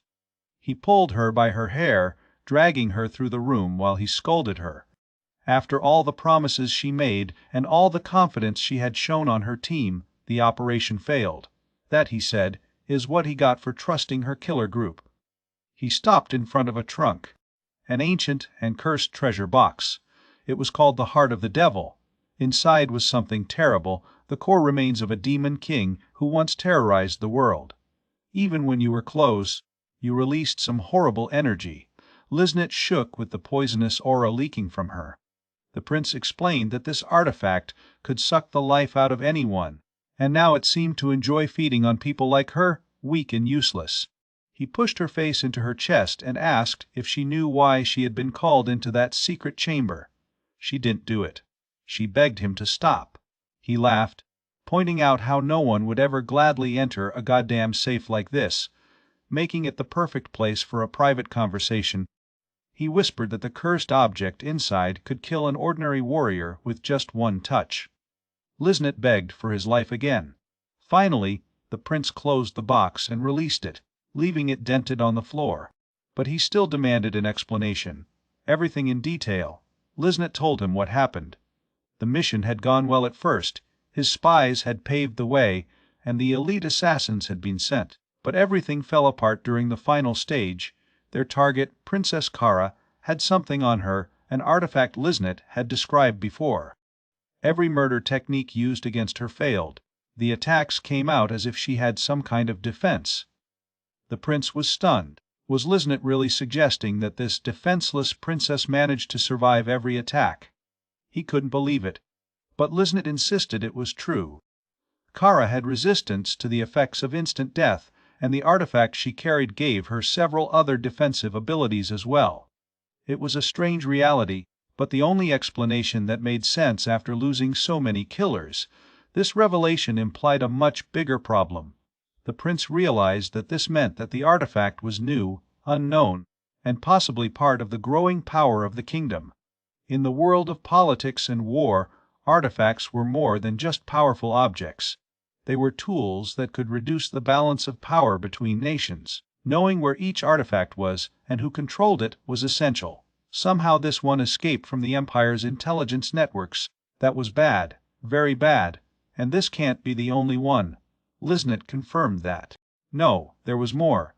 The prince cursed the situation. The kingdom had him on edge, and now this. Worse still, it seemed that his rival, his own younger half-brother, Cardiz, was planning to marry Princess Kara. Variel hated the idea. If Cardiz had that kind of power, he could change everything. Variel, the first and most powerful prince, would be overshadowed. He couldn't let that happen. He murmured a curse on Kara. Where had she found these artifacts?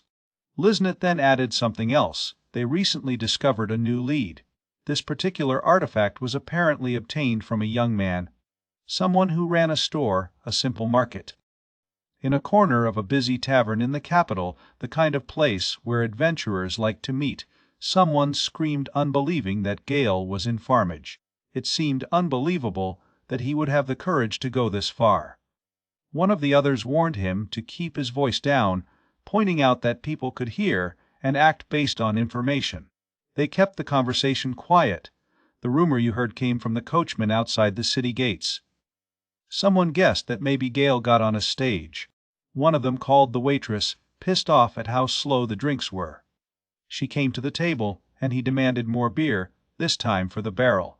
Poor waitress apologized and ran to get it. Someone at the table said maybe it was time he stopped drinking. Another changed the subject back to history. Apparently, there was a stagecoach going to Farmage that had been attacked by a bunch of orcs. According to the rumor, Gale had killed them all. Looks like he had help from someone skilled. It seemed impossible for one of them.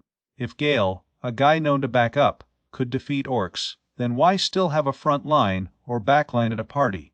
But they said to let the story end. The story was that Gale used a strange and ugly dagger to eliminate the orcs, probably a cursed weapon. That definitely sounded like Gale's kind of thing. Still, the man couldn't believe it. Orcs were tough even for them. There was no way Gale could do it. It had to be someone else. Others on the table arrived in more detail. Someone had seen Gale, or at least someone like him, running a tent. He was selling cursed items at very low prices on the foreign market, and for some strange reason, the royal guards ended up confiscating everything he was selling. That made everybody laugh. Sure, Gale's stuff would be trash or cursed in a way that would scare people. Still, apparently he made some decent money out of it. More people added to the story. Gale had been seen staying at a good inn and wearing new clothes, away from her usual scrappy me. That meant he had enough money to pay for his stage trip, at least. And if the royal guard was looking for him and still couldn't find him, maybe had really escaped. If all the rumors were true, it seemed that Gale had taken his winnings and moved from the capital. Knowing how stubbornly hopeful he could be, he probably thought he could open a shop of cursed goods somewhere.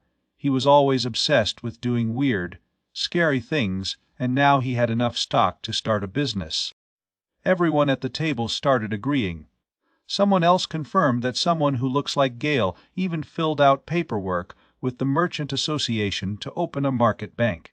When she asked about it and showed her the mission contract she received from Princess Kara, the guild leader gave in, despite murmuring about privacy, and told her that the man had not been seen recently, so Gale probably moved on. The group thought it all made sense. Gale tested in a tent, gained experience, and then moved his damn item business elsewhere. If anyone liked your strange creations or not, Gale would open a cursed store if he had money for it. When one of them looked down and realized that his mug was empty, he complained again about how slow the service was and shouted for his beer, saying that everything was being paid for by Princess Kara. Then, without warning, a great shadow appeared beside them. It was the waitress. She carried 2 huge barrels, one in each hand. As soon as the man was about to complain again, ready to say he wanted to drink as much as he could tonight, he turned and saw her standing there. The waitress threw the barrels at the table with a heavy beat, clearly sarcastic while she thanked Kush for waiting. Kush wasn't happy about it, complaining about how customers should be treated better, but she just pointed out that these were the barrels he asked for. Norris noticed how strong the waitress must be. Only one of those barrels would be super heavy. The group quickly returned to the main discussion, trying to find out where Gale might be hiding. What they didn't realize was that the waitress was secretly listening to them. Another server whispered to her, praising her good work. She wasn't just a waitress, she was Lady Liznette. Liznette already knew this group was being watched. Your job now was to gather information. Still, she couldn't help feeling angry. Why, of all places, did she have to take a part-time job in such a miserable tavern in the kingdom? Her spy agreed it was frustrating, but asked if they were sure this was the right group to follow. Liznette replied that it almost certainly was. Based on information, these people were as bad and grumpy as expected. What bothered Liznette most was that Princess Kara chose to hire them. The conversation you heard confirmed it. They were talking about Farmage, and the name Gale came up, too. According to the information Liznette had collected, this was a group called Wolfpack. Their mission was to find a man named Gale Hamilton. Apparently Princess Kara was desperate to locate him. They say he's the one who created that powerful artifact everyone was talking about. One of the other spies found it hard to believe, an artifact maker running from an elite team. Who was that guy? Liznette admitted he didn't know much, but what she knew was that he was smart. She found out Gale was a member of the same Shrank team, but now he had completely disappeared. There were no real clues about him, just gossip about how his projects were bad and other random trivialities. Liznette was convinced that all this nonsense was to deceive people and hide Gale's true identity as the creator of the artifact. To her, Gale was like a ghost. She didn't even know what he was doing before all this. The idea of being fooled like that made her feel sick. Still, the information they were collecting about the Wolfpack team can still lead somewhere useful. If they could get the slightest clue as to where Gale was, it would be worth hearing the ramblings of the party. Once Wolfpack started moving, Liznette's group would follow. They planned to track them down and take Gale the moment he was found. His team was also helping with their limited budget, pooling the resources they could. Inside, Liznette was burning with rage. She cursed Gale Hamilton with all her heart. Meanwhile, at the bottom of Smith's Guild, the sound of metal shock echoed loudly through the workshop. Mora was watching Gale as he moved on a project. Gale was wondering if it was time to tell her something important. He turned to her and said he was grateful for the help she gave him during the search for Dios Mind. That mission had nothing to do with her, but he involved her. He was very grateful. Having her around made him feel more confident. Mora's face turned red with shame. In her mind, it was like being hit with a sudden emotional fastball. Gale reached out, and Mora tried to look confident. She reminded him it was one of the capital's top 5 backup mags. There was no one she couldn't help. That was her job, at least until Gale had his own shop in a better part of town. Gale agreed with her, saying that thanks to her help, her dream of running a proper store was finally coming true. Mora blushed even more and with a shy smile, suggested that maybe she could continue to support him as well. So Gale sneezed all of a sudden. Mora scolded him, reminding him to turn his face when he sneezed. Gale apologized and said he didn't know why he sneezed so much. Maybe people were spreading rumors about him. Sharina went into the workshop and said the sneeze was probably because of the mental dust entering her nose. Gale was surprised and happy to see Sharina. He said the workshop she lent him was a big help. Sharina asked if the item Gale was working on was a finished play. Gale replied that it was, and that he had built it exactly at her request, but he thought it looked kind of stupid. Sharina replied that if he thought it was ridiculous, it probably meant that most people wouldn't think so. Gale was confused and screamed, asking what that meant. Sharina wanted to know how the device worked. Gale asked her to turn it in. When she turned the key, it suddenly made a strange sound. That's when Gale explained what he did. He fired a bolt of petrification, fed by an organ of a rooster, a magical creature. Sharina quickly dodged herself, frustrated by Gale's activation while pointing at her. She reminded him how dangerous it was, especially since she had been petrified once before. Gale, not too worried, said he could remove the curse again. Still, he wondered if anything like this was useful. Sharina, on the other hand, saw it as a brilliant and practical invention. She reminded him of the basic rules of supply and demand. They looked around. The area was mainly plains, mountains, and forests. While there were rocks around, they couldn't just dig up the city. Getting a good stone or metal was very difficult. But if someone got the right kind of stone, it would sell for a high price. She even pointed to a drawing she made, showing how the deserts had no building materials. That made Gale wonder what kind of situation they were getting into. Sharina kept asking what someone would do if they wanted to build a stone structure in a desert. Gale figured they'd have to solidify sand in bricks, get them off the ground, or transport them from afar. Sharina agreed. Those were the typical options. But each of them came with serious problems. Making bricks required extra water and materials, which were hard to find. Digging was forced labor, and carrying heavy materials at long distances was not practical. Gale got it. Mora added that in a desert, it was hard to make strong bricks, and water was too valuable to waste. That's when Sharina pointed to the petrification beam. What if they had this? Gale understood what you meant. If they packed sand in a mold and then hit it with the beam, they would have solid stone bricks immediately. Mora got it too fast. Sharina told Gale that while he had incredible craft skills, he had no idea how to use them effectively. That comment made Gale blush. Sharina explained more. In agriculture, there was a serious shortage of stone materials. You can dig them up or get them out of the mines, but no method gave them the quality they needed. With this tool, this whole problem can be solved. If it worked well, Gale could make a lot of money out of it. Gale wasn't sure yet, but Sharina repeated herself. He had talent, real talent. But it doesn't make sense, Gale insisted. Mora joked that he also had no ability to read the mood of a room. Sharina admitted she wasn't interested in cursed things, but she found this one surprisingly cool. Gale smiled shyly for his compliment. Sharina smiled, calling him an idiot just because she liked one of his cursed tools. So she mentioned they had material from another caccatrice. I could. Did Gale do another one of those devices without any extra tricks this time? She added that using rooster chicks for materials would not work. Gale agreed. He had tried before, but the organs of the young creatures were not developed enough. Their tail had poison, but it wasn't the kind fed by curses. Sharina joked that a poison maker would be nice, but you couldn't have it all. Gale wanted to know if a poison device would be useful. After all, it was just poison. Sharina pointed out that they were in an agricultural region. There were tons of pests and insects to deal with. The right kind of poison may even be useful for hunting. She guessed Gale didn't know how to use poisons effectively. Gale offered to do something for her if she wanted to. That surprised Sharina.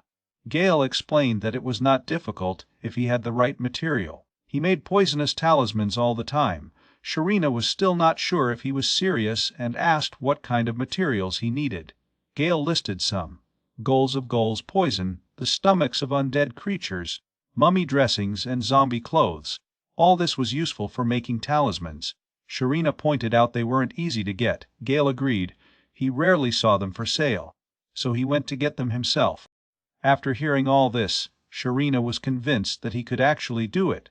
She got excited and said she'd ask Gimli to help get the materials they needed. She also told Gale to use the things he had already collected and build what came to mind. She promised to buy everything he did for a fair price. Gale took a bottle of weird perfume. The moment the girls opened, they realized it smelled awful. Sharina guessed she used zombie intestines, but Gale cleared it up.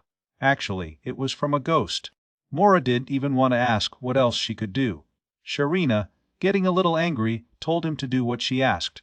She gave him a stack of papers, like a list of orders. Gale, blushing again, got excited and said he would start immediately. Sharina said she was looking forward to seeing him and took the cockatrice device with her, planning to get used to how it worked. Gale agreed. Mora offered to join Sharina, thinking she'd have trouble opening doors while carrying the big device. Sharina provoked her, asking why she was still around. Mora admitted she just wanted to see Gale. There was no good search for her today. Sharina laughed, saying she was only joking, and mentioned that Gale and Mora were completing missions together as a temporary team. Gimli was happy to see some old cases finally solved. If Gale and Mora were starting to feel comfortable living here, Sharina thought she couldn't ask for anything more. Laughing loudly filled the inside of the carriage as Kush and his feast celebrated. He joked about how royalty didn't play. They had a huge account in the stores, but nobody seemed to care. Kush proudly showed the sword he bought, a beautiful mitral blade worth 500 gold coins. Melissa had chosen a weapon made from a wyvern bone. Norris was excited about his new magic book and his team, which now let him cast spells quickly and blow up powerful magic with ease. Luke equipped himself with armor made from the skin of a magical beast. Kush pointed out that it didn't matter whether Gale cursed his items or not. With this kind of equipment, their party could finally unleash all its power. Nothing could stand in their way now. The whole group laughed again, but then Kush calmed them down. There was something bothering him. If their party was so powerful, why did no new support member join them? Norris remembered they were a Shrank party. Few adventurers could follow your level. Luke added that this is why they had to settle for people like Gale and Mora in the first place. Other people in the carriage whispered behind their backs saying that no one in their right mind would want to join people like Kush's team anyway. Kush shrunk and said that in the end, money could fix everything. He turned to other people sharing the carriage with them and called one of the quiet ones. He asked the dark girl and her group to remember his party about their jobs. One of the hooded figures pulled her hood. It was Liznette.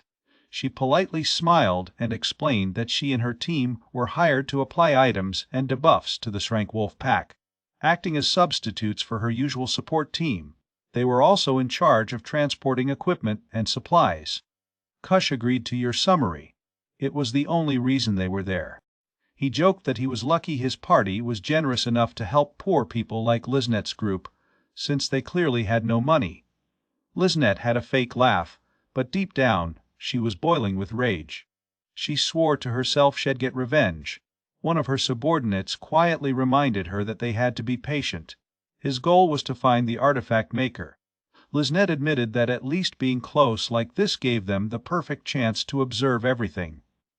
Another teammate sighed, unfortunately agreeing that Kush was right about one thing. They really were poor. Liznette smoked quietly. In her mind, she was already planning how to completely destroy Kush and his team. Meanwhile, Melissa decided it was time to eat and drink until they reached the farm. Kush called Liznette again, asking her to bring a bag. They put all the fancy food and wine on a table in the carriage. Kush smiled, saying Princess Kara was paying for everything. Would they believe their luck? One of the others said Kush didn't have to rub it. They already knew. The route was also panoramic, passing through the central agricultural region of the kingdom. Liznette, still calm on the surface, asked to confirm that they had officially accepted an escort mission to this caravan going to the farm. She warned you that drinking too much can interfere with your duties. Kush came back to her, telling her to be quiet. He said just seeing her dark face made the wine look bad. He told her to throw a tarp at herself like the rest of her group. Kush's group laughed at the insult while Liznette whispered silently to his team. She listed all the things she still needed: accommodation, information, communication with the Empire, and so many other rising expenses. One of his companions added that Kush's group was not about to share anything with them, not even a single coin. At least the tavern they stopped before gave them some free meals. Suddenly a loud scream echoed in the air. It was an acute, unnatural and alarming tweet. Liznette's group immediately remained silent. Something was coming. Outside, the caravan guards raised their voices, warning everyone that monsters were approaching. Mercenaries were ordered in their combat formations. Adventurers were warned to protect the wagons. Confused voices asked where the enemy was. Everyone turned to the forest. That's where the sound came from. And then the monsters appeared, a whole horde, coming out of the trees together. The mercenaries shouted, trying to keep everyone calm. After the recent orc attack, the caravan brought in more guards.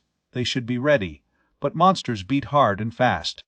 In an instant, the first wagon was thrown into the air as if it weighed nothing. A watchman reported that they saw the monster leader attacking. It was a behemoth, a monster classified as Shrank. Normally, these creatures never left the border between the Empire and the kingdom. Back in the carriage, Liznette reminded her group that they were trained to fight people, not monsters. Liznette quickly assessed the situation. If they tried to confront the monsters directly, they'd probably lose. She saw killer wolves, huge boars, and red grizzly bears mixed with the horde. They were all powerful monsters classified as B or even larger. Running away may be your only option. She looked back and saw Kush's party still laughing and playing, completely unconscious of danger. Tom was running out. They needed to escape or act now. But his mission was critical, and unfortunately, Kush's group was the only clue to that. Frustrated, Liznette swore without breath, then ordered his subordinates to prepare to retreat if things went wrong, but to fight the monsters as much as they could. Her team waved at understanding. Still, a question bothered her. Shouldn't there be a monster hunt sent by the Empire? Why haven't these beasts been cared for? One of his team members explained that a similar search had been issued in the kingdom as well, but the adventurers who took the job, a supposed Shrank party, cancelled the mission right after accepting it. Liznette was furious. What kind of irresponsible adventurers would do something like that? So you hit her, some stupid shrank party. She slowly turned to look at Kush Group again, putting the pieces together. It can't be, can it? The subordinate asked what they should do with Kush team. Liznet made a decision. If they really were a party shrank, then they had the power to take on a behemoth. And now, like it or not, they were technically part of the same team. She forced them to fight, whether they liked it or not, for the sake of her own crew. A loud cry suddenly echoed through the caravan. Someone was screaming about a behemoth. Luke from Kush's group finally noticed something was wrong. He looked around, but Liznet and his team had already disappeared. Liznet's voice screamed dramatically, and Kush reacted angrily by hitting her, thinking she was lamenting. But she kept pretending. Luke mentioned how high things were getting out there. Norris answered, realizing that something was wrong. The wagon was no longer moving. They peeked outside and they saw the driver was gone. And then it happened. A gigantic mouth opened in front of the carriage. Norris and Luke froze with fear, completely shocked.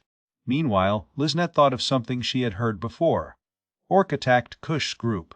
Makes sense now. The orcs were probably expelled from their territory by this very behemoth. Forced to flee, they ended up near the highway, where they attacked the wagon. That showed how powerful this monster really was. Strong enough to cause chaos in miles. The ground trembled as the massive creature roared.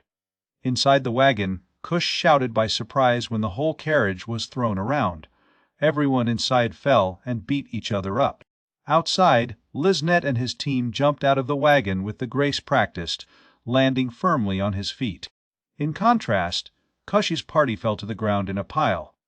Liznet turned around and scolded them, thinking that if they really were a shrank team, they should at least know how to avoid being knocked down like that. So the behemoth growled. His voice was deep and terrifying. He opened his mouth and roared again, so tall, it seemed to rip the air. Liznet shook. The sound was more than just loud. That was impressive. It seemed that the world itself was breaking under the force of that roar.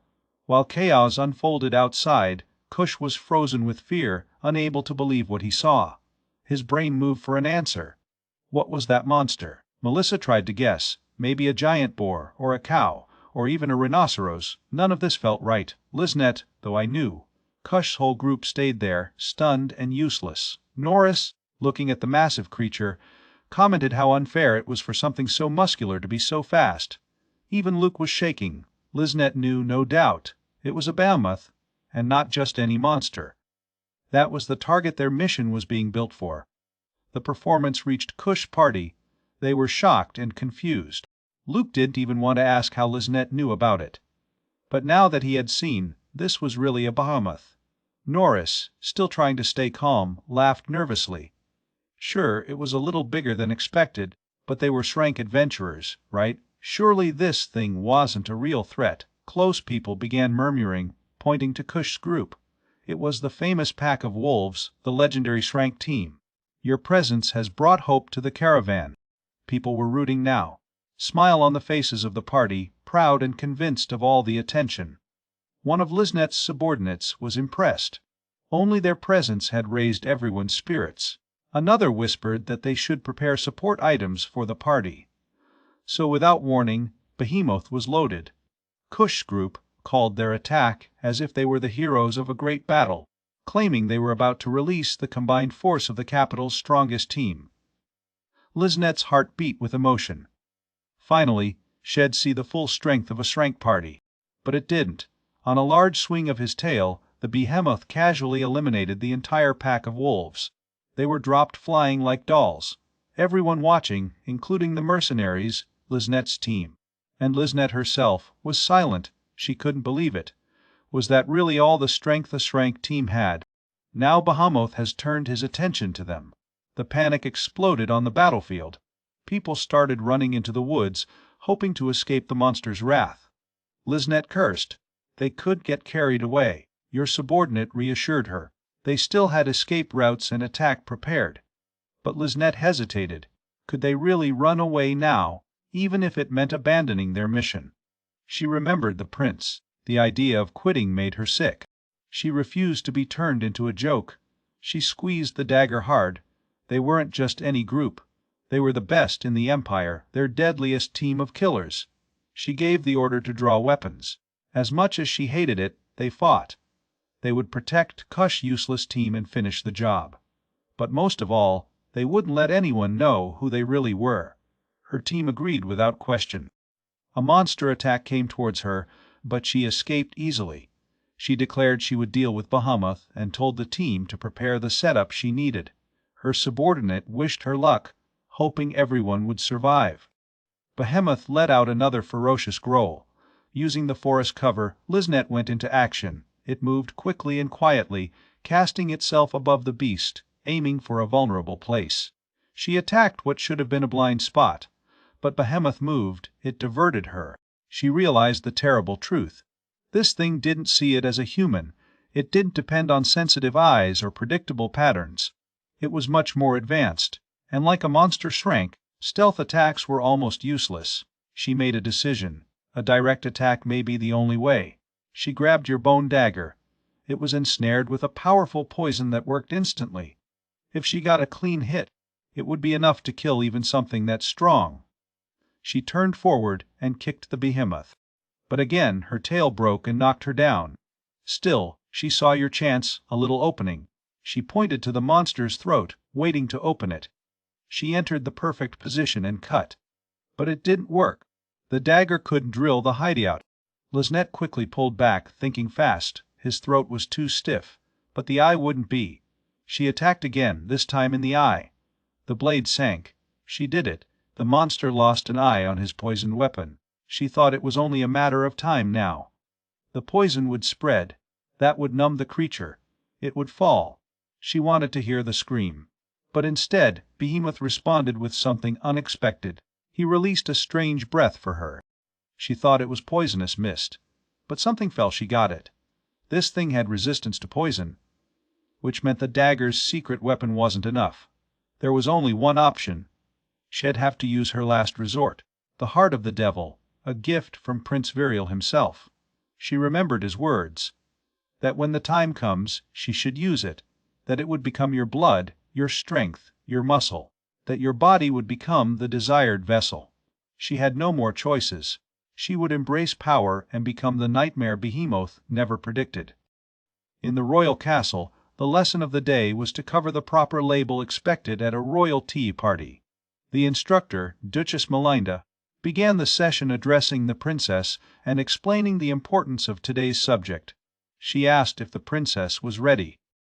Melinda then instructed that, when sitting at the table, the princess should maintain the chin level, never tilting it up, which would imply condescension, nor down, which would mean self-aggression. The correct posture was to keep the chin parallel to the ground, transmitting equality between her and her guest. As the lesson continued, Melinda explained the next rule of decorum. When sitting, the princess must cross her ankles. She should make sure her left leg was placed in front as a sign of friendship. By positioning the right leg forward would imply hostility, regardless of whether the legs were visible or not under the table. Later, Melinda put a glass on the table as an example. She demonstrated the right actions when tea is served. The lesson included instructions on sweetening tea. Melinda made it clear that only 1 or 3 sugar cubes should be added, never 2, as even numbers suggested a desire to separate from the person she is talking to. The instructions continued with the label of holding the cup of tea. A refined lady, Melinda insisted, should extend her pinky finger when lifting the glass. However, the finger should not be rigid. An excessively rigid gesture would be considered uncouth. The pinky should remain slightly flexible to keep the fun. As Melinda continued, she noticed the princess' head falling and drew attention to her. Noting that her tiara was slipping, it was essential, she emphasized, that the tiara should be used at the right angle all the time. A princess, no matter the scenario, must be capable of impeccable conduct, since her behavior reflects not only in herself but in the kingdom. The mention of Prince Kartz, the princess bride, made her freeze. She reflected on being forced into engagement with the second prince, a man she did not know, and resented the criticism she faced from the crown prince, another stranger. The whole situation seemed too heavy for her. Melinda then spoke of the significance of the princess' behavior for the stability of the kingdom. As one of the chosen, the princess had great responsibility and was expected to think carefully before speaking in public. In response, the princess reflected on how she would prefer to live a life of her own choice. Although she recognized the privileges she had received, she could not escape the feeling of being crushed under the expectations placed upon her. It seemed to her like she was born under a curse. Returning to the birds outside the window, she wondered if Gale, the craftswoman of the curse, might be able to lift the burden she felt on her. At that moment, her butler addressed her, remind her that continued peace with the Empire would prevent the kingdom from falling into bloodshed. He encouraged her to be interested in the Empire, suggesting that learning a little about them may be significant. She spoke out loud about interest and turned to Vivian. She asked about a rumor involving the Empire, specifically whether the heart of the devil they supposedly possessed came from the body of a true demon king. Vivian, listening to this, expressed resignation from the princess' tendency to fix on the most eccentric details. The princess, however, believed Vivian did not understand her intention. As a princess, she pondered whether anything as catastrophic as a demon king could actually exist. The notion was treated as more of an oral tradition than historical certainty. It wasn't really a fairy tale, but it wasn't considered entirely factual either. The stories, passed by those who suffered under the demon king 1,000 years ago, were destined to convey the anguish of a past generation. However, with the passage of time, the raw horror of those ancient accounts became difficult for people to accept as truth. As a result, the brutal memories of that time gradually turned into stories told in the form of fairy tales. The historical accuracy of such tales remained uncertain. However, one thing was undeniable. The fact that such narratives existed implied that the so-called heart of the devil, if he were able to inspire such vile and dark legends, should indeed be one of the most evil and cursed objects yet confirmed to exist in the present world.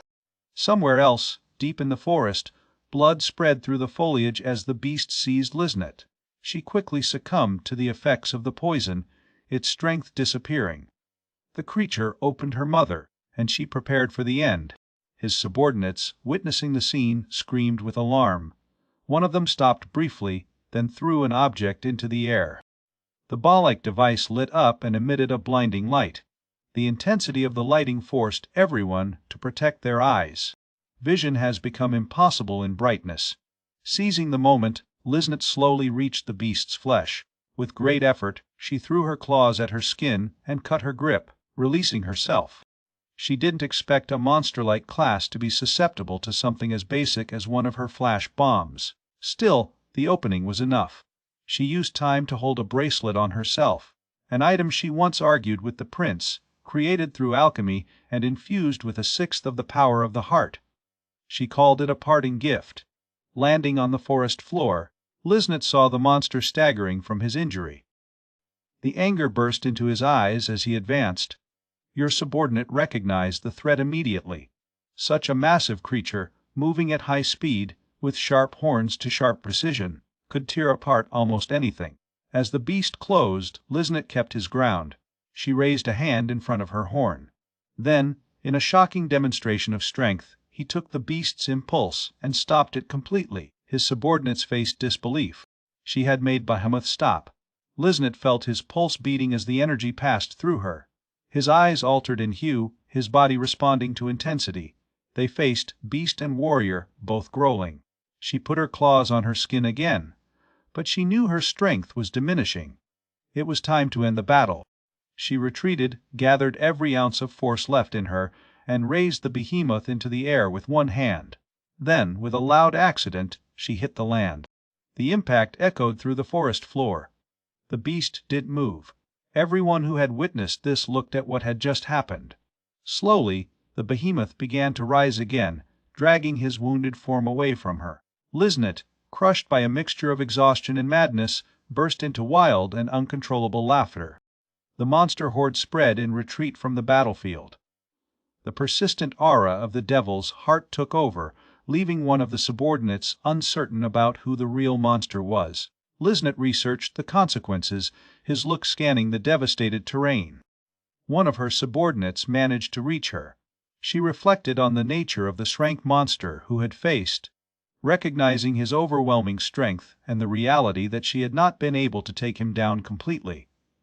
A strong cough escaped her, breaking her chest, and immediately the others ran towards her in alarm. One of them screamed for the distributor to be brought in without delay. She squeezed her chest, fighting for breath, fragments of words forcing them out of her lips. Mention the Demon King, and the heart again. Her hand grabbed the earth beneath her, grabbing her with pain and despair. The confusion wavy through the group as they saw something moving violently inside her body. Another member of the team commented on his fortunate moment and assured them that he had exactly what was needed. He reminded others how expensive the item had been to acquire and expressed his cautious hope that it would work as promised. He opened a specialized vessel, revealing a ritual expulsion sanctioned and produced by the church. Raised his voice, he began to sing, invoking the god of Rouge. When the words left his mouth, a radiant circular glow wrapped the group. The light has intensified. Liznit coughed violently once again, and from his hand, the bracelet containing the cursed essence flew loose. A little demon creature emerged from it, screaming as it squirmed on the ground. He crawled to Liznit, his grotesque form crawling across the land. In her mind, she recalled the words of the prince, that she would become the vessel sought after by the heart of the devil. She screamed in defiance. What I had done to her had been more than enough, and she wouldn't let it happen again, but his body continued to tremble with coughing spasms. Others reminded her that once a cursed item is used, there is no complete purification. The elements of the devil's heart were still inside her, digging deep, undetectable. At that moment, she understood why the prince in the palace did not give her a dissipator talisman. The perception was harsh. Of all the terrible artifacts she could have designed, it was this one. Still, she could not deny the relief she felt now. Behemoth had been defeated. They'd call it a win for now. The caravan, however, had taken a brutal beating. Although there were survivors among the adventurers and mercenaries, most wagons had been reduced to rubble or ruin.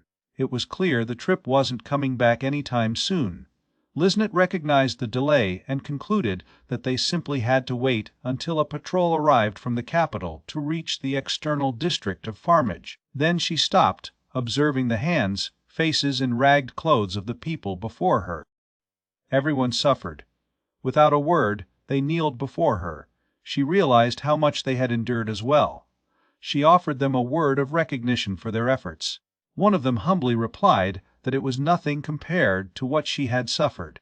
Her attention has changed. She looked aside and commented with contempt on the alleged strength of the guild members. They had proved very weak, embarrassingly.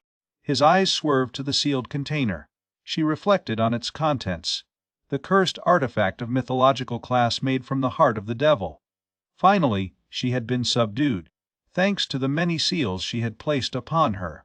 One of the men confessed he never would have believed it if he hadn't seen it with his own eyes.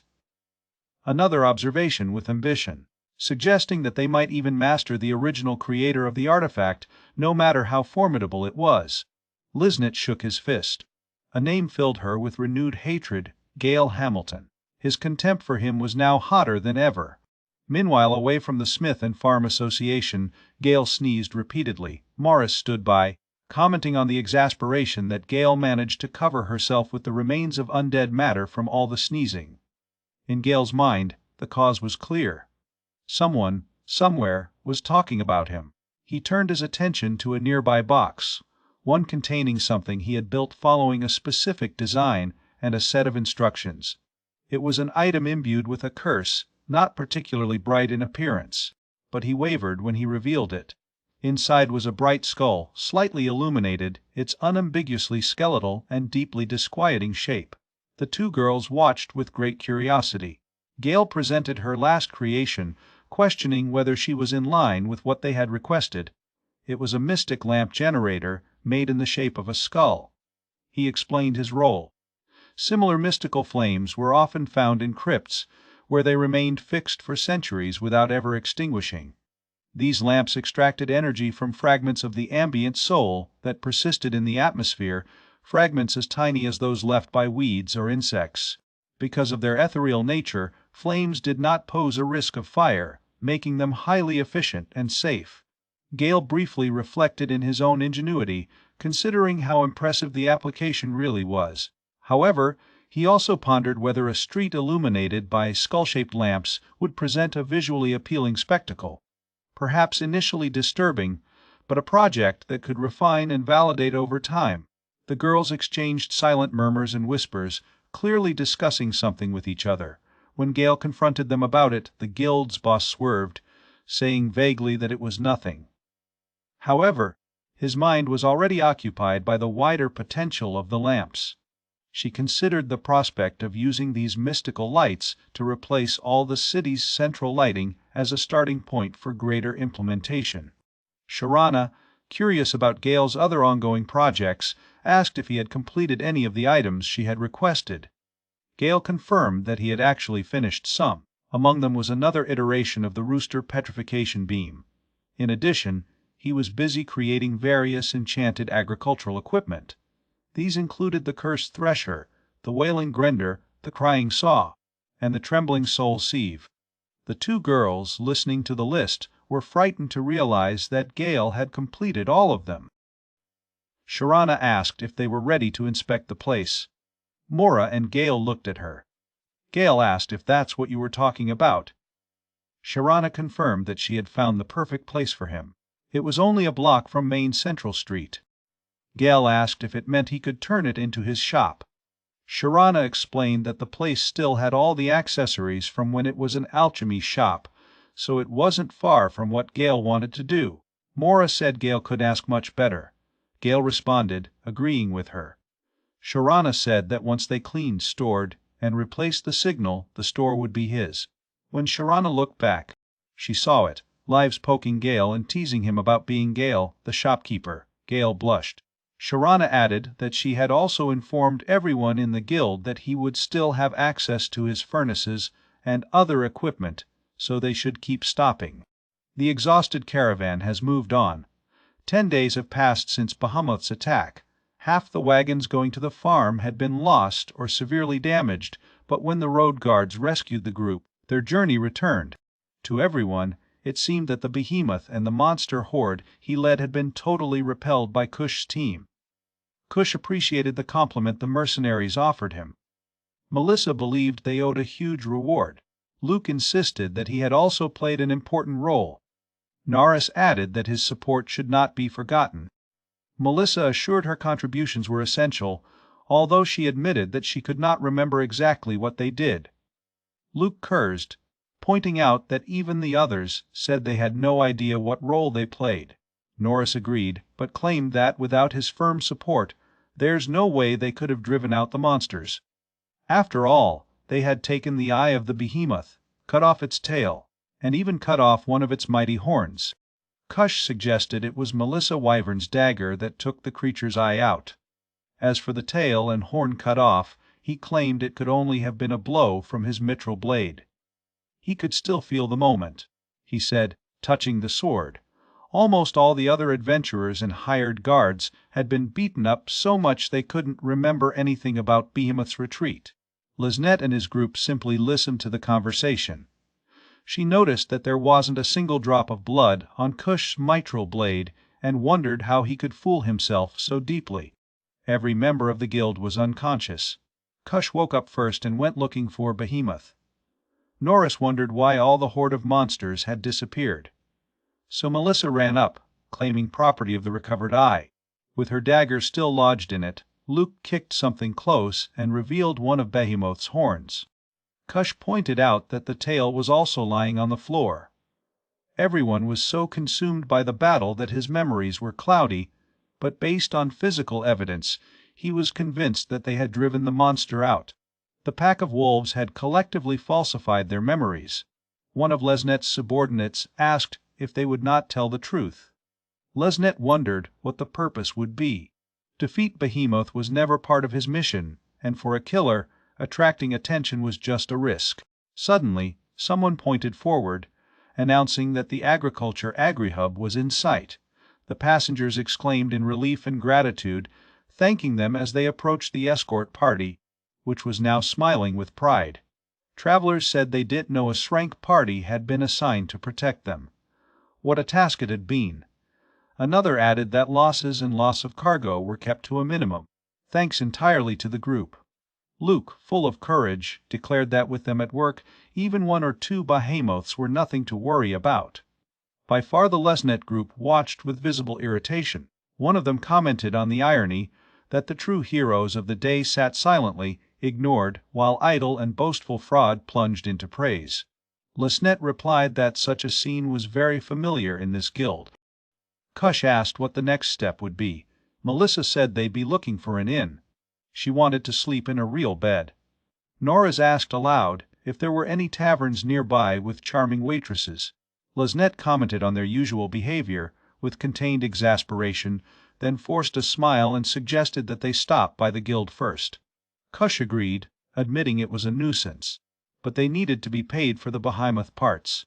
Luke added that if they left the task to those failed misfits, he feared they would flee with the merchandise. Although Lesnet smiled out, internally his stress reached its limit. Kush looked up and asked what was happening to the city. Skulls lined up in the streets, mounted on top poles, and lit up in a scary way. Luke questioned the strange decorations. Why were skulls everywhere? Melissa noticed that the locals didn't seem to be fazed, wondering if this was normal here. Norris hesitated and asked if they had seen anything like it before. Suctions followed as achievement achieved. That macabre aesthetic, it had to be Gale's job. Someone interviewed out loud. If it was, what exactly were those things? Gale's inventions. Luke dotted, asking if they really believed Gale had been embraced by this place. Melissa was also skeptical. She pointed out that Gale only made cursed equipment. There was no way this bizarre landscape was his. Norris countered that you shouldn't be so sure. After all, it was a remote town. Kush smiled. If Gale was here, then fine. With so many strange creations in view, it probably meant Gale had opened a store somewhere. Another tweeted that at least Gale must have gone through the local guild. Everyone knew how ridiculous he was. Norris commented that leaving such flagrant clues in broad daylight was like him. Everyone shared a known smile and agreed to go to the guild first. Lesnet noted that it seemed that they had stumbled upon something valuable. One of his subordinates confirmed it looked like Gale Hamilton was living here. However, Kush Group seemed to have a low opinion of him. If Lesnet had to guess, Gale didn't trust his ex-partners much. Another guessed that Gale probably kept his identity as a hidden craftsman and used that third-rate party as a front for his real activities. They eventually reached the Guild of Adventurers. Gimli greeted them at the entrance. As they entered, Luke noticed that the place was not exactly buzzing with life. Melissa commented on the age of the building. Norris doubted they'd find a mission here. The heavy steps echoed when Kush went to the reception. He demanded to see the boss. Introducing his party as Wolfpack, he ranked us. Gimli laughed and informed him that she was guildmaster and asked how she could help. Cursed Kush, clearly shocked by the revelation. He then called Lesnet, snapping his fingers as a sign to bring the cart forward. Lesnet and his subordinate dragged Behemoth's remains forward, placing the pieces for Gimli to inspect. Kush was waiting for his verdict while he calmly examined the monstrous parts. Gimli smiled, and after a break asked what exactly he was expecting. Stuck off guard, Kush responded with a confused grunt. Demanding that she not play with him, he asked Gimli if she recognized the remains. Gimli replied it was a behemoth, she supposedly. Luke jumped, pointing out the meaning. She didn't realize what that meant. It was a monster shrank. Norris agreed, noting that it was high-quality alchemical material, worth a fortune in the capital. But Gimli explained that when it was a behemoth, you needed at least your whole head or heart to count as valid proof of killing one. That was the pattern, even in the capital. From the look of things, she added, the behemoth had fled, didn't it? The party members were silent, swallowing a lot. Kush grumpy, angry, and murmured that they would see who was laughing later. The group turned around and started walking towards the exit. When they left, Gimli called Lesnet, suggesting that next time she should finish the hunt. Liznit, very disgusted with others to care, just ridiculed the comment. Her subordinates began to collect the remaining parts of Behemoth, in turn, to follow her. Gimli then addressed Liznit directly, asking what organization he belonged to. Liznit froze, stunned, and slowly turned to find Gimli smiling consciously. Gimli pressed harder, saying it was clear that they had really hurt Behemoth. Why would a clown group do that? If Liznit was trying to cover things up, Gimli said, she better come up with a better story next time. Liznit was speechless. In her mind, Gimli was in the same line of work as her, or very close to her, and clearly highly competent. Liznit simply said they were leaving, and the rest agreed without protesting. When they left, Gimli thought to herself, a party from the capital, just like Gale. Things were starting to move.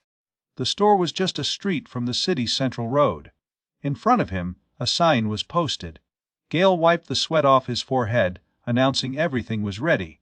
He asked Sharina how she was doing. Sharina replied that it was not bad, still a little scary, but definitely had Gale written about it. Gale thanked him again, expressing how grateful he was to have a professional repairman helping him. Sharina responded with a heartless thank you, saying she didn't want to be called that. The front sign says Curiosity Shop, Gale's Cursed Goods. Sharina added that personally, while he was still open to accepting jobs on their side, she had no complaints. Gale said she was one of her best clients. She took him to the scene and helped him get the place running. He said he'd still come once in a while. His grand opening was scheduled for the next day. He asked Sharina if she wanted to celebrate that night. Sharina asked if he was thinking of having a drink. Gale confirmed, saying she'd let Mora know too. Mora showed up from behind, asking if they were finished. Sharina greeted her, saying the time was perfect and Gale's shop was ready to go. It was a rental, but a good one. Mora said she wanted to help. Gale packed up, but it looked like she was late. It had been a trap. The place was once a hardware store run by an alchemist who allowed Gale to prepare everything much faster than he expected. Gale asked Mora if she was working with other parties lately. Mora said yes, and on that note, Gimli mentioned that Gale was doing solo missions in nothing but crypts, abandoned churches and similar places, right? Gale said he was collecting cursed materials, and no one wanted to join him for that kind of work. Sharina added it made sense. Few people were making ads for cursed craftsmen. Gale recognized that the situation was difficult for him. Although he was happy to have the store, he still considered himself an adventurer. He didn't mean to be a full-time shopkeeper. Your plan was to keep venturing. Eventually, he was hoping to hire someone to watch the store while he was on the field. He needed time to create items and gather more materials into crypts and ruins. But at the time, he didn't have the capital to hire a sidekick immediately. Mora's eyes have widened. She suggested that she could watch the place sometimes, and that maybe the two of you could have a party again. Gale turned her head towards her. Mora explained that despite both being members of the rear, this agreement worked well for her previous missions. Strangely enough, she admitted that when she was with him, she felt that she could overcome anything. Gale looked away and walked away, not recognizing her feelings. Mora closed her eyes, waiting for an answer.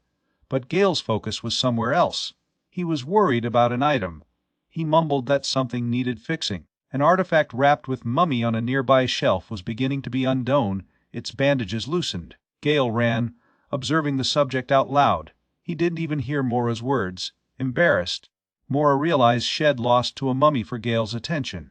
Next door, Sharana watched the whole exchange and smiled with fun. Then, when they were outside, Mora mentioned that they would meet after sunset. Sharana agreed, adding that she would bring something to Gale as well. She asked if he had any requests.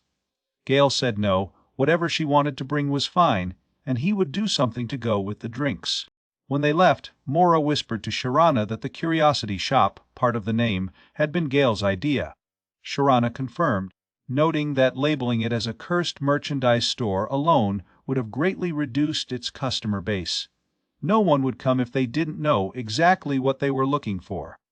Gale heard your laughs from afar. He looked back at his shop, and smiled weakly, with friends beside him and a place to belong. It was hard to put into words how comforting it was. Then the bell on the door rang, a smooth, pure sound that echoed far beyond its volume. It was an undead bell, a charming little charm used by the crypt's watchman to calm down and guide the spirits of the lost children. Your tone can be heard for miles. Behind the door, there wasn't a big inventory, just shelves full of artifacts and curiosities that were nowhere else. Later that night, the bell rang again while Gale was back there preparing something. He went to the front of the store and greeted the visitors, apologizing and saying that the store was not yet open. But he was caught off guard to see Kush standing there. Kush greeted him sarcastically and cursed his name. Gale froze, baffled by Kush's presence. Kush continued, saying that after all the trouble Gale caused them, he now found him running a merry cursed shop in the field. A loud bang. The door was kicked. Another voice called the name Gale, and the rest of the group came in. Gale was stunned. He could barely process what was happening. So he noticed someone behind the party. It was Liznet. He asked what they were all doing there, appearing out of nowhere, especially when the store hadn't officially opened yet. Norris turned to Liznet and asked if she and her team would mind watching outside. They didn't want interruptions. Gale was confused. Was Liznet a new member of their party now? And why did you bring such a large group? Liznet and his team moved to stay close to the entrance, keeping their eyes open. Norris said this deal should make things easier. Trusting Gale understood what he meant. Gale looked at them. He reminded them that it was they who expelled him in the first place, and even told him to open a shop of cursed goods. So what were they doing there now? He was upset, his voice was unstable, and his legs were weaker just to see them. Kush went straight to the point. He said they wanted Gale to remove their curses now. Gale winked in trouble. He asked for clarification. Outside, one of Liznet's subordinates leaned over and asked if they should stand guard. Liznet asked what he meant. The subordinate replied it was Gale Hamilton, wasn't it? Why let the party take care of him? They could approach him directly. But Liznet disagreed. If it were really Gale Hamilton, the craftsman, then this would be the perfect opportunity to observe his skill firsthand. The subordinate accepted logic. Still, Liznet wondered in private. Was this man really Gale Hamilton? He seemed so common to her. Inside, the party kept looking at Gale. He asked you again, damn it. He reflected. Kush meant Gale put it in the equipment when they were a team. What were they going through that needed to be removed? He had been careful. He was sure he had no negative effect on his equipment. He used advanced techniques to ensure that only the positive effects remained on them. All negative side effects were transferred to him. He squeezed his fist, remembering. That's what earned him the reputation of being a dead weight. He had accepted at the time, thinking he was helping his companions by protecting them from the burden of cursed equipment. But now this. He told them. He had removed those curses a long time ago. Gale repeated the word. Curses, still trying to figure out what they meant. Kush freaked out, accusing him of playing dumb. He claimed Gale cursed them for being fired from the party. Gale questioned the logic of such a motive. Why would he do that? Without answering, Kush seized an item near the store. When Gale didn't respond the way he wanted, Kush threw the object. He broke against the ground. Gale fell to her knees in disbelief. The item was one of your most valuable, your big ticket. Melissa observed the broken artifact and asked if it was the valuable item. She laughed, saying it was best for everyone to be destroyed. Gale's expression pressed, her forehead wrinkled. Norris stated his intention. They were going to destroy all the garbage Gale had stored. Luke went on, throwing daggers on the shelves, hitting more items. Gale protested, trying to stop him, pointing out that these pieces were not targets. Norris was ready to spell. Gale turned to him on alarm and screamed not to launch anything dangerous inside the house. If he fired a fire, he'd destroy everything. Gale ran towards the shelves to save what he could, but before he got far, Kush pulled him back through the collar. Kush sneezed, saying he was tired of talking and wanted action. He demanded Gale remove the damn curses. Gale replied that his stats might have returned to normal, but he didn't weaken them. He never hurt them. Kush winked, confused by the implication. Gale was saying they were just weak to begin with. Gale found her look adamant. It just made Kush more angry. He pushed Gale into the corner of the room. Kush growled that he no longer cared what the princess had asked for. He drew his sword. The implication was clear. If Gale hadn't lifted the curses, maybe they could break them by killing the pitcher. Norris agreed. It seemed like a brilliant solution. Melissa showed up, saying that if Gale had gone, there wouldn't be anything scary left to worry about. Luke added that he would finally shut Gale up. Kush was smoking. He shouted that they had come here, forced to be surrounded by ignorant hicks, and now they wanted out of this dump. He raised the sword above his head to attack. Gale looked up and asked him to repeat that. What did he say about this town? In an instant, Gale's fist hit Kush in the face in a clean, hard punch. Kush didn't see that coming. As an artisan of the curse, Gale's reaction was instinctive. He didn't even think. In a confined space like the store, where the heavy weapons were slow and heavy, a fist moved faster and landed more true. Kush flew out of the store door. Gale stood up and screamed after him. He told Kush that if he was going to keep destroying the store Sharana helped him get, he wouldn't tolerate it anymore. Actually, now was the perfect time. Gale had suffered all the insults they had thrown at him, but now they dared insult Farmage, the city that gave him a second chance. That's out of line. Gale said they'd settle this outside once and for all. He was so full of rage that he gave his stroke the strength of iron. The party was opened. Watching from a distance, Liznet's group quietly prepared. Once Gale got involved with his old party, they would finally witness their true abilities. Depending on what they saw, they'd decide, either kidnap him or kill him. Any results fit their plan. On paper, the Wolfpack party was adventurous. Liznet planned to use that reputation as an advantage. They'd be perfect scapegoats. Kush cleaned up and barked at Gale that if that's how he wanted to play it, fine. He would give everything he had. Melissa called to make sure he was ready for what was coming. Norris stated that Gale would regret getting excited about them now. They've recently had a bit of luck, and for safety's sake, they've spent on the most expensive items money could buy from capital. In his hand, he held a potion container shining with powerful magic. Melissa ridiculed the extravagance of using such rare and powerful items on someone like Gale. They unpacked the containers and reduced the contents in a single sip. Gale was watching closely. Kush cut, and immediately there was a visible flash of light that broke out of it. Gale's eyes narrowed. He recognized that kind of glow. They weren't just ordinary potions. These were elite power enhancers, so powerful their impulses of statistics could be seen with the naked eye. Only the smell was enough to warn a trained craftsman. No, that wasn't a cheap stimulant. These were the best approved sponsors. Kush explained that.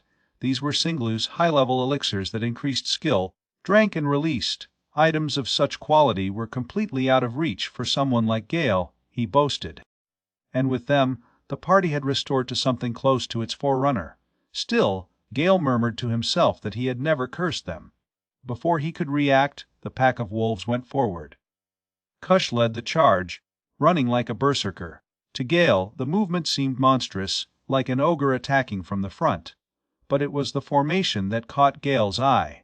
He recognized it immediately. This was the front of the pack, the formation that has always been the pride of the pack of wolves. Like an old rear, Gale never participated directly in it, but he saw them practice and execute it countless times. He knew the rhythm. One member attacked directly to attract the opponent's focus, while another entered from behind. Change your attention, and the formation turns. One threat always ahead, one always on the flank. If he assumed that Kush was the only threat and focused only on him, he would open up to a clean attack from another direction. Your instincts ignited just in time. Melissa suddenly exploded and attacked from the side. He got away, but barely. She laughed, mocking his distraction. Gale's eyes were among them. Their stats went off. Their speed was faster than he expected, but still he had avoided the opening attack. That gave him some ground. He could read moves, he can still react. But then came the daggers. A spear of knives flew towards him, forcing him down and rolling. He could barely avoid them. Luke laughed from a distance, warning that the next dam would stick him. In Gale's mind, Luke's guns were no joke. Individually, they were cheap knives, but each one was poisoned by a poison Gale did not fully recognize. Even the slightest scratch can be fatal. The level of danger was no less than if Kush and Melissa faced him together. Kush attacked again, calling to ask if Gale was already giving up. Gale was watching his movements. His shape hasn't changed. He could still read the lines of Kush's attacks, but it was Norris who had to be more cautious. The magic user was already preparing a hell spell. Something deadly, indiscriminate.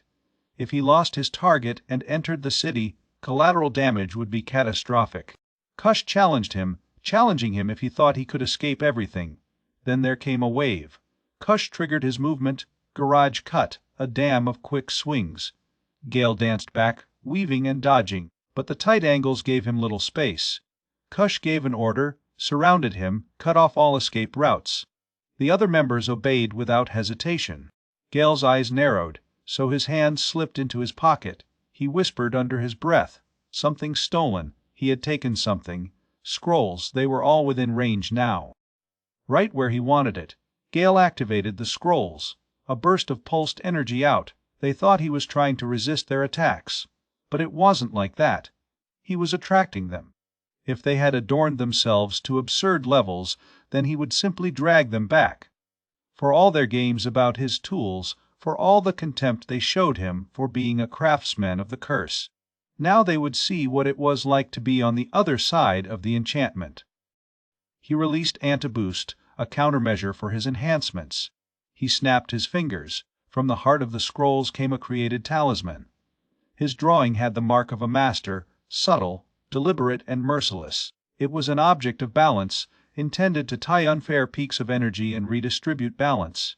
It was called Talisman for the Innocent Prisoner. A vast magical prison structure erupted, involving the area in a sinister glow. The party faced disbelief. None of them had seen anything like it before. What was that bizarre spell? Gale was calmly amid the reaction. It wasn't a common curse. It was a Singlist tool, Gale knew, an artifact that activated only after the user had designated his targets. Its range was relatively limited, only several meters around its placement. But inside that space, its effect was overwhelming. Any target trapped inside has been subjected to a devastating curse. The item was built from the ashes of a man imprisoned since his youth for a crime he never committed. He spent his whole life confined alone and died in the same cell, soaked in silent resentment. This lifelong grudge was captured in the item, concentrated, armed. The result? A curse that not only emptied the force. He carried the weight of a spirit bound by injustice and time. Gale remembered exactly where he had acquired the ashes. He lit the torch along a wall of ruin. An undead man had been cast into the stone there. Unlike most undead, it hasn't moved. He remains still, embedded in his own structure, his presence radiating a powerful and hateful aura. His curse was powerful, but passive, more an echo than an active force. There was a story here, Gale thought. He activated some of his magic, not destructive, but sympathetic. He quietly asked if the spirit would tell him his story. The curse has cleared up. The decadent characteristics of the undead shown, returning to the form of an elderly man. The man blinked, amazed. Gale was the first to arrive. Not to fight, not to steal, but to listen. When the man was alive, no one cared. Nobody had talked to him. He had been forgotten even before his death. For Gale, the truth has become painfully clear. The old man became part of the wall because it merged with his loneliness. Silence and isolation shaped his undead form, and when the spell faded, the man also dispersed without a trace. In the present, Gale understood what she was doing. Kush and the others used a rare potion, an elite serum that boosted all attributes. Designed for adventurers shrank, you brought physical, magical and resistance statistics to your peak. But the item Gale planted was built to cut off the improvement. He didn't cancel it, he eroded it. Easy. He didn't know how far the reduction would go, but it was enough to force an opening. Kush made fun of everything. A curse. There's no way to master a capital increase. The others agreed to a mixture of irritation and disbelief. That couldn't be enough to fight your overwhelming strength. Gale turned over, looked beyond them, then ran away. Kush screamed, confused. Where the hell was he going? But Gale had no intention of staying there. Not in town. The curse had already weakened them. It was working, and now he needed to lure the battle away from civilians. He asked them to follow. That was the plan. He had dropped his stats just enough. So far, so good. He couldn't risk involving the people of the city. They had nothing to do with it. A change of location was critical. Although he hadn't lived long in Farmage, he had memorized the key places, the underground crypts, the old church on the edge of the district, and actually the abandoned hospital could be closer. It had large, strong interior spaces, old guards left behind. That'll do. He looked back. The 4 were after him. Perfect. He needed everyone. Later, the pursuit lost its strength. Kush stopped. His body bent over to breathe. The others fainted nearby, gasping. Something was wrong. Norris growled that they had used the best alchemical weapons Capital could offer. Custom-made potions for adventurers of your category. But Luke admitted it was weird. Melissa nodded. None of this made sense. Kush shook his fists, confused and angry. Why the supposedly useless crap Gale made so different from what they had prepared? In an explosion of frustration, he shouted to Liznette, demanding to know if she had brought any dissipating items. But there was no answer. Wolf's backpack froze. They looked around, realizing Gale wasn't in sight, nor Liznette. The area was empty, quiet. Kush cursed, screaming in the night in frustration. All they could do was stand there and look into the darkness, watching Gale disappear beyond their reach. Just before Gale tried to escape the store, Liznette realized the truth. She should know. Gale Hamilton was genuine. The number of artifacts he carried without a second thought was alarming. Your subordinate asked what the next step would be. The people of the city began to notice the disturbance. Even in a rural city, the guard would not be long to arrive. Liznette intended to protect the area and keep the viewers away, but it was too late. The sound of the approaching guards echoed from a distance. She gave the order for all 3 to deal with crowd control. Unknowingly, she took Gale's curse still attached to her. A tremor crossed her. Did it just activate? The 6th fragment of the Devil's Heart. She gave everyone a command to protect themselves. There were questions about the viewers, but she dismissed them. They didn't matter anymore. They had to get their heart back, but a cough escaped. She grunted in pain, attracting concern from her team. Could the heart seal have been undone? They applied a continuous and durable seal to the 6th fragment. I shouldn't have broken it so easily. But something was wrong. She felt a presence with power equal to the heart's. Something resonating. A sigh. Did the Devil's Heart react to Gale Hamilton's curses as if they were the same? Were they resonating? She looked up and panicked. She asked for cover again.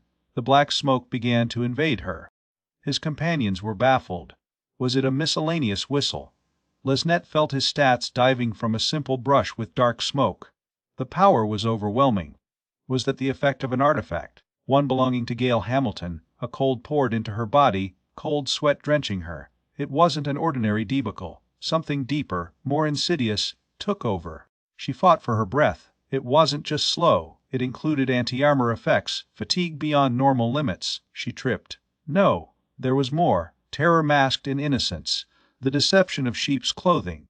His subordinate noted that with his training as murderers, few were more knowledgeable of diseases than they were. Still, they couldn't crack this one. Liznette admitted that he had never found such a potent combination of debuffs. Even a glimpse of that dark light had sucked its energy. A direct hit would trigger a lot worse. They were on their way to find the same end of Kush's team. She issued a new command. The siege is over. No more commitment to that light. Another wave of black smoke has risen towards you. Liznette cursed. His subordinate reported that the target had escaped. Liznette questioned. If Gale was using such powerful artifacts to weaken Kush's team, why would he bother running? What was he planning? She cut off her own thoughts. There was no time to think. He had to be chased. Any adventurer would consider this kind of artifact a final asset. Still, Gale let him go right away. Her partner agreed. Absolutely. They finally found him. Gale Hamilton was indeed the craftsman they were hunting. Liznette reminded his team that the odds would be 1 against 4. There was no room for hesitation. They've stated their readiness. One of them asked about Kush's party, but Liznette ruled out its relevance. His eyes followed Gale out of town, heading toward the old ruins of the hospital. That place was sealed with the dead plague. The whole place was buried along with his history of illness and death. Lisnette gave a crooked smile. For someone like Gale, aligned with the shadows, to flee to a place so desolate and lifeless for refuge, it was laughable. She advanced, and they followed. However, despite their abilities, far beyond ordinary men, they found themselves striving only to keep Gale in sight. Their endurance and speed were formidable, and yet they faltered. Who was that man? Lisnette observed Gale's rhythm. It wasn't natural. Maybe he was on drugs. One of the others speculated that Gale could simply have high agility, innate. They had not had a direct attack like Cush's party, but they probably remained under the influence of the cursed artifact found before. All they did was observe the battle between Gale and Cush's group at a distance, a serious tactical error. If their hesitation now cost them the target, they would carry shame forever. That was the weight of Gale Hamilton's importance. They couldn't let him get away. The order was clear: capture him alive if possible. But if not, they wouldn't hesitate to kill him. Despite their determination, the group was left behind. Even with all his force focused on the chase, Gale remained out of reach. Their view of the tunnel in pursuit led them to neglect their surroundings, something they would normally never do. That carelessness has gone completely through Lisnette and his team. Nor did they feel that their commotion caught the attention of a particular monster who was familiar with them, lurking far beyond the perimeter of the city. Somewhere else, with Cush's party, the weather was sore. Cush expressed his frustration. They were supposed to be the pack of wolves, predators, hunters, but they were moving like a bunch of turtles. In the midst of the excitement, someone came asking about the noise. The state of Gale's shop was created, a complete disaster. She speculated aloud if the chaos had been caused by them. Cush confirmed. Then he hesitated, carried away by his presence, his voice, his appearance, particularly your chest. It was Mora. She stayed there, with wine in her hand, dressed in attractive clothes. The members of the wolf pack faced disbelief. Melissa was full of rage. Mora left the party. Why was she here now? Norris was stunned. First Gale, exiled from his group, and now Mora, who betrayed them. The two of you here, in the same remote village. It can't be a coincidence. A realization formed in your mind. He advanced, declaring he understood everything now. Mora blinked in confusion as Norris explained. First they find Gale, so they find Mora.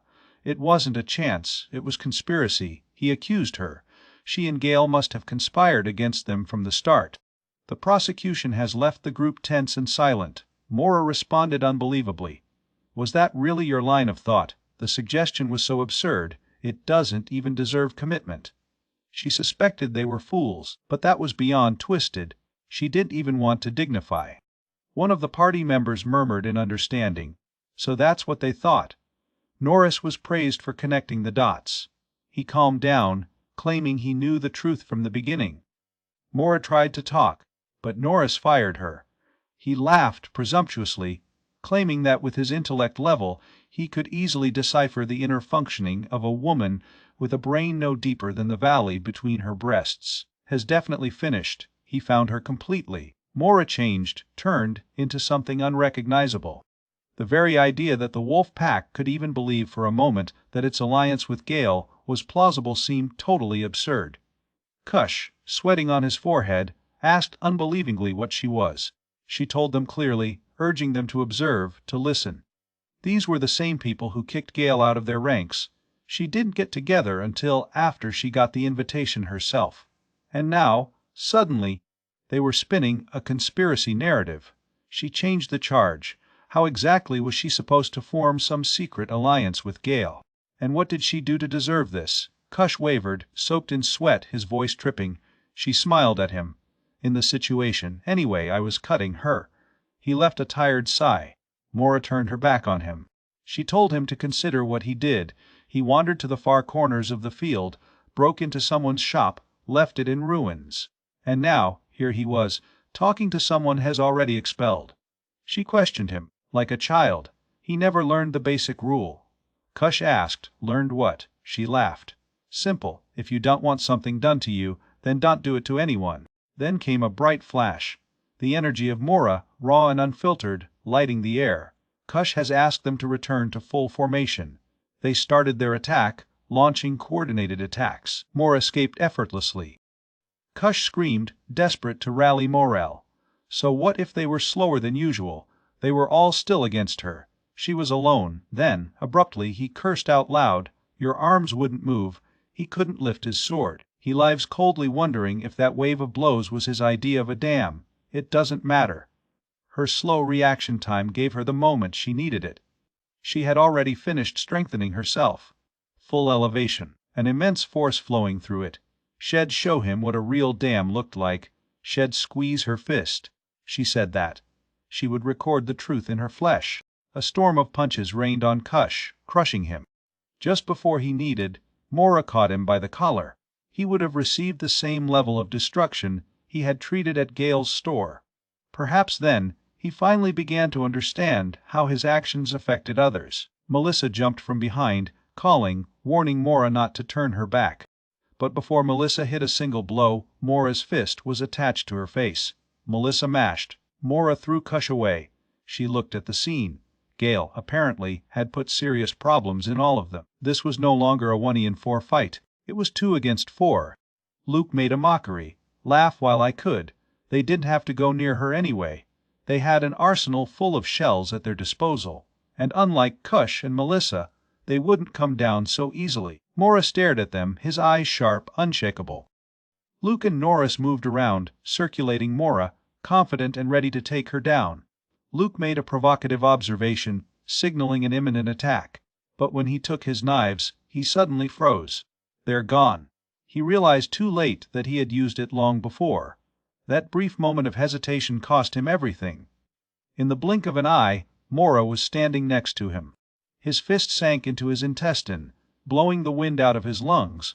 Luke groaned in pain and was sent to the ground. At the same time, Norris completed his spell. It was your turn to retaliate. He launched hell. But what emerged was not an angry flame, just a faint flame. Before he understood what went wrong, a bottle of wine flew to him, thrown precisely. Mora's voice followed him, thanking him for the lighting. The bottle hit his face and broke on impact, dropping him on the ground. She noticed aloud that her weak flame made it much easier to hit him. All 4 members of the wolf pack were now scattered on the ground, defeated and wounded.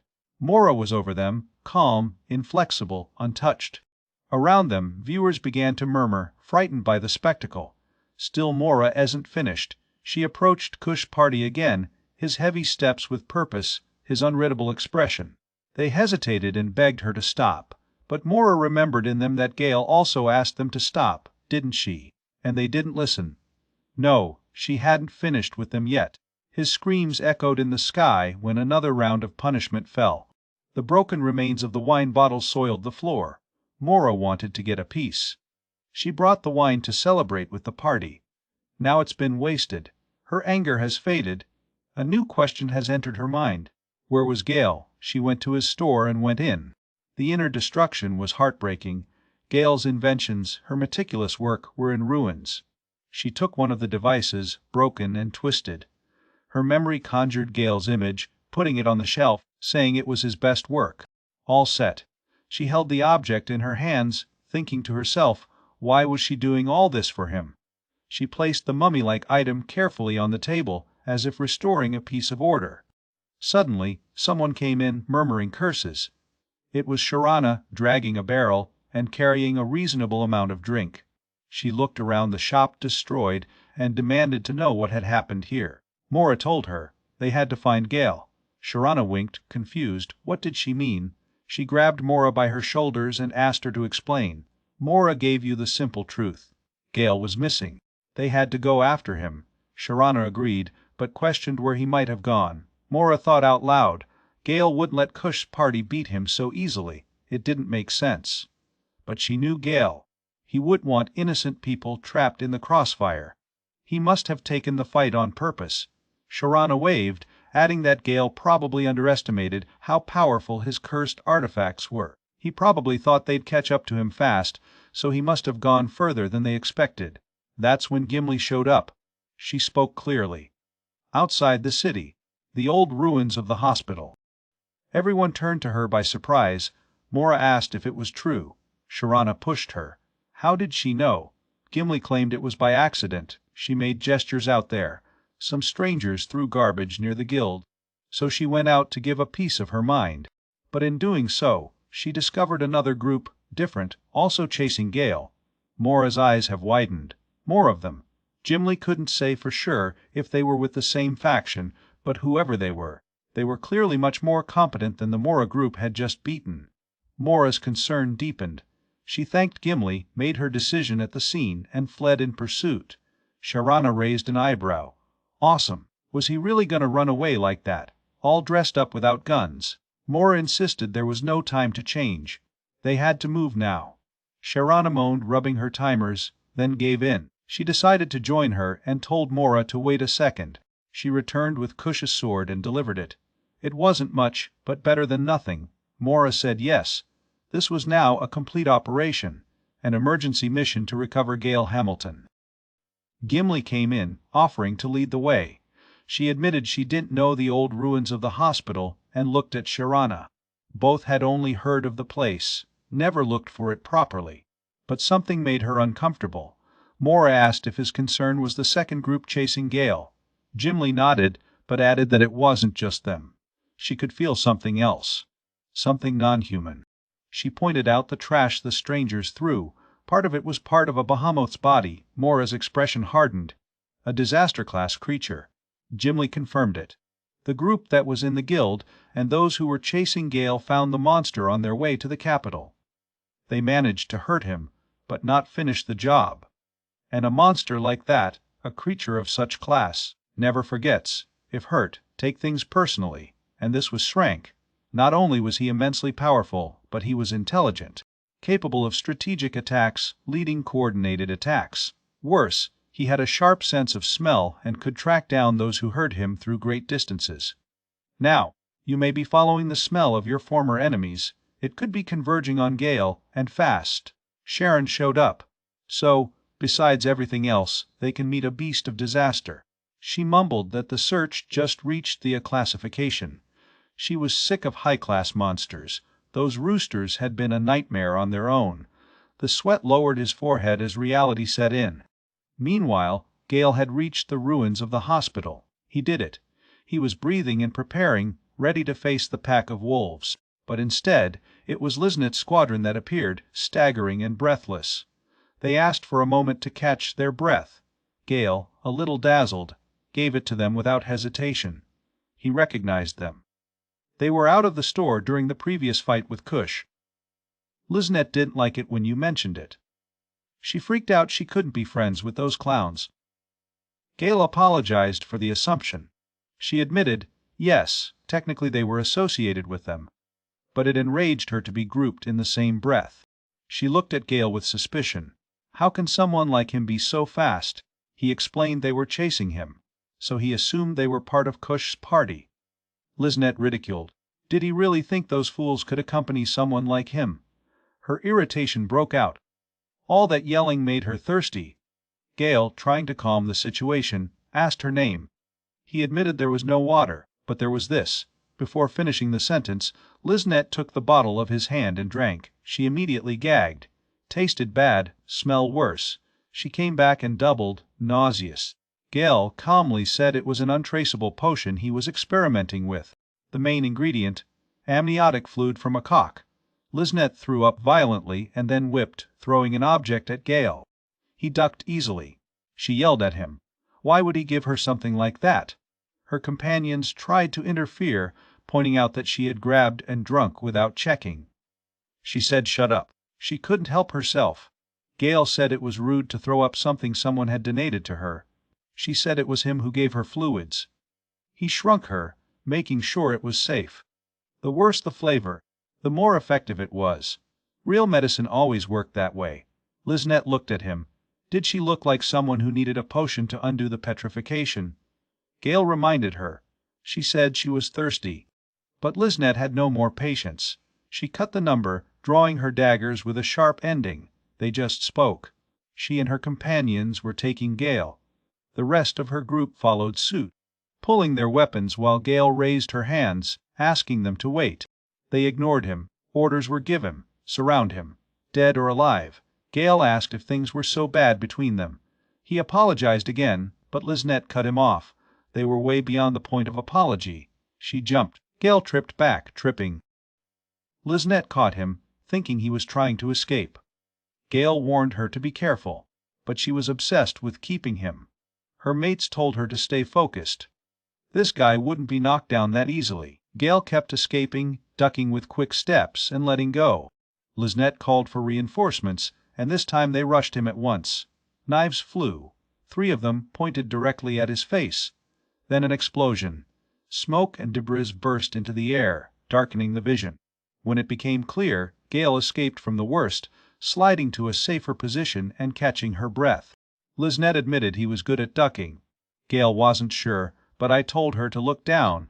She looked down carefully.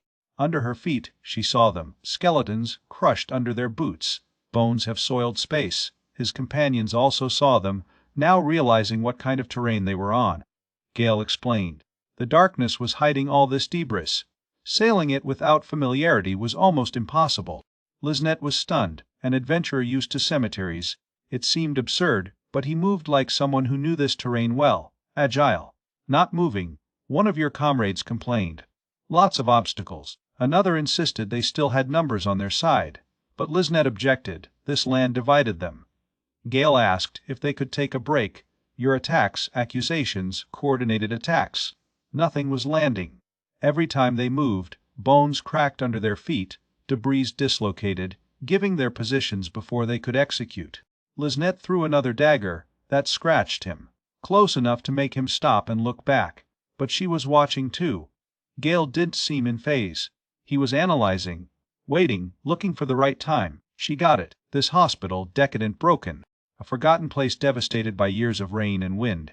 It wasn't just a hideout. He had chosen for something. He knew this land. The strange silence in the air. The darkness. The bones. Everything felt intentional. Gale broke the silence. He said it clearly. He wasn't trying to talk her out of it. But she needed to back off. Her foot could be getting better. But that's not why he brought them here. This place, so close to the city and scattered with usable materials, was ideal for him.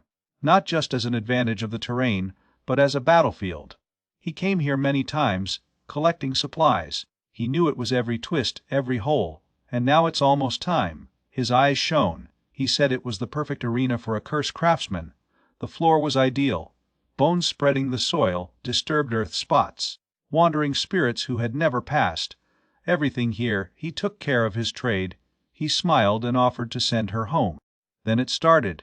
From the ground, the undead began to rise. Liznette and your team have staggered. The panic broke. An ambush? No, something worse. Liznette could feel it, the dirt in the air, the sick stink, the rot and decay through the ground, and most of all, that unmistakable aura. It wasn't just a trick, it was the undead. In her chambers, Princess Kara sat alone, looking at a portrait of Gale. His expression was unsettling, hopeful. She already wanted the wolf pack to come back with him. His thoughts remained consumed by the memory of that man. Vivian expressed her frustrations to Bishop Euryly and Arizal. She gestured to the princess, commenting on how Kara remained fixed at Gale Hamilton. Vivian couldn't understand. How could anyone fall in love with a man they only met once? Euryly offered an explanation. He remembered that at that meeting Gale saved Kara's life. This intense and distressing moment can alter the heart. Whether out of fear or love, such an event could stir the soul. Arizal added to the thought. Perhaps, in the fog of danger, the princess' fear turned into affection, her mind associating a powerful emotion with another. Vivian questioned the idea, suggesting that Kara, instead of losing her life that day, had lost her mind to that love. Euryly counterattacked again, pointing out that Kara and Gale shared some peculiar, even unusual tastes. Arizal nodded, adding that, with so much time passing since that meeting, it was inevitable that Kara had built it in her mind, idealizing it, turning it into something bigger than it probably was. The 2 older figures exchanged a conscious look and gently beat Vivian on the shoulder, as if saying that some matters of the heart defy reason. The undead advanced, surrounding Liznette and her group in a chaotic swarm. As one of the rotted corpses clinged to it, Liznette instinctively collected, then immediately drew his gun, With fast, fluid precision, she cut off the creature's head, telling it to spin through the air. It took her a moment to assess the situation. So that's it. She realized Gale wasn't running away. He was attracting them. More ghosts and ghosts continued to flow from the shadowed portal. One of Liznet's comrades screamed with alarm, overwhelmed by numbers. Another cursed furiously, calling Gale Hamilton by name, demanding that this be his scheme from the beginning. Gale casually replied that it had more or less been. He noticed that 4 against 1 were not great chances for him. Then he awakened the undead in the cemetery forgotten as a form of balance. As he affectionately caressed one of the wandering ghosts, he admitted that he originally referred to Kush group when he said 4, but that worked very well as well. Liznet tightened his jaw with his chivalry tone. She screamed back that they were nothing like those idiots. She reminded him hers was a team of murderers, shadow dwellers. With this, she and her companions went into action, tearing the undead with clean and practiced violence. Even when the horrible horde entered, Liznet cried defiantly that this kind of chaos would not shake them. From his point of view, Gale observed his ability and determination with a mixture of fear and tension. But he murmured to himself that the undead would not descend so easily. Liznet was forced back as a particularly large group.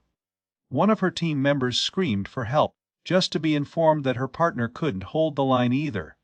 In the midst of confusion, one cut a corpse, warning the others to tighten formation, without blind spots. Liznet gave quick orders. They should form a mobile circular defense. The goal was to arrest Gale downtown. Her team responded in unison, recognizing her leadership. The sound of the blades colliding with bone echoed as the undead fell around them in heaps. Gale continued to observe silently, the intensity of the moment keeping him still. Liznet pressed forward, cutting another creature efficiently. So, with a confident smile, she went to Gale again. Was that really all he had? The idea had been clever, she admitted it, but not smart enough. Inside, she was already preparing for her final play, her trump card, the heart of the devil. But it wasn't something she could use carelessly. It came with terrible restrictions. She only had one chance, and it had to be the moment the last undead fell. While she was preparing for that moment, Gale watched, quiet and quiet, weighing her next step. So from a distance, a voice called for Gimli. As they ran through the dark landscape, Mora brought out the situation. It looked like experienced killers were after Gale. Sharina confirmed 4 of them, at least. Mora emphasized that they needed to update quickly, just to match the numbers at the beginning. Sharina agreed, but she noticed that for now, Gale would have to endure. Sharina then reflected aloud, still running, as people never realized the value of someone really important until that person was gone.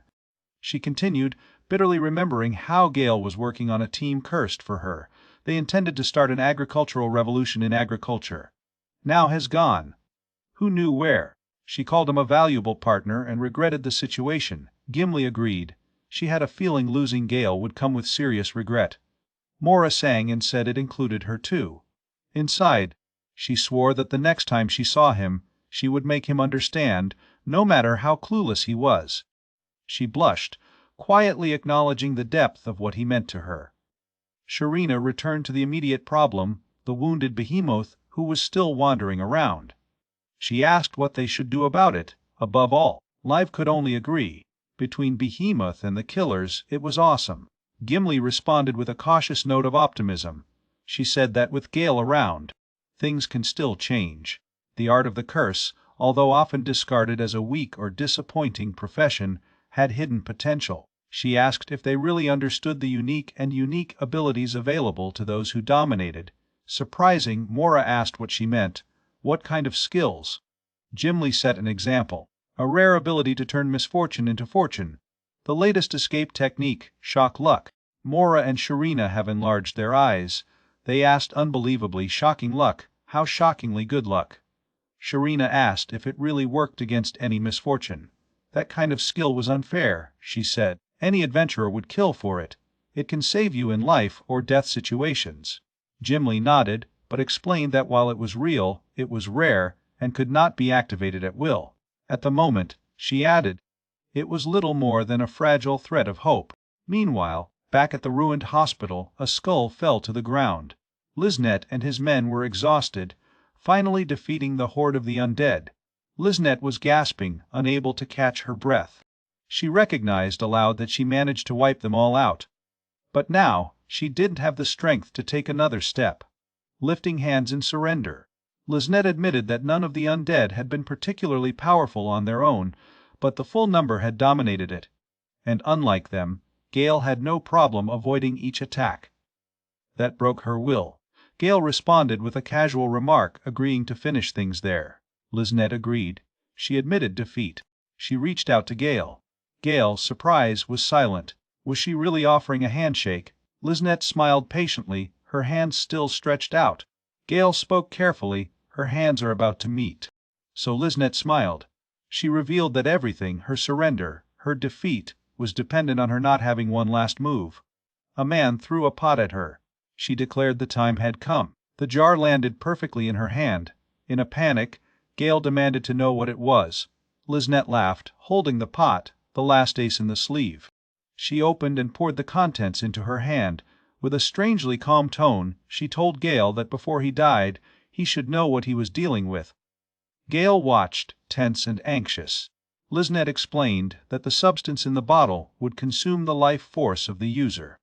But in return, it would take every physical ability to its maximum. She began to declare the item in her hands as the greatest and most fearsome artifacts. But Gale interrupted her. He wasn't reacting to the artifact. He was pointing behind her. Liznet froze. A strong beat echoed through the forest, measured, powerful steps. She slowly turned, her senses alert. Among the trees, a massive figure appeared. A monstrous growl tore the air as the behemoth came out of the forest and thundered toward them. Gale and Liznet screamed in alarm. Behemoth was over them. Liznet's thoughts ran. It was the same beast as before. The undead creature that had interrupted them before. She realized too late that while preparing her final attack on Gale, Behemoth was preparing to hit her. Just as she hoped for your opportunity, so did he. The panic overcame her. She couldn't escape in time. Gale shouted her name and in a move, pushed her aside. Liznet fell and Gale stood alone in the way of the creature. Behemoth hit him head-on, sending his body flying through the air like a rag doll. Liznet watched, stunned. His eyes widened as he tried to process what had happened. Straight shot. That monster. No one would survive that. She looked at where Gale landed. Your thoughts have spread. After all the chaos and cheating, he gladly took a bullet for her. He died to save her. She couldn't believe it. He was the most unbalanced and irrational man she ever met. So your reflection was interrupted. The monster growled again. She looked at him, bitterly recognizing that she and Gale almost faced each other correctly, that he had pursued her here, through traps and dangers, like a master murderer. Still, she had to respect the beast's cruelty. Your tracking was exceptional, an amazing nose on that thing. But she added with a smile, as a woman, she could not bear it when things became very aggressive. Her smile turned into something wicked. She raised the pot one more time and declared it was time. The heart of the devil has been set free. From the cracked earth, long black tentacles erupted. They squirm and slip like living shadows, winding their legs and trunk, tying and merging with their body. Damn energy started to consume it. She laughed, the distorted sound wild. A voice echoed through your conscience. Resist instant death, ignore fatigue, increase muscle strength, infinite magic, nullify the pain, increase the spirit, your eyes burn with power. She looked at Behemoth with gloomy satisfaction. Any chance you had, Yod lost with the last attack. She quietly asked if she was ready for a rematch now, because this time she didn't let it slip. And then she attacked, throwing herself towards the beast. Meanwhile, Gale was scattered across an old bed creaking inside the ruined hospital. He groaned in pain, stunned. He whispered that he thought he was dead. Somehow, he was blown up by the roof and fell into a hospital bed, out of pure luck. If he hit the concrete, it'd be a mess. Maybe he was spiritually attuned to this place. Still catching his breath, he pondered exactly what that creature was. He hadn't seen it right. Only fleeting impressions in chaos. But one thing was clear. It was an animal zombie. I only had one eye. His tail seemed to have been ripped off. One of his horns was missing too. He lay there, staring at the ceiling, a wild animal, turned deadlive. A boar, perhaps. Sharana once mentioned that Farmage was dealing with unbridled problems of wild animals trampling their fields. Makes sense now. Maybe this one died there and turned into something worse. Gale pushed slowly. Whatever it was, he needed to move again.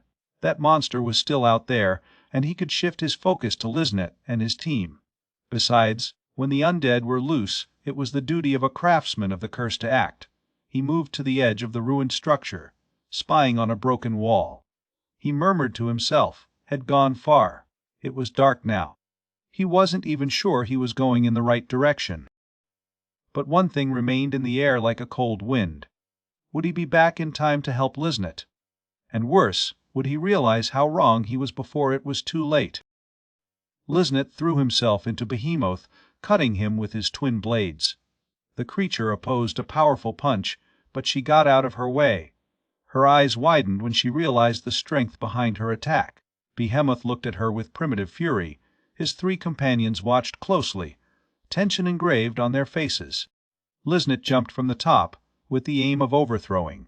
But when his sword collided with the creature's body, the blade completely broke in two.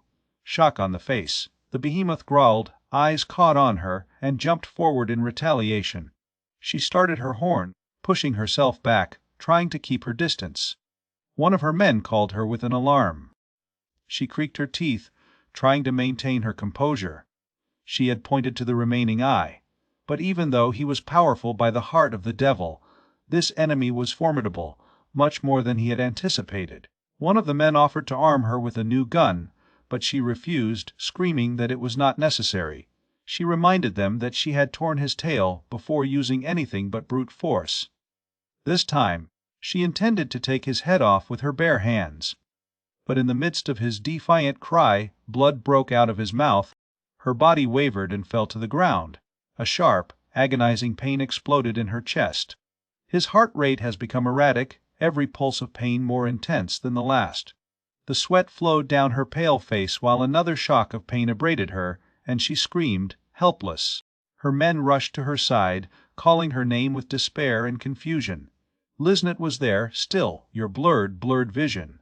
Her breathing came in shrill sighs, every breath filled with pain. Inside, she could feel it.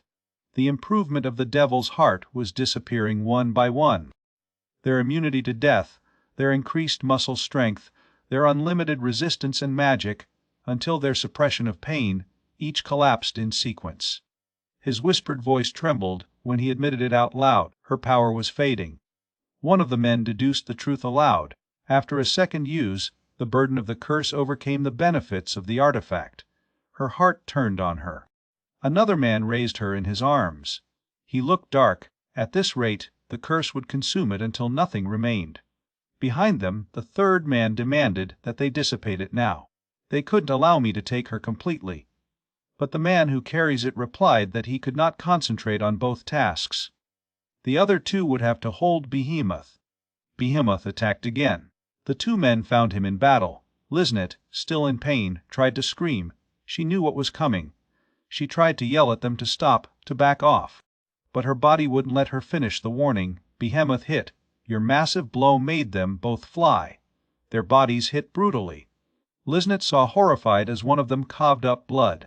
Another crimson spit from a crushed mouth. Even when Behemoth raised his members for another devastating attack, Liznit found his voice.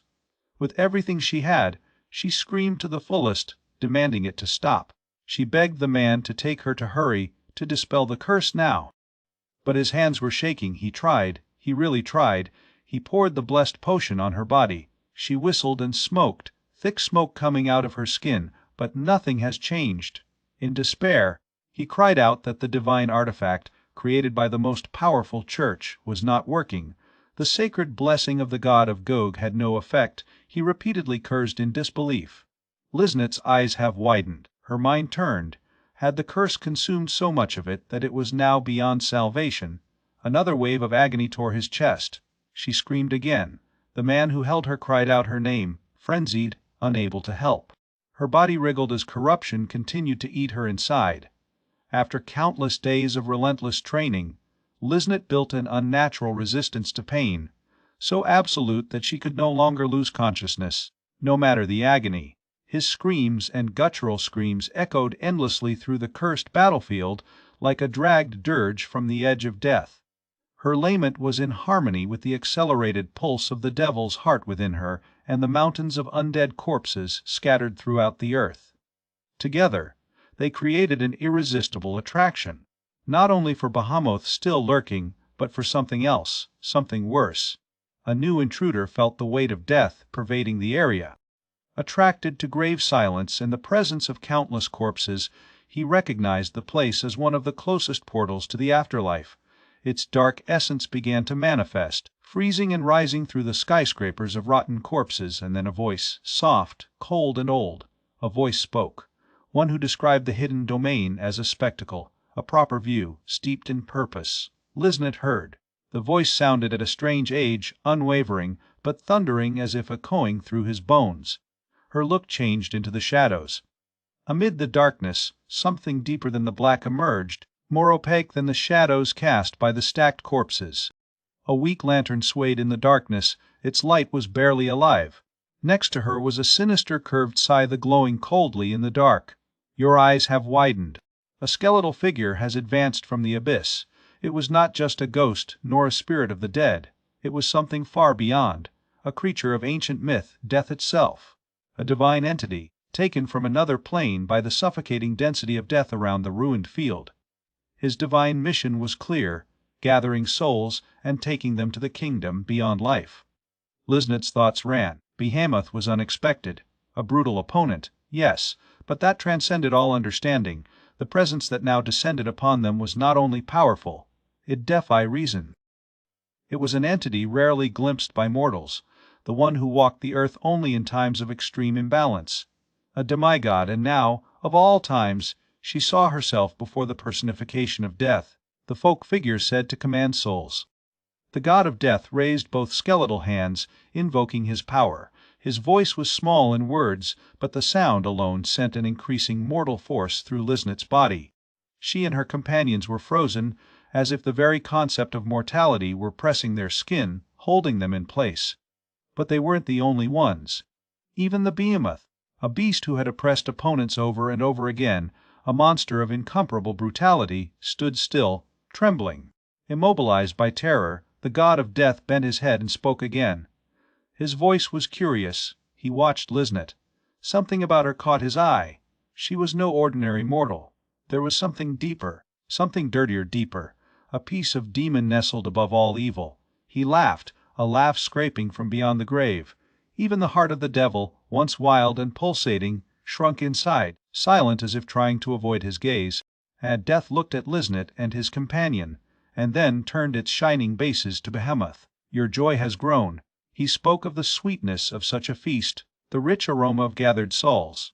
It was the kind of offering that begged for celebration, worthy of praise sung to the heavens.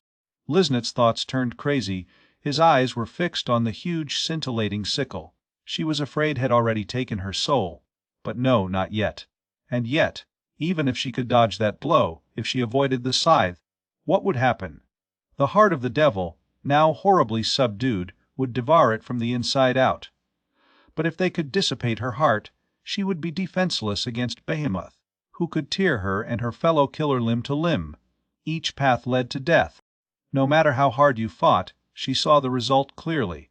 Her end was waiting for her here. But then a mirror appeared before her, without an offer. Death conjured her, announcing her power to reflect the thoughts of mortals. He gave her 2 sessions. In the first, she revisited the way she had gone, the life she had lived. Liznit, now half crippled by pain and paralyzed by fear, thought of disbelief. Now even that, hell show her his life in front of her eyes. A memory emerged at the forefront of Liznit's mind, a fragment of life she tried to bury. She remembered being born in poverty, her first years marked by scarcity.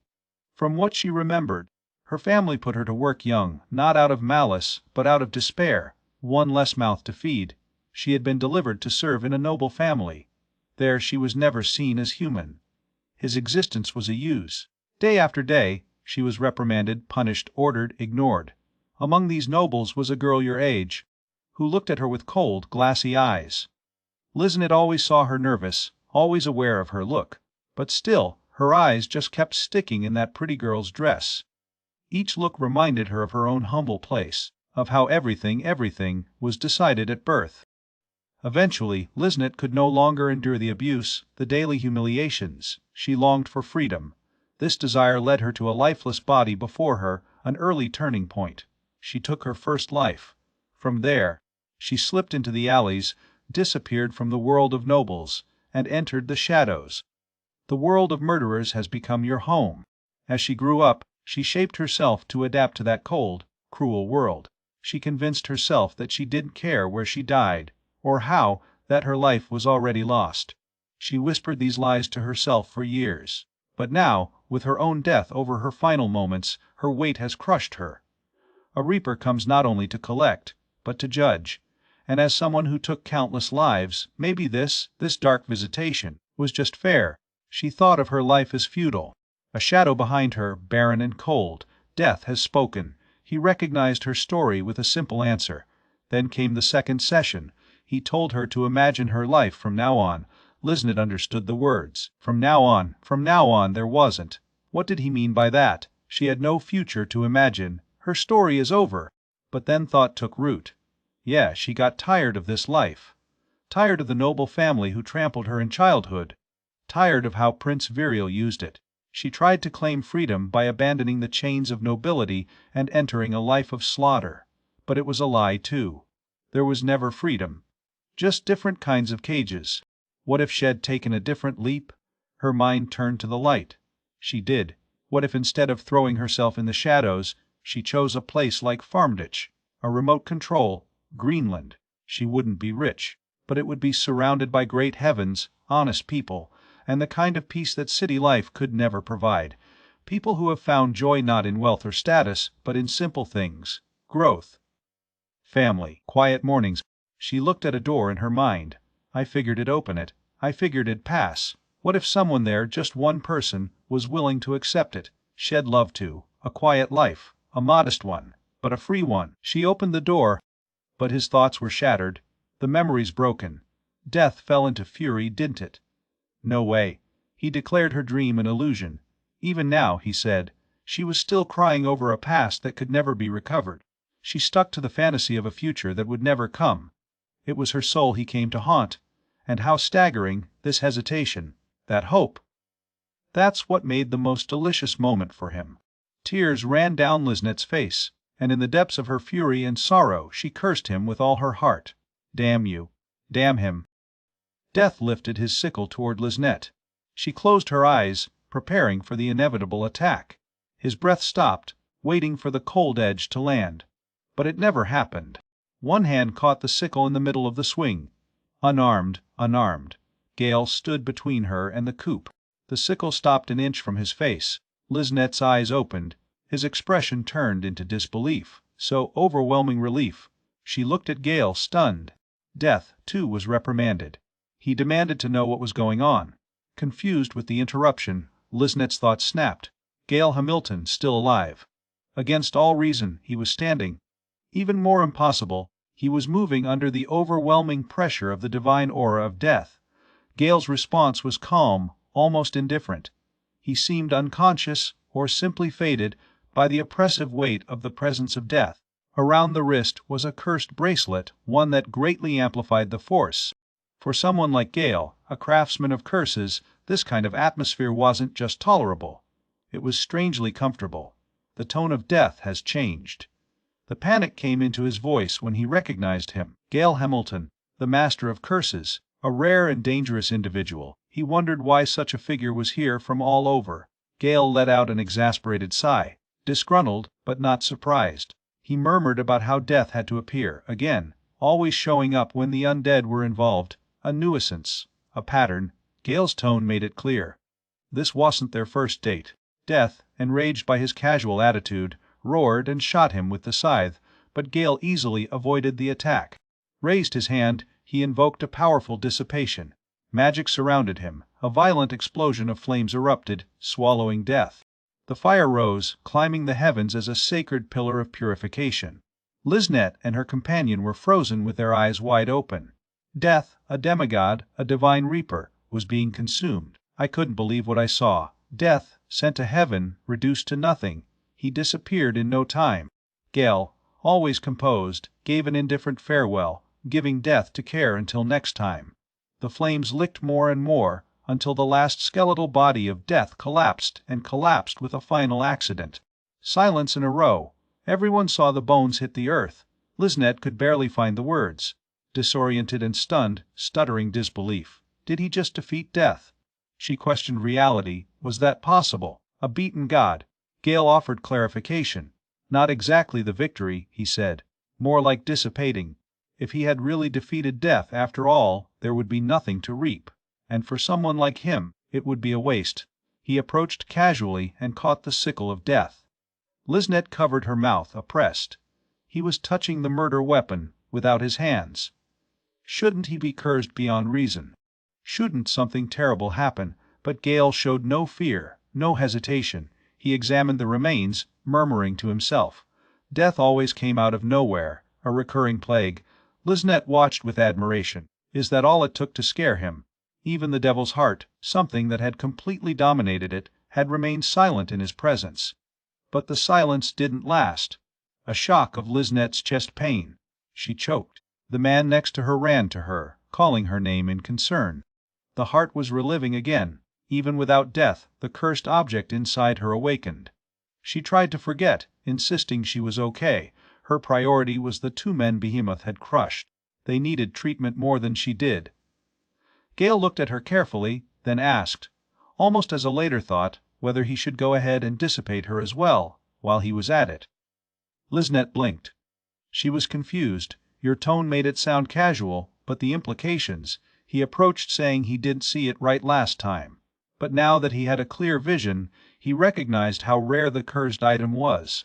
Liznette responded, it wasn't just rare, it was unique, and yet what she carried was just a fragment, a sixth of the whole. It was a part of the heart of the devil. Gale froze, corrugated shock on his face. The devil. He leaned over, eyes shining with curiosity, a dam of questions already forming. Who did this? How? What kind of material could come from a demon?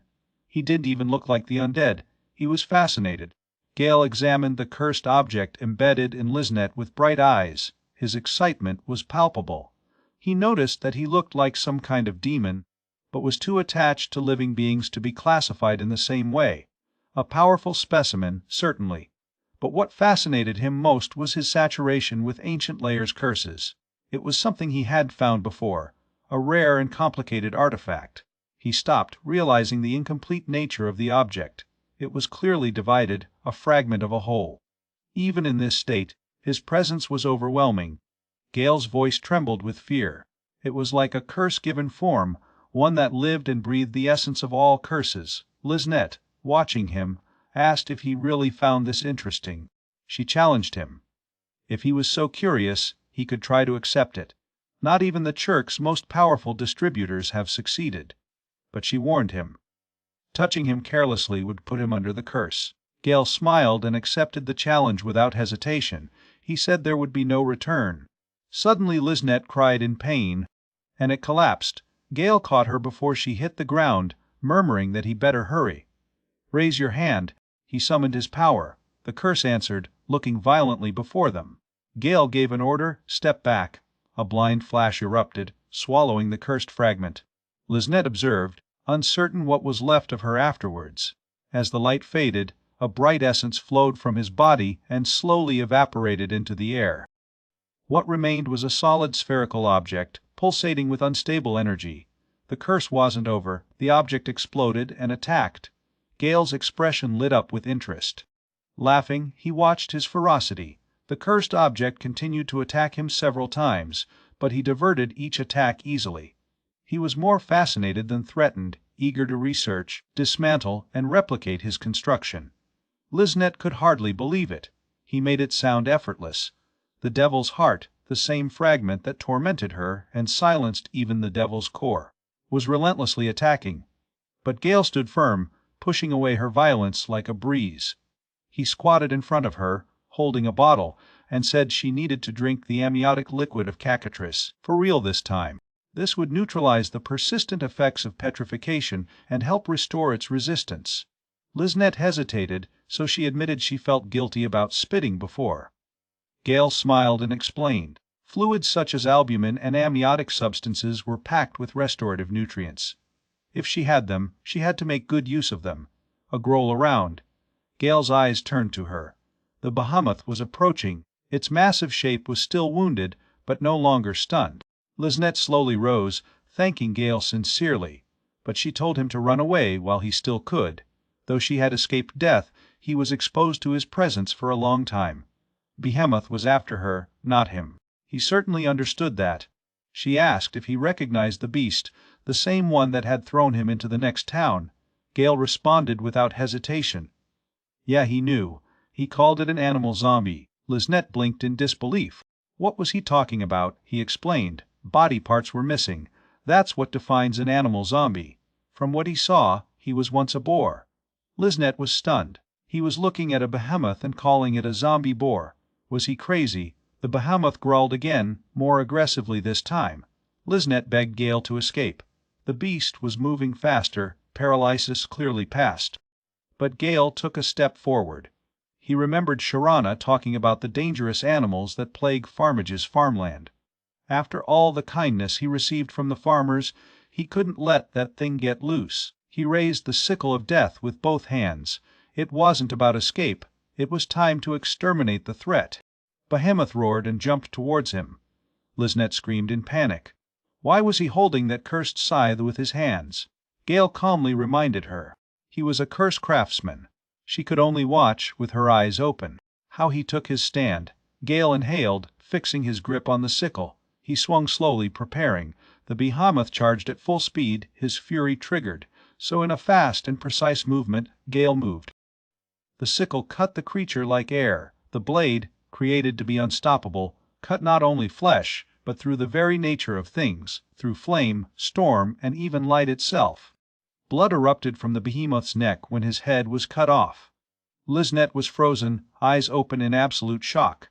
At that moment, she realized that this man had dissipated death. He had cleansed the heart of the devil, and now he had fallen a behemoth. He saved her life 3 times, her heart beat. Gale Hamilton. He turned around and smiled at her. Liznette's knees gave it to her. She fainted, stunned, breathless, thinking, what a lovely man. Gale, perplexed, asked if she was okay. But as they stood in the aftermath of the battle, Behemoth's severed head wriggled. His dead eyes suddenly opened, and overshadowed. Gale raised her hand on a casual wave and called Liznette. The gesture caught her off guard. She choked. Her face is red. She quickly apologized and made sure she was okay. Calling him by name, she recognized what he had accomplished. He really did it. She still did believe had defeated Behemoth. But your astonishment was interrupted. His eyes suddenly expanded. Behind Gale, Behemoth's body moved. Without his head, the monstrous corpse somehow crawled back into the fight. Liznette screamed to warn him. Reacting instantly, Gale rotated and rocked the sickle in a wide horizontal arc. The blade cut the reanimate body. The attack cut him with purpose. Gale breathed and murmured to himself that the creature had really surprised him. He thanked Liznette for the warning. Liznette watched, still stunned by the persistence of the beast. In her thoughts, she recognized her strength. It was formidable even when fused with the heart of the devil. Your tenacity was amazing. You used your instincts to track them, and even when he was beheaded, he retained the will and energy to launch a final attack. A truly fearsome enemy. She reflected on the previous confrontation. That battle had ended in a draw. But now, in this rematch, Gale Hamilton had been the only one to save her. On 10 of these dates, she believed Gale would survive 9. The creature had been a savage force, born to battle. Liznette offered a solemn hope. How about beast now find peace? Even in death, his eyes remained open. Liznette trembled with thought. One mistake, one slip, and she would have died. She looked at Gale. He had already moved to others nearby, calling them. He announced he had amniotic fluid for everyone. Liznette watched him with a full heart, had come back alive, and only his vision brought comfort. She remembered her original mission. Capture him, dead or alive. But somewhere along the way, she had completely forgotten it. The other man, who fought alongside them and suffered in the process, finally managed to stand. Gale laughed. Liznett watched him quietly. Then she turned to the group and directed them clearly. She stated that the mission entrusted to them by Prince Virial had ended in failure. From now on, she said they would surrender to him. Gale Hamilton. The three men, wounded and exhausted, smiled at his words. Without hesitation, they kneeled before Gale in deference and answered, "Yes, ma'am." Gale, clearly caught off guard, stuttered in the unexpected display. Then a voice sounded from a distance, loud and familiar. "Hey, Gale." Scared, he turned. Sharina confirmed it wasn't just her. Mora was near, visibly anxious. When his eyes landed in Gale, they widened. His heart swelled with relief and emotion. She was desperate to see him, really desperate. Tears sprang in her eyes as she whispered her name in her thoughts. He was alive. Gale turned to her. Lev. For Mora, the separate time seemed infinite. Every moment since they separated was a silent torment. Now, unable to contain herself, she ran to him. Her mind only had one thought. She held on to him and never let him go again. Around them there was a battlefield soaked with blood. The sickle of death still dripped red. Knee killers in surrender. Dead bodies scattered like ruins. A behemoth, cut to pieces, still lying at their feet, a scene he could barely see.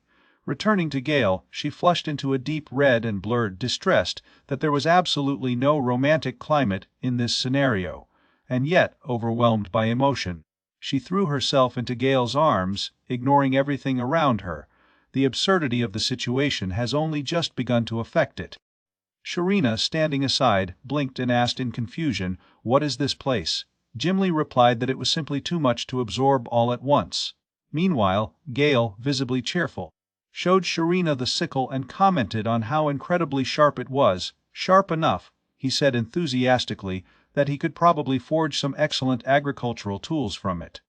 Sharina responded heartless, not sure how to respond. His eyes turned to the carcass of the behemoth, cleaved in half along its length. She wondered quietly, what happened there? That kind of destruction wasn't just about sharpness anymore. That was completely different. Gale suddenly calmed down. Sharina turned to him, intrigued. He asked her to listen. He had something to confess. It was about the store she helped him find. Sharina recognized it with a soft, uncertain yes. Gale admitted, clearly guilty, that some people from his old adventure party deliberately broke into and destroyed the store. He managed to stop them from damaging neighboring properties, at least, but still. He left again, eyes turned down, and offered sincere apologies. But Sharina laughed. She told him not to worry. With a smile, she said she'd get the best carpenter and farm to fix the place for him. Gale looked at her from surprise and gratitude, thanking her sincerely. Sharina assured me that she would return to her frightening and strange aesthetics in a short time. Mora added with a provocative smile that would seem as tacky as before, and she encouraged him to cheer up. Gale looked at them with uncertainty and asked if they were trying to cheer him up or drag him. Sharina, fun, said they were both doing it.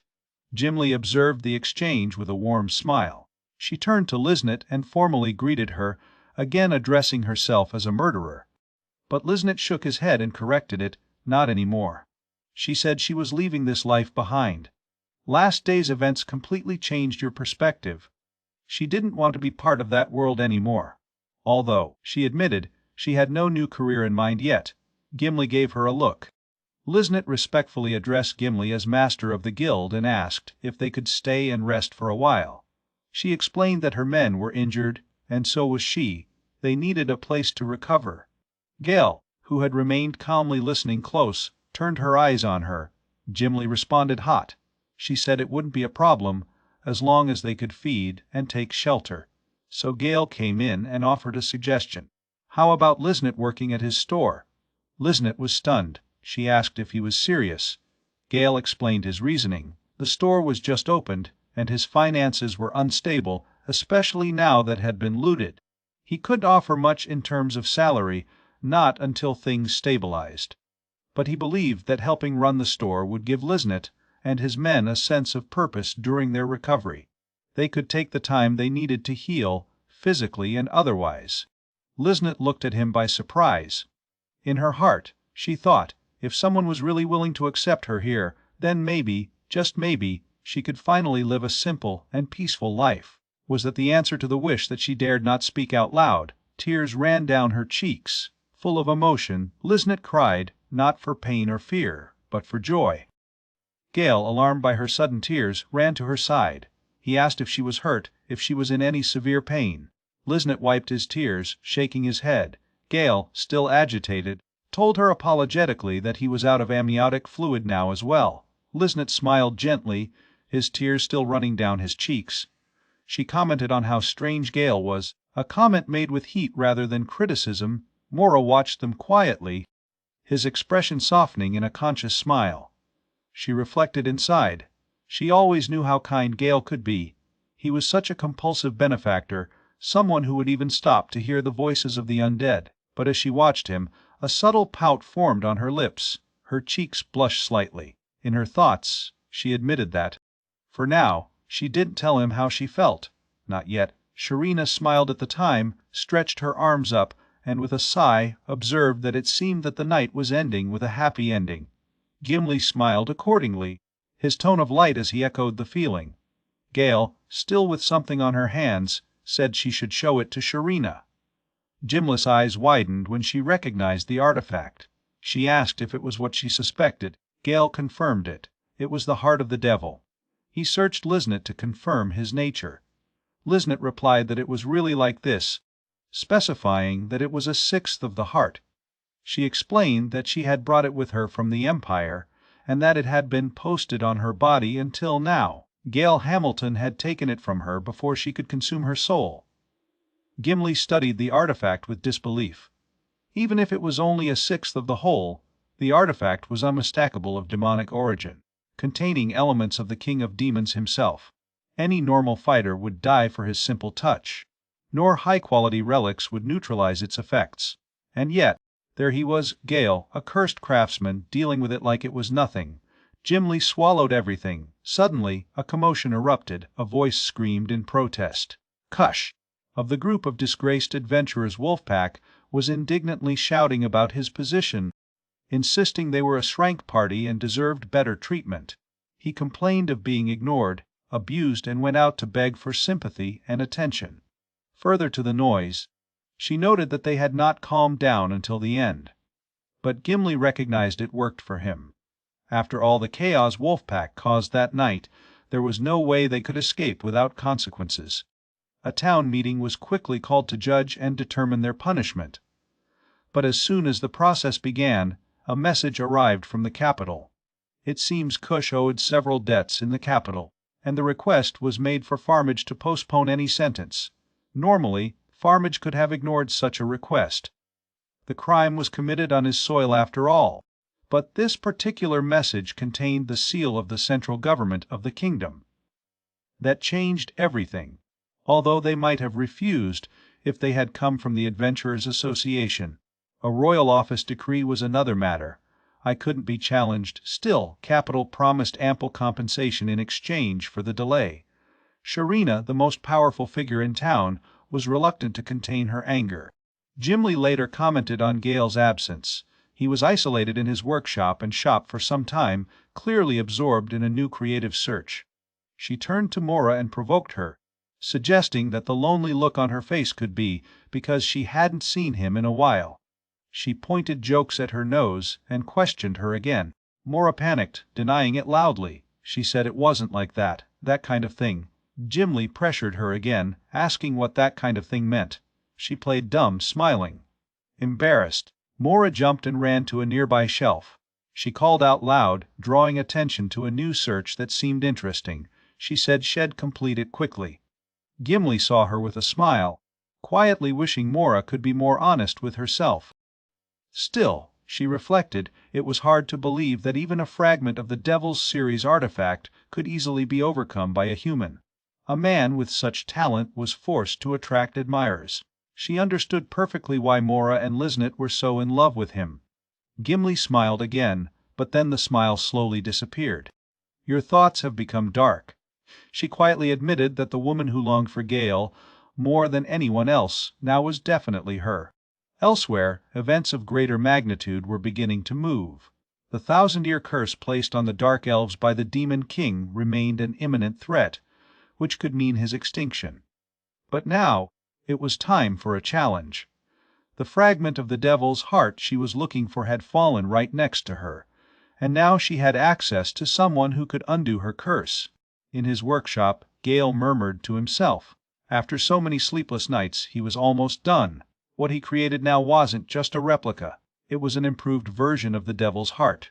A real masterpiece. He used materials left by a particular entity, substances that suppressed the negative effects of the heart while preserving its benefits. He spoke out loud, explaining how the opposite elements within his mixture balanced the power of the artifact, allowing its good effects to remain as they dampened the destructive ones, although when worn out, the heart still attacked with its tentacles, seeking forced life to consume. He created an intricate set of talismans to subdue this famine. He looked at him with pride. This was his work, pure craftsmanship. Gale. He called him the Heart of the Devil V2, his newest cursed item, and no doubt the greatest creation he had ever forged. In Prince Virial's office, strong tension filled the air. A man stood before the prince, watching him with visible nervousness while Virial read a letter in his hands. The prince trembled, his eyebrows united in confusion and disbelief. The letter, sent by Lesnet, contained a simple but devastating message. For personal reasons, I quit my job. It was signed by Lesnet. The frustration passed by the prince when he rose abruptly. His voice rose from anger, his thoughts consumed by the heart.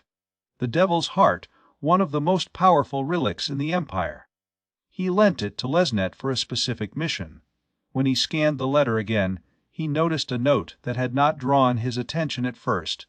Lesnet accepted a sixth of the devil's heart as compensation. Hit by betrayal and disbelief, the prince fell to his knees. Your disappointment was overwhelming. Whispering bitterly, he reflected on how she had dismissed one of the Empire's greatest treasures as mere indemnity. The weight of her decision took the color off his face.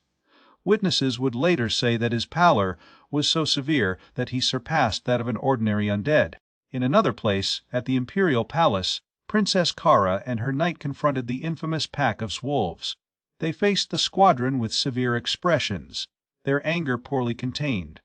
The Red Squadron is silent under their eyes.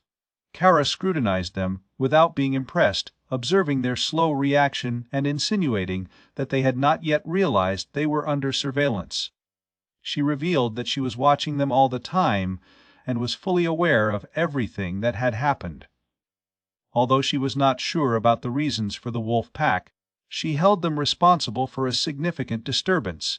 They destroyed a shop and caused such a commotion that the local garrison had to intervene.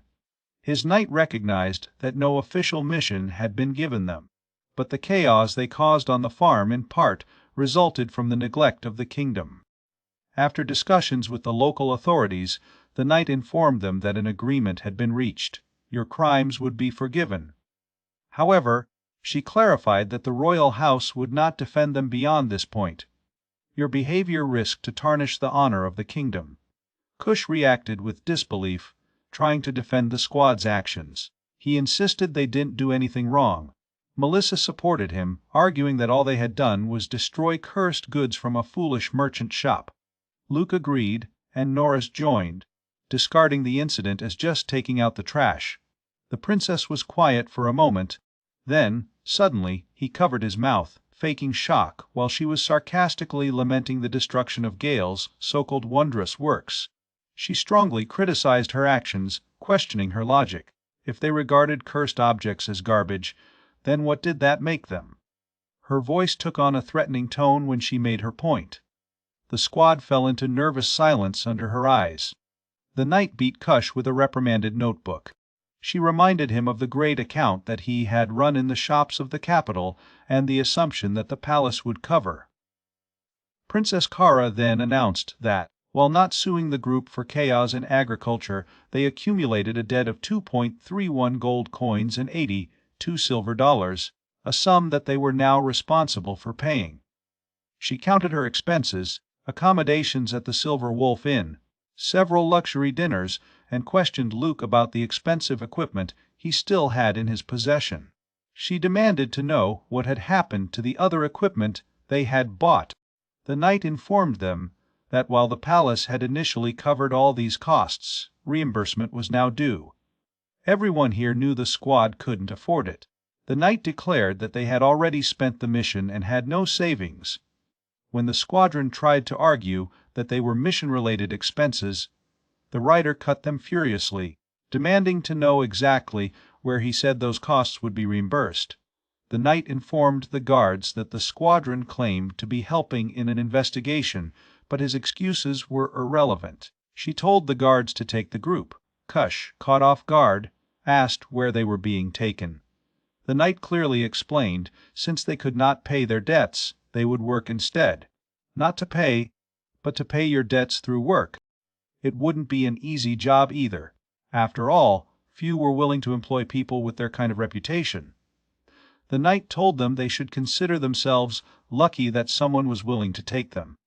Kush, still stunned, questioned the prospect of working for free. He wanted to know how many years it would take to settle his debt.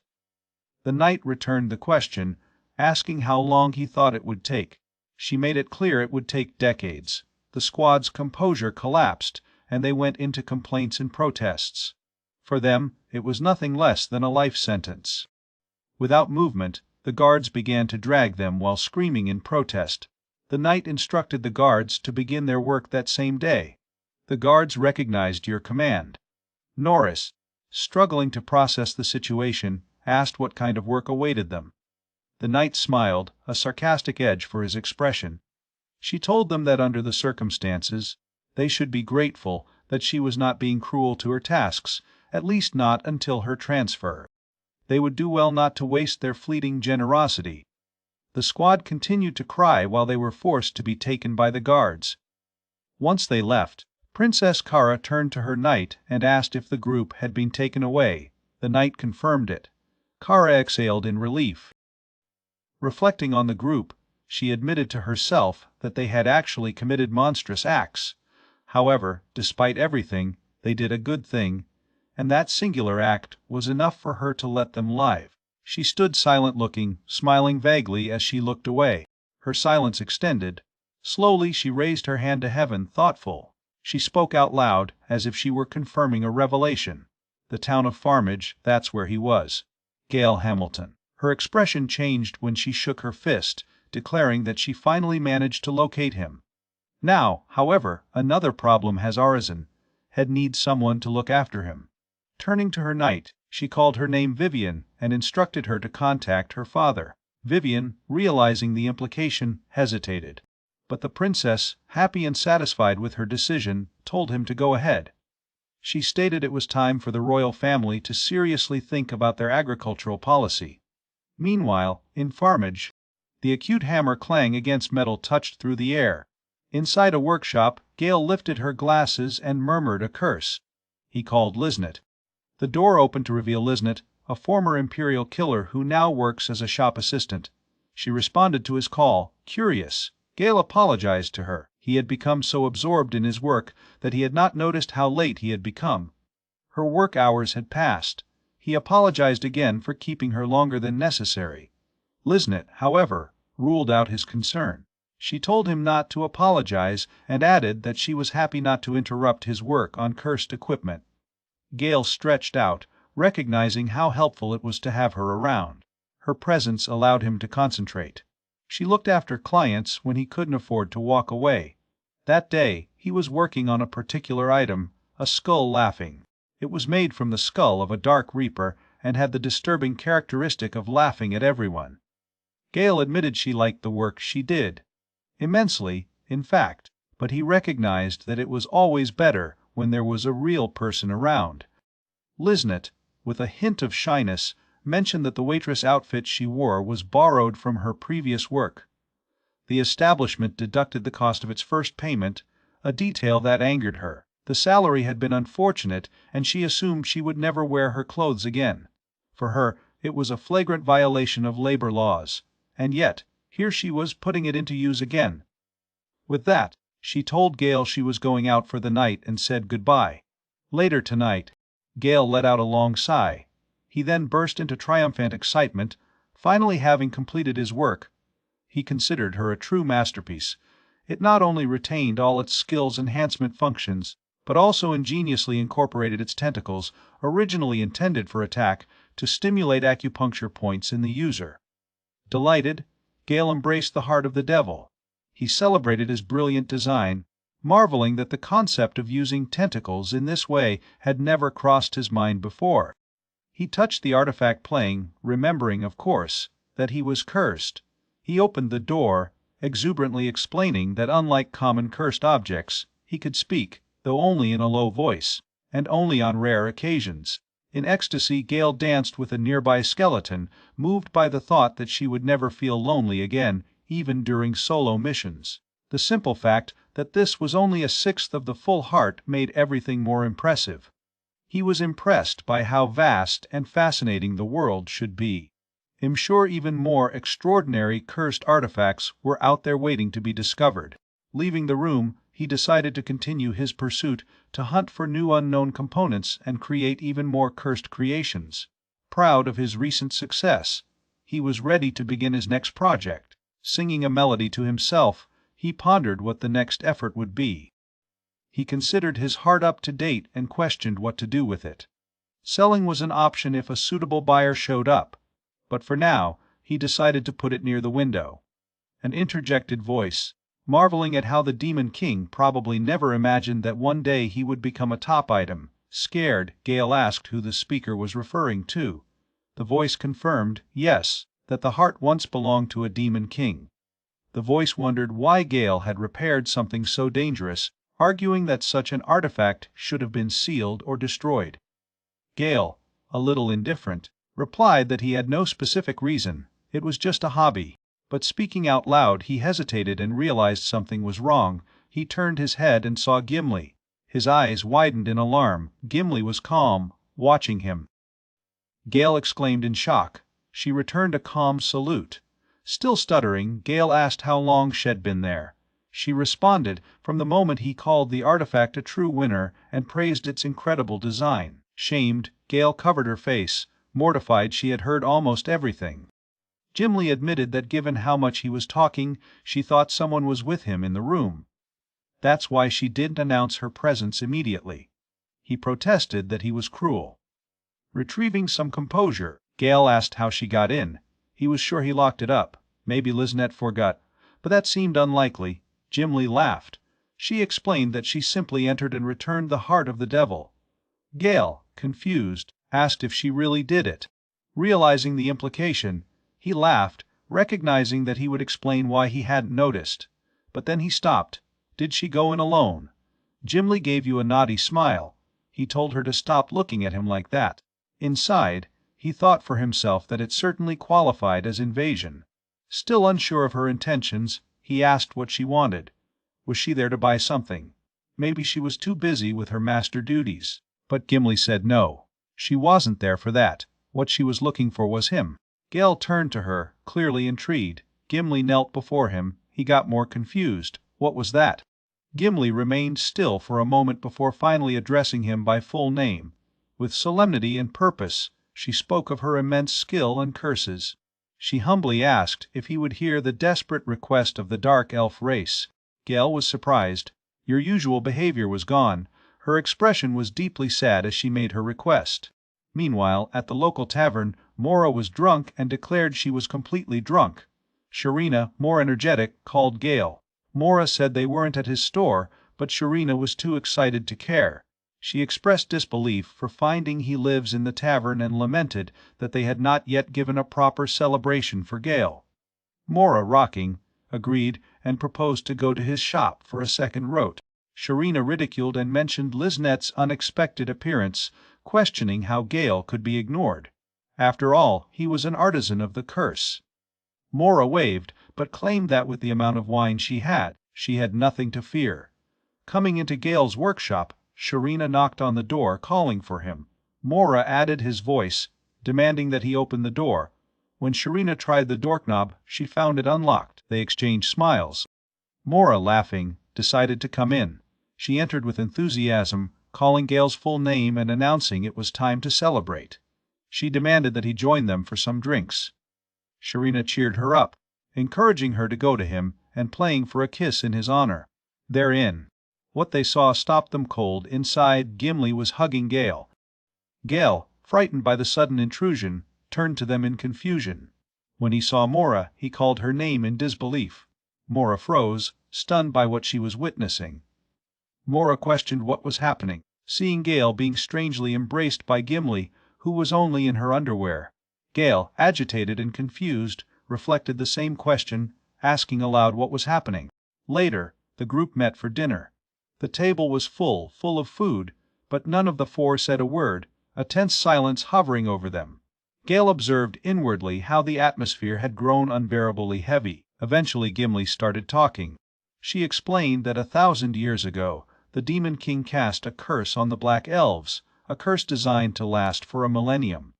Sharina, clearly not moved by the gloomy theme interrupting her night of drinking, expressed her annoyance, but encouraged Gimli to continue independently. She had another drink while listening. Gimli went on. The Demon King, although supposedly defeated by a group known only as heroes 1,000 years ago, was not truly defeated. He was actually almost immortal. The battle had not ended with him. Instead of sealing it or destroying it completely, the heroes took an alternative step. They dismantled his body and turned each part into cursed artifacts, devil's portable objects, and scattered them all over the world. Mora interjected with an accomplishment. The devil's heart was not just a symbolic name, it was literal. It was the heart of the Demon King. Gimli confirmed it with a conscious smile. She explained that the Demon King was now working from the shadows to reassemble his fragmented body. Their ultimate goal was resurrection, and scattered artifacts were the key to this ambition. But he wasn't acting alone, he had pawns. These pawns were magical beings with deep ties to their essence, beings now known as Black Elves. Even sealed from the physical world, the magical influence of the Demon King remained immense. Faced with extinction or servitude, the Black Elves had no choice. They submitted, forced to loyalty to their former master, despite the imminent danger that collecting all items could lead to their resurrection. Gale talked about the implications. It was dark news, but it also made him question why Gimli came to him. If such legendary threats still existed, would there not be other living figures today who could assume the cloak as the heroes of 1,000 years ago? He wondered out loud if he could really do something about it. Gimli continued his explanation. Many of the cursed artifacts, devil's objects, had already found their way to the homeland of the Black Elves. The intense cursed energy they radiated left the earth horribly polluted. Gimli's mission wasn't just to gather the cursed objects. She also desperately sought a way to cleanse the land from her distress. Finally, she told Gale that her search led her to him. He was a craftsman of the curse capable of suppressing even something as formidable as the heart of the devil. Sharina and Mora turned to Gimli, taking her with silent expectation. Your eyes asked the question, what did she intend to ask him? Gale, caught off guard by sudden seriousness, became contemplative. Had never appeared so deeply in his thinking since Gimli met him. His heart trembled with uncertainty. Did she do the right thing by putting it all naked? Did she waste your time? Everyone feared the cursed artifacts. People avoided them at all costs. Even the ancient empire had treated the heart of the devil as a sleeping catastrophe, dangerous enough to be locked away forever. Was she foolish to believe something could be done? Were your hopes insignificant? Would anyone consider her deal? And then Gale broke the silence. With a little smile and a spark of interest, he echoed his earlier words. Were there more things cursed like the heart of the devil out there, hidden among the homeland of the Black Elves? The question was in the air, full of intrigue. Gimli wavered a bit of a surprise. She noticed Gale's eyes glowed with excitement. She stated her accomplishment. Yeah, all the devil's items the Black Elves had were the same type and caliber of the devil's heart. Gale, thrilled, exclaimed his eagerness to examine them. His mind was already running with the possibilities of creating even greater cursed masterpieces. The inspiration passed him like a wave. Without hesitation, he fled his seat, already consumed by design thoughts and potential. Mora, seeing this happen, commented with some disbelief that Gale seemed to care more about his cursed creations than about the imminent threat of the Demon King.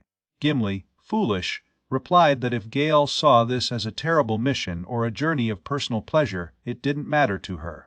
His involvement was all he told me.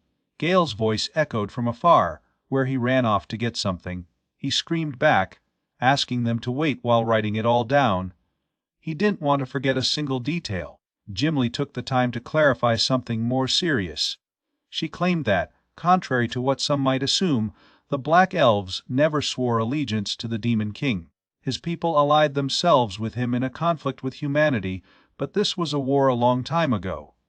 She couldn't bear bitterness toward humans for that. In fact, given the short life of mankind, most had completely forgotten war. Nowadays, almost no one had forgotten the war. Nobody treated Black Elves with suspicion or prejudice. Many even forgot that Black Elves had been considered purely magical beings. Mora agreed. For humans like her, all that business with the Demon King had become little more than a fairy tale, a piece of old folklore. Gale returned, now armed with his notes, and expressed his belief that his companions would certainly welcome Gimli at his side. He was hoping she felt the same way. Sharina, however, did not share the enthusiasm. She suddenly interrupted, tension hardening her posture. She creaked her teeth and expressed her displeasure. The whole case made her uncomfortable, and more specifically, she didn't like the way Gimli and the other Black Elves operated. Gimli, curious, asked what was wrong. The intensity of Sharina only increased. Mora was alarmed when her friend became abruptly. Sharina asked Gimli if she understood the true source of her anger.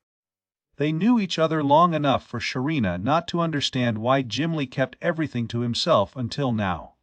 If she and Mora hadn't shown up at exactly the right time tonight, she wouldn't know anything about it yet. Sharina was visibly furious.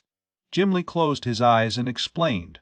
The Devil's items were considered secret artifacts outside his homeland. Even talking about them like that was a kind of sacrilege, a profound cultural taboo. Before she released the truth to Gale, she needed time. She had to watch him carefully, test his abilities, and determine if he was really someone who could handle such knowledge. Sharina squeezed her jaw, squeezed her fists, and hit the table of frustration. Gale, observing the situation, felt a strange sense of déjà vu, as he had seen or experienced this intensity of Sharina before. Sharina, dominated by irritation, let out a heavy sigh, then took an entire mug of drink in a long sip. She turned her attention to Gale and asked a new question, asking what her true thoughts about farmage were. Gale blinked in confusion, not seeing where that question came from. Sharina clarified, pointing out that she seemed to have settled there very comfortably. Gale agreed. Yeah, he fell in love with farmage. The city had its charm. The food was excellent. The local dungeon was the right scale for him, and important, there was no shortage of undead parts for its creation. That's all it was. The three women were momentarily speechless. Sharina watched Gale think and reflected on how he never seemed to change. Gale whispered that it would be good if he could increase sales in his shop. Sharina responded with encouragement.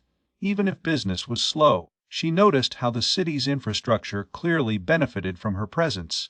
Having supervised the local craftsman for a while now, she could recognize real talent when she saw him. And Gale did. Gale was flattered to hear that.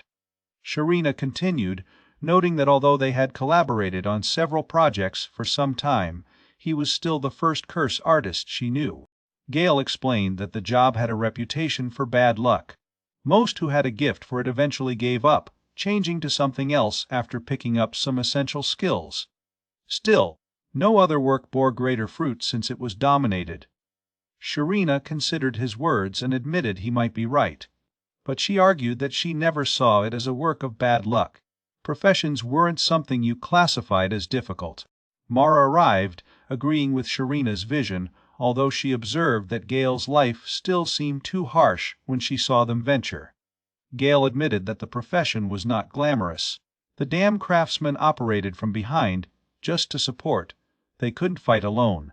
Mara pointed out that he was still fighting impressively, to which Gale responded by remembering what his old companions, Kush and the others, always told him. He wasn't meant for battle. As an artificer of the curse, he was essentially a skilled craftsman, throwing debuffs at enemies behind. Because of this, Kush ordered you to remain quiet and stay out of the way. Mara was surprised, but Gale continued. Looking back, he should have left the party long before they kicked him out. But at the time, he had been shy, so much so that it never occurred to him. His vision at that time had been terribly narrow. Suddenly, he felt a hand gently hitting his head. It was Sharina. She told him not to let what they said keep dragging him down. If your words had corroded your sense of self-esteem, you wouldn't be back soon. But that doesn't mean it's been lost forever. No matter what, he was now a citizen of Farmage. He could stay forever. She even offered to take care of him. Gimli then commented that he was happy to see Sharina recognize Gale's talents, her own way of showing appreciation. Sharina recognized this and redirected the conversation. Gimli had to understand, she wasn't the only one who needed Gale. If he left Farmage, it would be a painful loss. Sharina then wondered why Gimli not only asked the church to deal with the curse. Gimli replied that it was beyond the abilities of any ordinary priest. Once, they gathered the courage to try. They had brought by force, well aggressively, a famous priest to attempt expulsion, but even he failed. Mora reacted with disgust at how Gimli didn't even try to hide how dark that had been. Gale intervened, asking if Gimli at least returned the priest alive. Sharina followed, confirming that Gimli really intended to bring Gale to his homeland. Gimli said that it was the only viable way for her people. Sharina, in conflict, admitted she'd hate to see Gale leave. She asked Gimli not to expose him to danger, and added that there would be conditions for his journey. Mora confirmed this, formally stating that she, Mora Glaris, a support wizard, would accompany Gale. Sharina added that she would take care of the front line for them. Gale was surprised. He turned to look at them, but both Sharina and Mora quickly told him not to look at them like that. Gimli laughed at the crime scene. Fun for the dynamics. She assumed they now had a four-person party to embark on a mission to break the Demon King's curse. Gale grabbed his thighs, feeling everything coming together. He said yes, the more, the merrier, he imagined. Sharina raised her drink, formally initiating her new journey. She toasted the launch of their new party. Sharina, Gimli, Mora and Gale have come together against the challenges ahead. His glasses were gathering as they screamed. The evening continued with good food and pleasant conversation. They drank from the heart, each enjoying the meal and the camaraderie. At some point, Sharina even started singing as her drunkenness set in. Gale, in a quiet moment, reflected on everything. When he was at Kush's party, he had rarely been invited to drink like that. The contrast hit him. Someone called him, teasing him for looking melancholy. He answered Mora that he wasn't sad. However, he acknowledged that his days with that old feast already seemed a distant memory, despite how they had ended recently. Still, he had a new job ahead of him. Gale commented that he had more cursed objects to manufacture, some for his journey, and perhaps others to leave behind. Mora encouraged him. They were counting on him. That night Gimli returned to his residence and went up to his bed. Before she could settle down, a voice called her, formally addressing her. She recognized the voice, waving it with fatigue, expressing that she was too tired to talk. However, she made a request. She asked the other woman to retrieve an object for her. It was a cursed ark, full of sinister power, overflowing with riches, and yet involving anyone who dared touch it with a curse. The woman hesitated, swallowing hard. She questioned Gimli's certainty. After all, Gimli worked hard to extract the object from his homeland, removing it at a considerable cost. Gimli confirmed his intention with tired disdain, discarding the effort as a waste of time. She thought of Gale, the craftsman of the curse. She had a little laugh, commenting internally on how peculiar he was. She was even willing to offer him all the treasure she had, perhaps even offer herself in exchange for his cooperation. But it hadn't come to that. At least things were progressing well now, she thought. Gimli gave the woman a new directive. Prepare to welcome Gale to her homeland. The woman recognized the order and delivered a pile of papers, her regular report. Then she disappeared once again in the hidden passage, leaving with a brief farewell. Left alone, Gimli sat in bed, reading the contents of the report. Her eyes scanned the lines quickly. The monsters were becoming more active. She whispered out loud that it was unlikely that it was a coincidence. As soon as she finished reading, the paper exploded into blue flames, completely consuming itself. Fortunately, Gimli had already dedicated his content to memory. She started putting things together. A bunch of cockatrices of sorcerers, a violent attack, and now even the Reaper himself seems unordered. Which, in addition to the devil's scattered items, each event was connected. There was no way the Demon King could have been asleep for 1,000 years without outside influence. Something deeper, something hidden, was unfolding behind the scenes. While the wooden floor creaked under his feet, Gimli moved to his desk.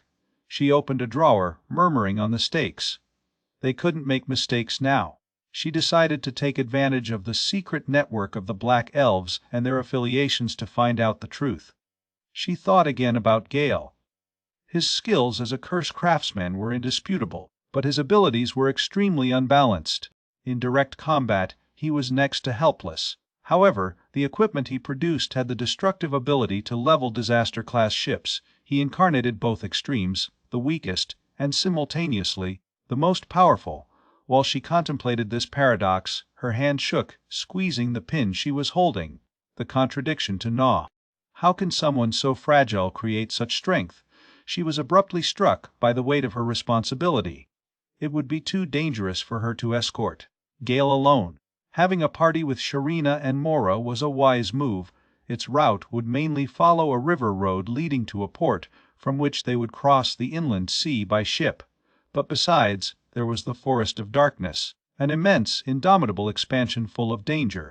To enter that place without meticulous preparation would be a death sentence. The curse they sought to break might well kill them, but even reaching the cursed site would test them beyond limits. For his leader, Lady Minerva, Gimli took a solemn vow. She would escort Gale Hamilton safely to her homeland. Far from where Gimli swore that oath, a figure watched silently. She had a strong resemblance to Gimli, another of her kind. It was Lady Minerva. Morning's here. Gale ready for departure. Liznit observed him, regretting that his condition had not improved enough to accompany him. Gale, however, assessed that the curse of the Demon King was still within his body. It would take time to completely dissipate, and rest would be the wisest course. She expressed gratitude, while Gale took her purse and presented a reconstructed version of the Devil's Heart. In his altered state, he no longer indiscriminately assaulted his user as he had with her. However, despite its improvements, the artifact has not been studied. He warned that any ordinary individual who is so touched would almost certainly be consumed. Mind, body, and soul. That was the extent of the gravity of the curse. For Gale, the store they were in was more than a workplace. It was an extension of his own being. His value to him was equal to that of his own life. Knowing Liznit would be there to take care of it brought you comfort. Still, he feared that their inventory was exhausted before his return. If that happened, he instructed her to accept any order and reassure the customers that he would work more want back. Liznit smiled, but inside she was skeptical. With her current lack of customers, she sincerely doubted that such a situation would arise. However, she responded positively by offering a small, reassuring lie to ease her concerns.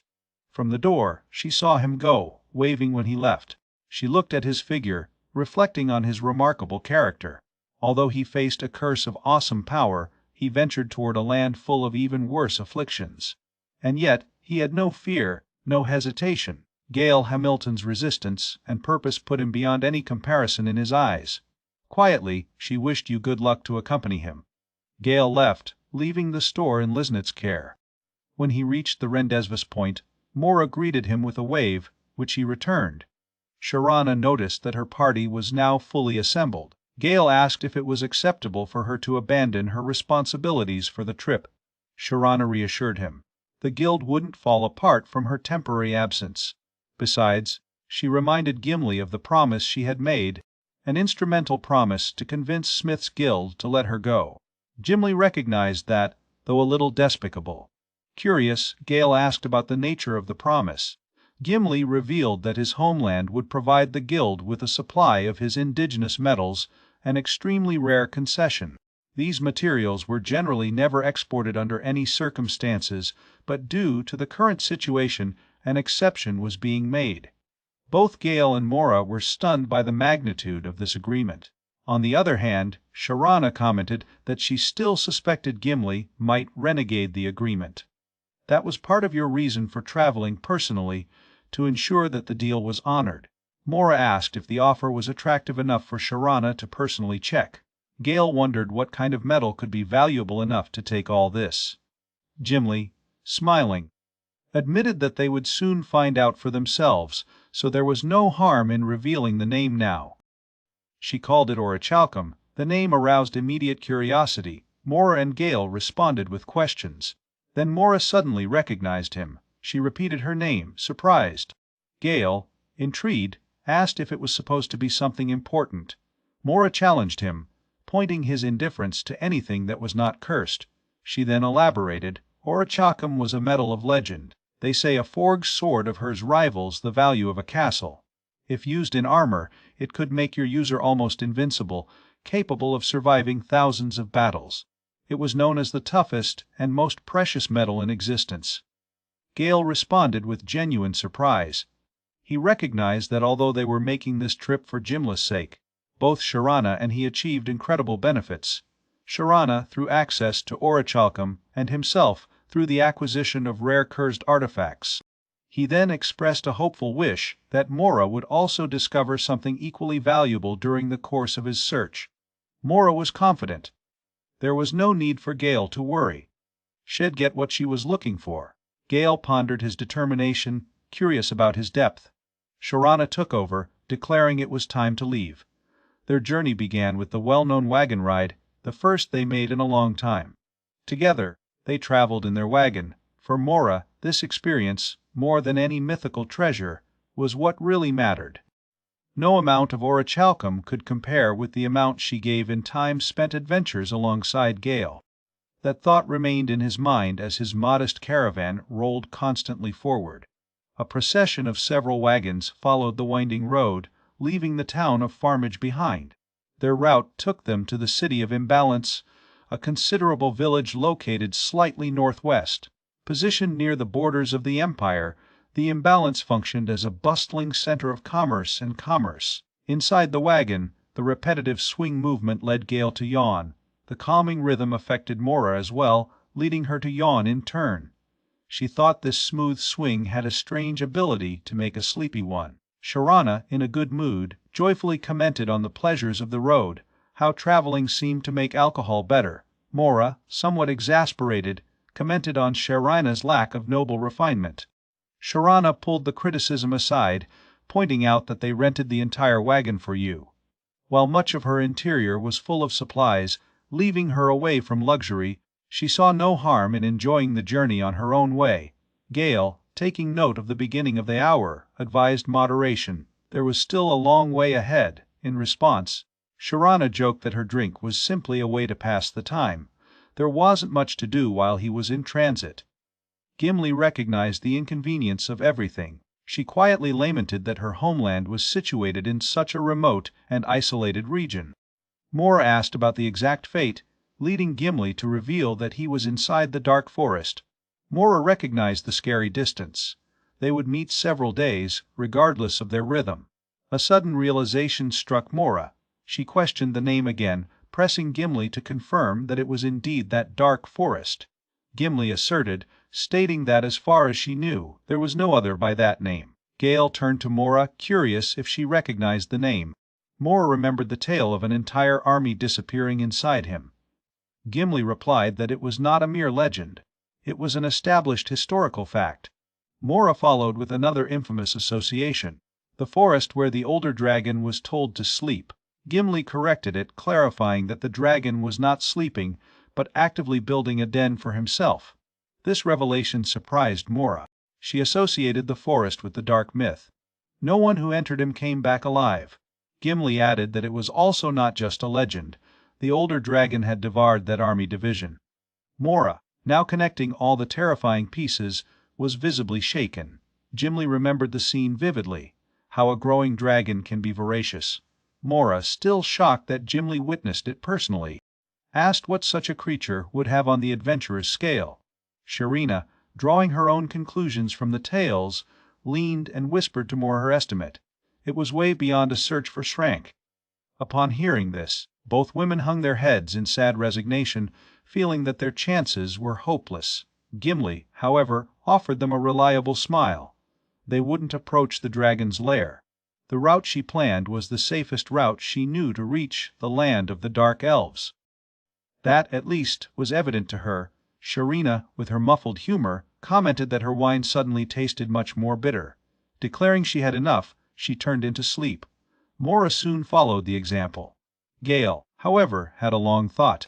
He raised a question: if they avoided the dragon's lair, wouldn't that mean they'd end up crossing paths with the undead remains of that missing army? Gimli smiled privately, noting that Gale had really changed nothing. Lives dismissed his worries, joking that maybe he should greet the undead in his dreams. Sharina abruptly climbed, telling Gale to stop wandering.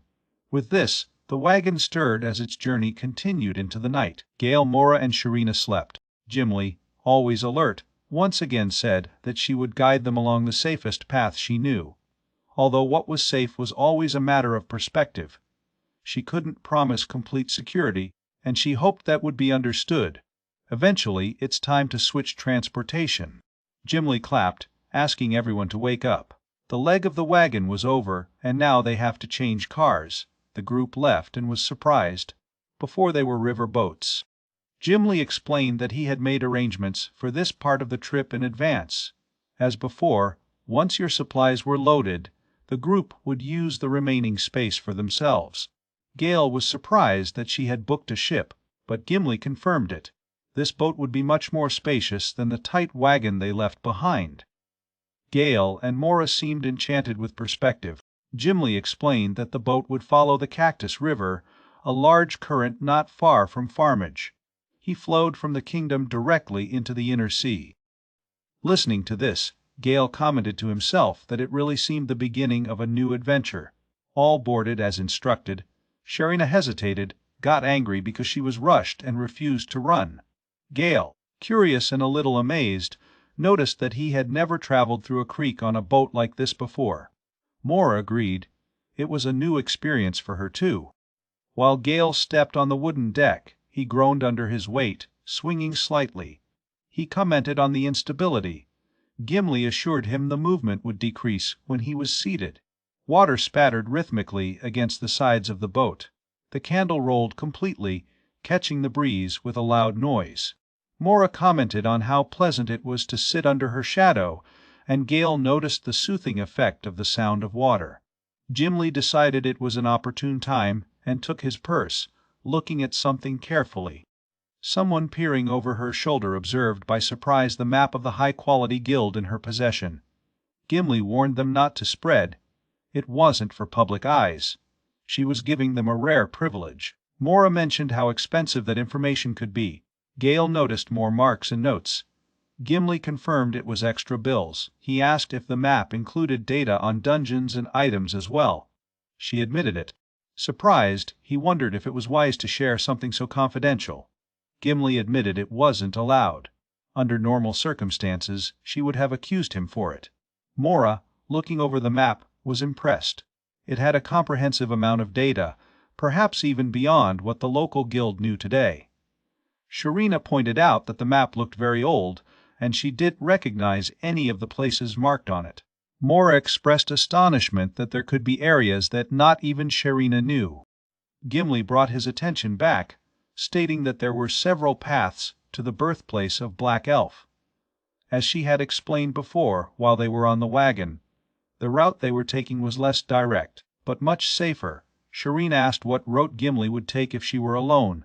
Without hesitation, Gimli replied that he would go the direct way.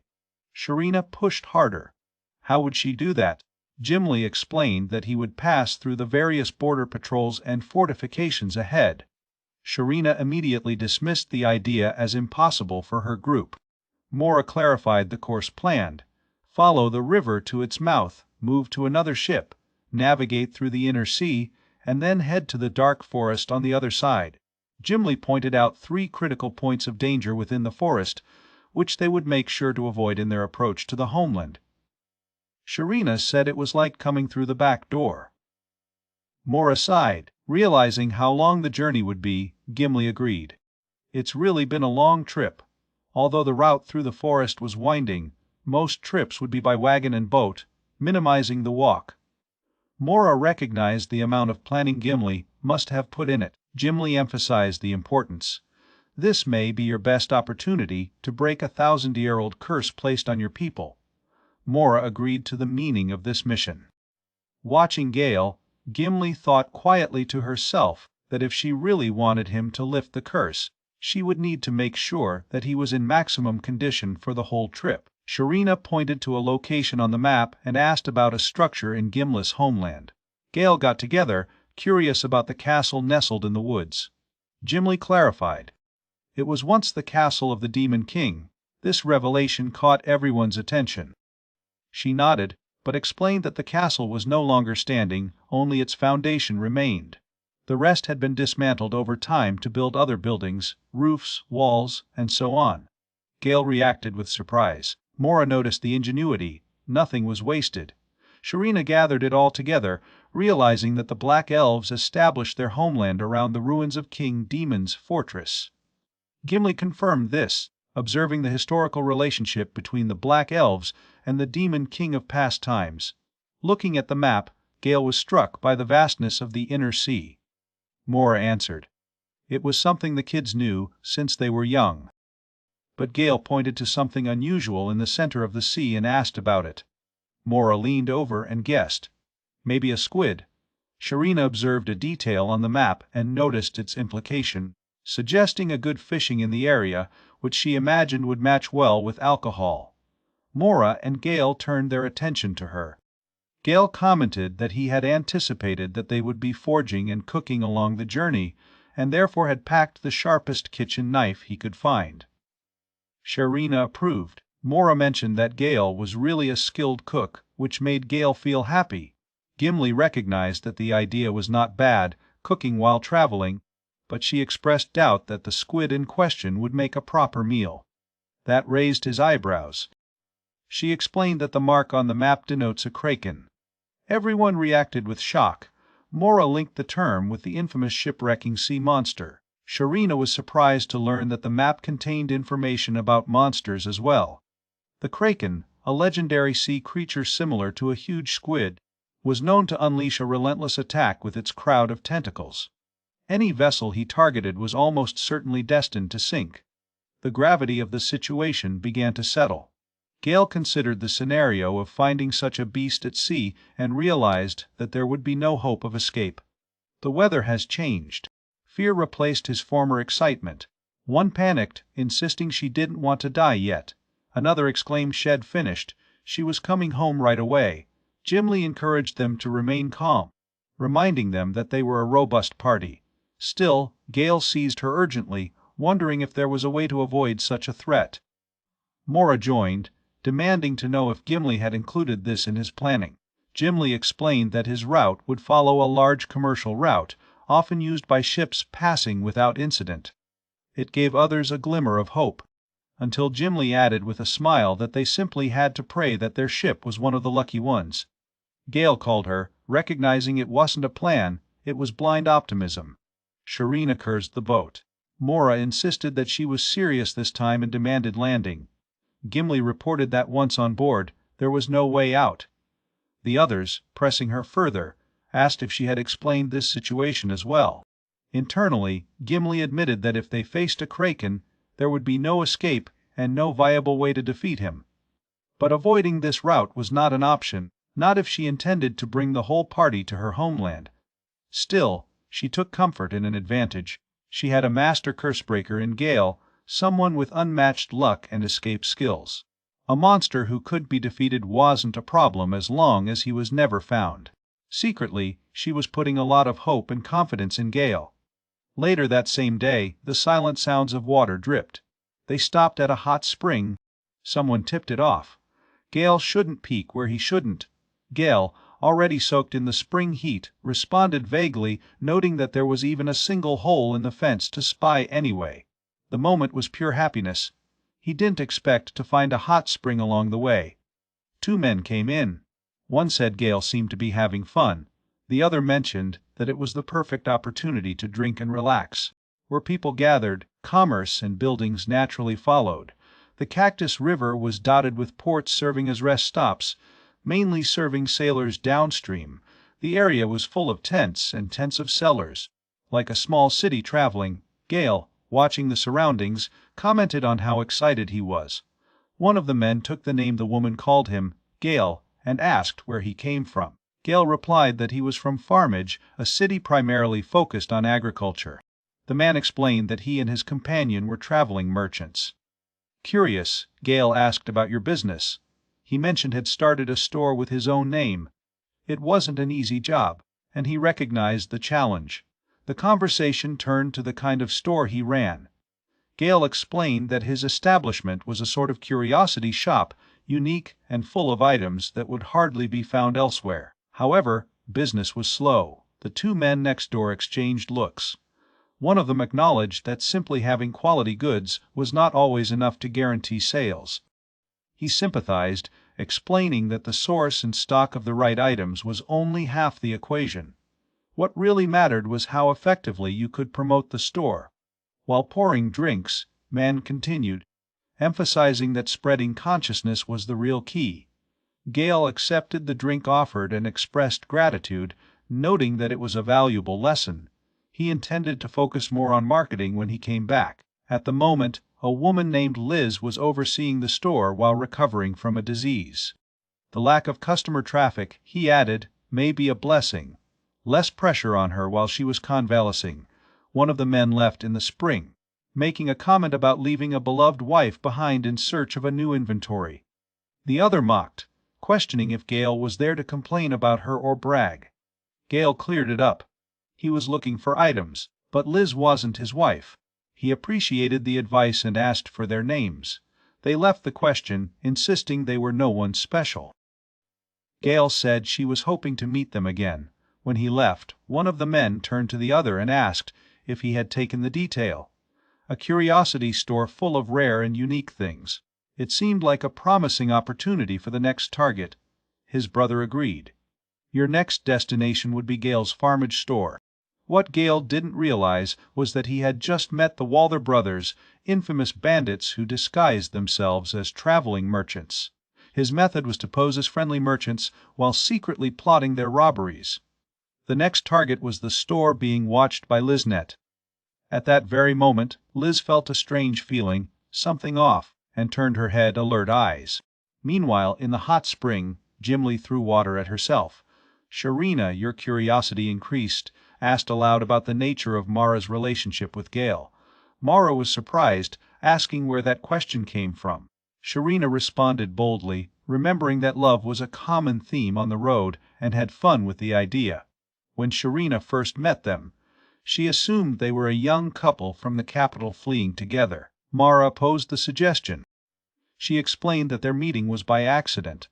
She replaced him at his old adventure party, left that party because it had been horrible, got into the same wagon as him, and gave Farmage a chance later. But then Mara wondered, did it happen? Sharina wasn't convinced. That only happened if Mara thought of it. Their situation almost seemed like an escape. Mara denied it. She insisted it wasn't like that. Gale wasn't a bad man. Actually, he helped her a lot.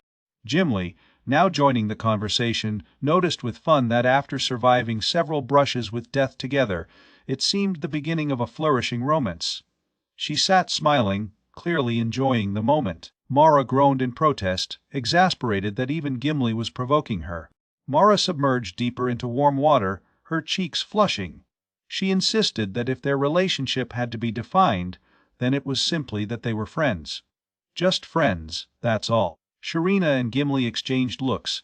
Mara caught them looking and demanded to know why. Sharina, smiling, said they'd remember that. Believe her. Gimli then asked a provocative question. If Mara and Gale were just friends, does that mean other people still had a chance with him? Sharina agreed to the thought, casually mentioning that Gale was talented enough for him to even inherit his guild one day. The suggestion scared Mara. Inherit the guild. She wondered out loud. If Gale inherited the guild from the blacksmith, would Sharina adopt him? She asked the question directly to Sharina's indignation. Angry, Sharina threw water at her. Mara apologized quickly. She explained it was just a thought. After all, dwarves and elves lived longer than humans, didn't they? It just makes sense to age. Sharina attacked her to shut up. Outside, Gimli gave a smile. Sharina turned her frustration next time, asking what she was laughing at. She pointed out what was obvious to everyone. Lately, Gimli was watching Gale, and it was impossible not to notice. She reminded them of that night when she and Mara visited Gale's store, implying that what Gimli was trying to do at that time was still a mystery. Gimli admitted with a laugh. She found Gale charming. But, she shrewdly added, if Sharina or Mara wanted to claim it first, they would be welcome to try.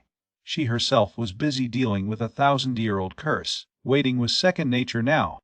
She looked at them both, sharp and bold eyes. Sharina seemed angry at the boldness. Mara quickly reiterated what she had said before, that she and Gale were just friends. The cold breeze drifted through the surface of the thermal spring, and the women all shook slightly from contrast. Mara tried to bring things back to comfort. She remembered they were in a hot spring, so they could enjoy it. She made gestures for the drinks, warning that while relaxing was good, it was important not to overdo alcohol when taking a shower in public. His thoughts remained silent. Yeah, they were friends, that's what she believed. And under the soft glow of the moonlight, she told herself it would be like this, as long as Gale never looked back at her. Before leaving on his journey, Gale asked Liznette to take care of his shop. Since then, she hadn't seen a single client. Sitting alone in the silent shop, she murmured to herself that there was no point in keeping it open if there was nothing to do. She thought about closing. But then something fell. One of the curious, the smiling skull, had fallen and broken alone. She looked at it carelessly. Why did you fall? Why now? The air got heavy with the preview. She couldn't forget the feeling that something was going wrong. Maybe for Gale, maybe for herself, or possibly for both. Far from the store, Gale and the others were in the river, holding fishing rods during their continuous journey. Someone moved the line after feeling a pull, but when Gale came in, the hook was empty. Sharon pointed out that after 3 days on his second boat ride, he had not yet caught a single fish. Gale shrunk, noting that none of the women were luckier. Gimli reassured him it was nothing to worry about. They were saving luck for more critical things, like avoiding a kraken. Mora agreed, adding that they had already gathered enough supplies. She turned to Sharina to ask if she was hungry. Sharina responded from her reclined position on the boat floor, saying that she always had an appetite for anything she took, and prepared herself. Gale sang that if he had taken something, he was ready with a knife to clean it up. He pulled a long blade, leading Sharina to play that seemed capable of cutting even a giant fish. But then she looked suspiciously. Was that knife cursed too? Mora's expression changed how a scary feeling overcame her. She recognized it. That presence, that energy, wasn't it the same as the Reaper's sickle? Gale admitted it was made from the same gun. Mora had seen how he reforged the scythe in an agricultural scythe, and now he had used remaining materials to make this knife. The two women were disgusted. Gimli laughed at his expressions, saying it was probably better that no fish had bitten the bait. If Gale tried to use that knife, he could cut the ship right off. Sharina murmured that there was something strange about Gale. Then she looked around and suddenly noticed something. The river has grown dramatically. She hadn't noticed before. So did Mora. The opposite coast was no longer visible. Gale said they were already at sea. Gimli encouraged them to breathe deeply. Sharina took the air and caught the faint smell of the sea. Mora smiled. That was a good sign. If the river looked like that, it meant they were near the sea. But then, mixing with the salty breeze came another smell. Rotten meat. The stench of decomposition began to spread, emanating from the box holding Gale's knife. It was the smell of undead remains. Gale commented that it was probably the undead parts he brought with him. Sharina scolded him to shut him down immediately. Gale stood up for herself, saying she'd been aging for a long time. Mora said it wasn't wine. While the birds were flying, Gale looked up. A port bell rang, a sign that a ship was preparing to leave. New layered sounds on the rhythmic water slide. The lively voices of fishermen called their products, mixing with the fights of drunken sailors. Gimli informed them that they would soon be anchoring at the port located at the mouth of the river. The port they were targeting was just ahead. As their boat passed through the river gates and approached, the others looked with fear. Gimli laughed.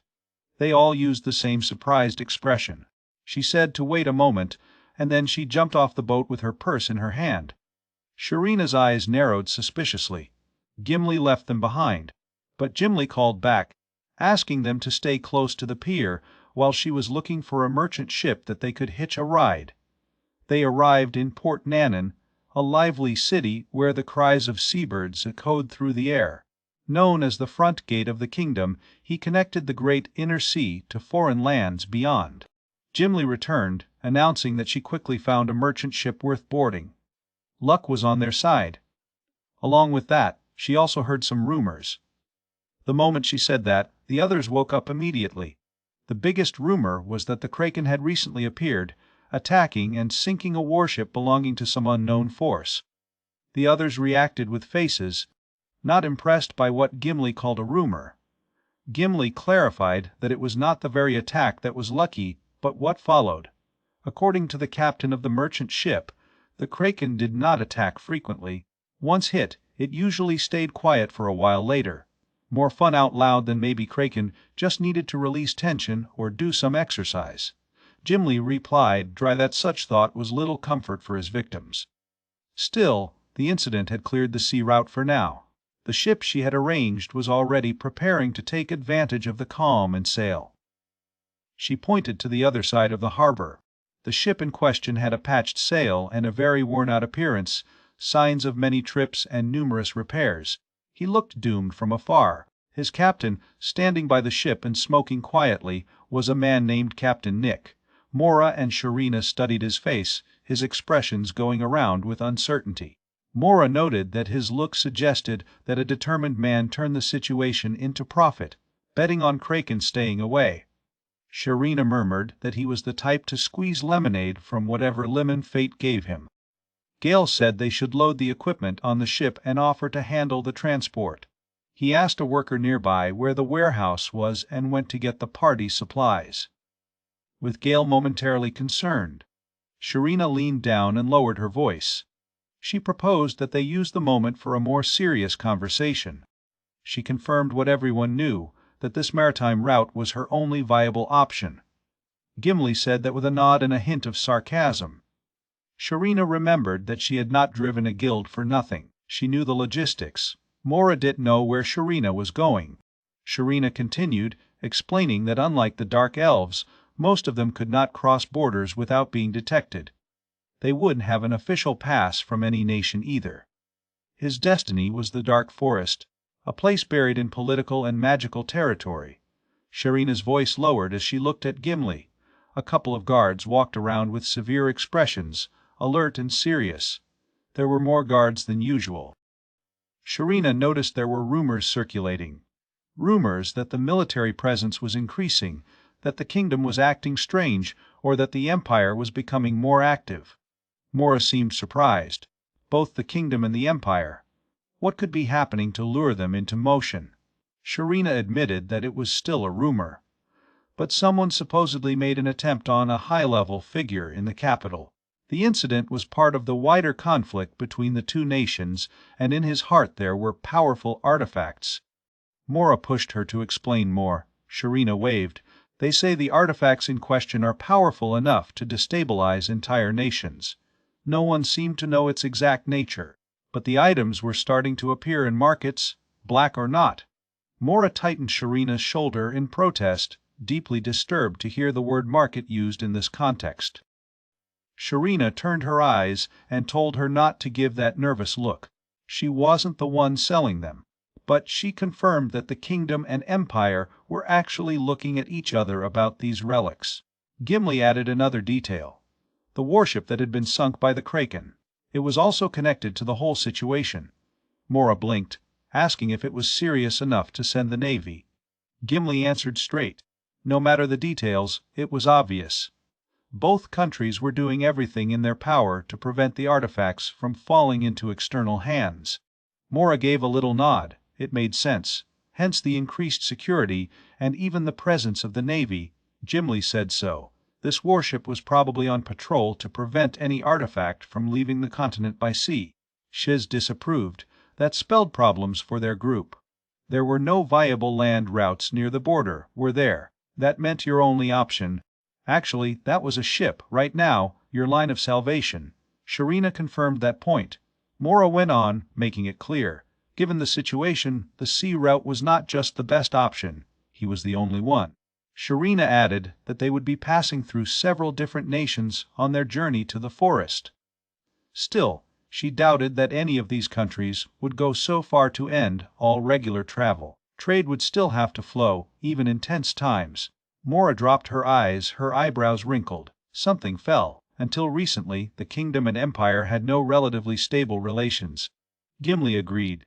From what she knew, even if there were political maneuvers happening in the shadows, outwardly, everything seemed to remain in balance. Sharina waved.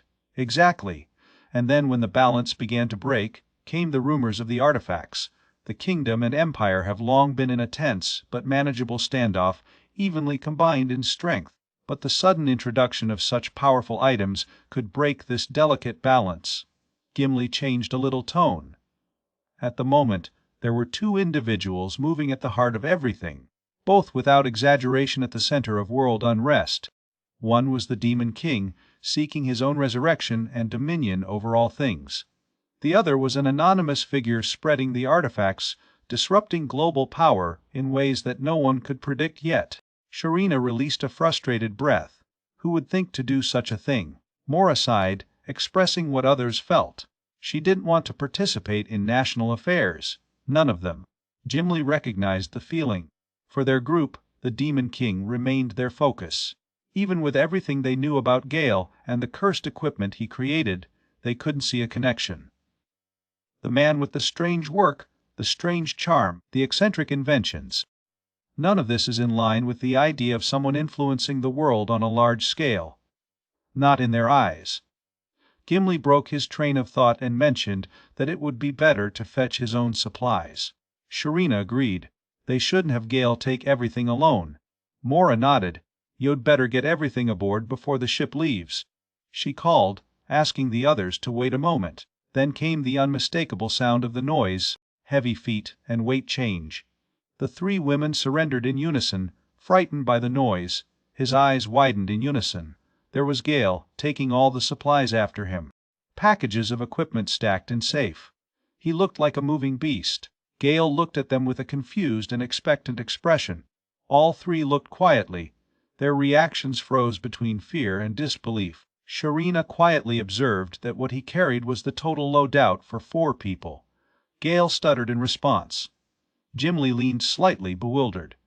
Was that really the ability to carry an ordinary human? Mora remembered something sure. He had a self-made, cursed bracelet. That explains it. He wasn't just walking. He was practically a human wagon pulled by horses, or perhaps more precisely, a life and breathing supply line. However, even compared to his past experiences, this exceeded expectations. Sharina spoke again. An adventure party should share the burden, to be together at every trial. But looking at Gale, she lost her words. She couldn't even make a sarcastic comment. He lived consciously. She understood exactly what Sharina meant. Gale's been moaning. He wasn't trying to be weird. He was just trying to help. Gimli looked at him quietly. Even Gale's supposed general purpose, the cursed goods, had the ability to go far beyond common expectations. Everyone considered him peculiar, eccentric even. But what if? What if the things he created really had the potential to remodel the world? Gale noticed your look. He asked if something was wrong. Gimli came out of his thoughts. Nope. Nope. She told herself that kind of future would never happen. She shook her head and discarded the notion, responding casually that she was lost in thoughts. She was ready to go. Meanwhile, 2 guards headed for the group. One of them was visibly suffering the effects of the heavy drink the night before, while the other acknowledged that he had indeed exaggerated, complaining about how patrols under the scorching sun were becoming unbearable. Elsewhere, Gale and the others were diligently checking their surroundings. When the guards approached, they asked to inspect the group's luggage before boarding the ship. Gimli considered the situation interesting. Being interrogated by the guards was unexpected. Sharona offered to go first. When inspecting her belongings, the guard noticed the presence of tools and deduced that she was probably a blacksmith. Satisfied, he thanked you. Then the guard called Gale. He went ahead with friendly behavior. During the inspection, the guard discovered a collection of dismembered body parts and reacted with visible shock, quickly covering your mouth and nose. He suspected Gale was a craftsman or something much more sinister. Despite the morbid discovery, Gale's class of artifacts was authorized to enter the ship. The cursed objects, now aboard, would inevitably influence the fate of everyone on the ship. The guard, clearly restless, urged him to pee later. The group was mounted on the ship, the rhythmic sound of the sea splashing around them. Gimli noticed a crew member approaching. The man greeted her politely and expressed regret for not speaking before. He performed as the ship's chief and received them aboard.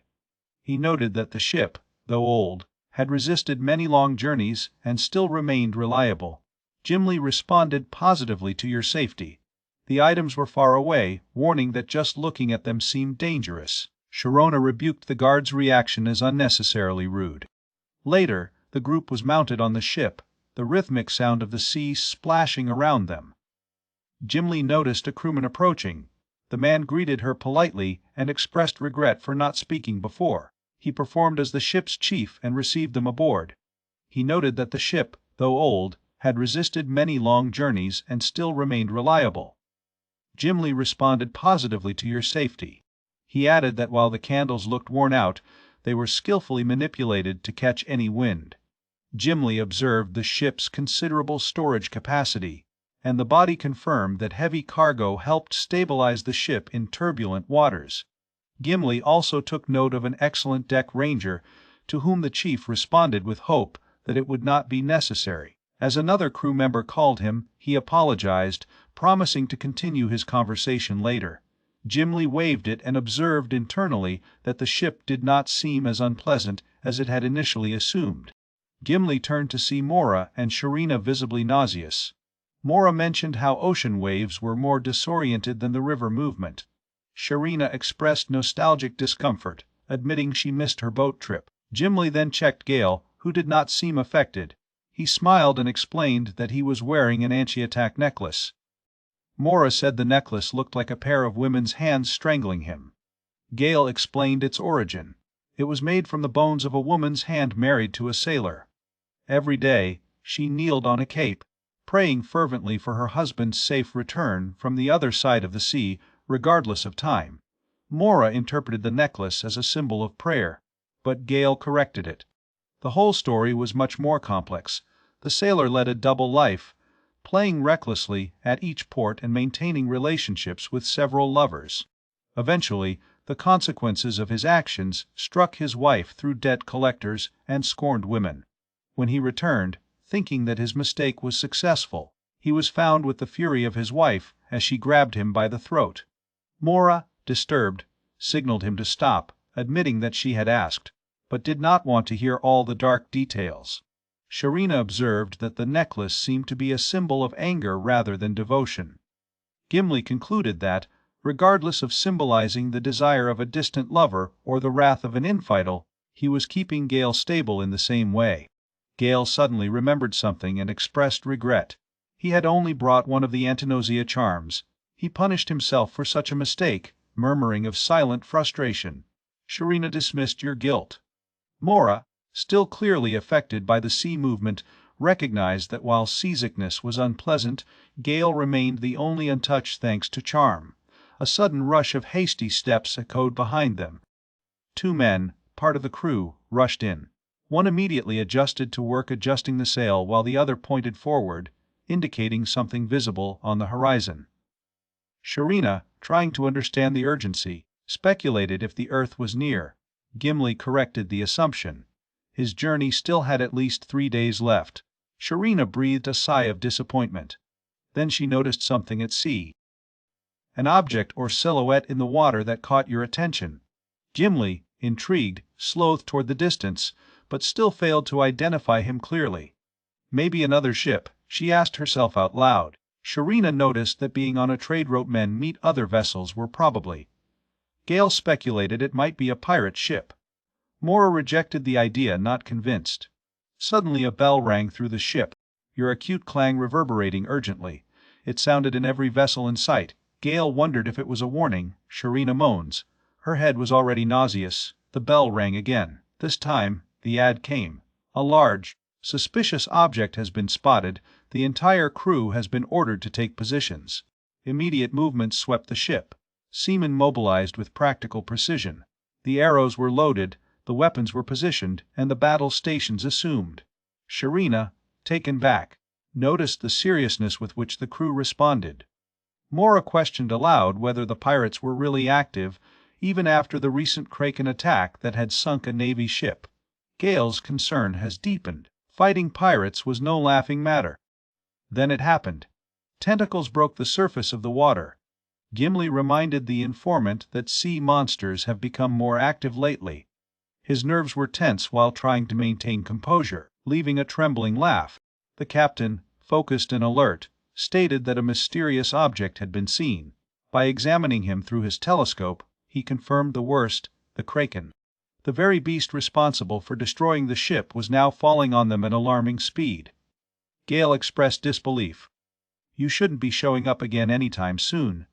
Mora, skeptical from the beginning, said that the previous guarantees were clearly false.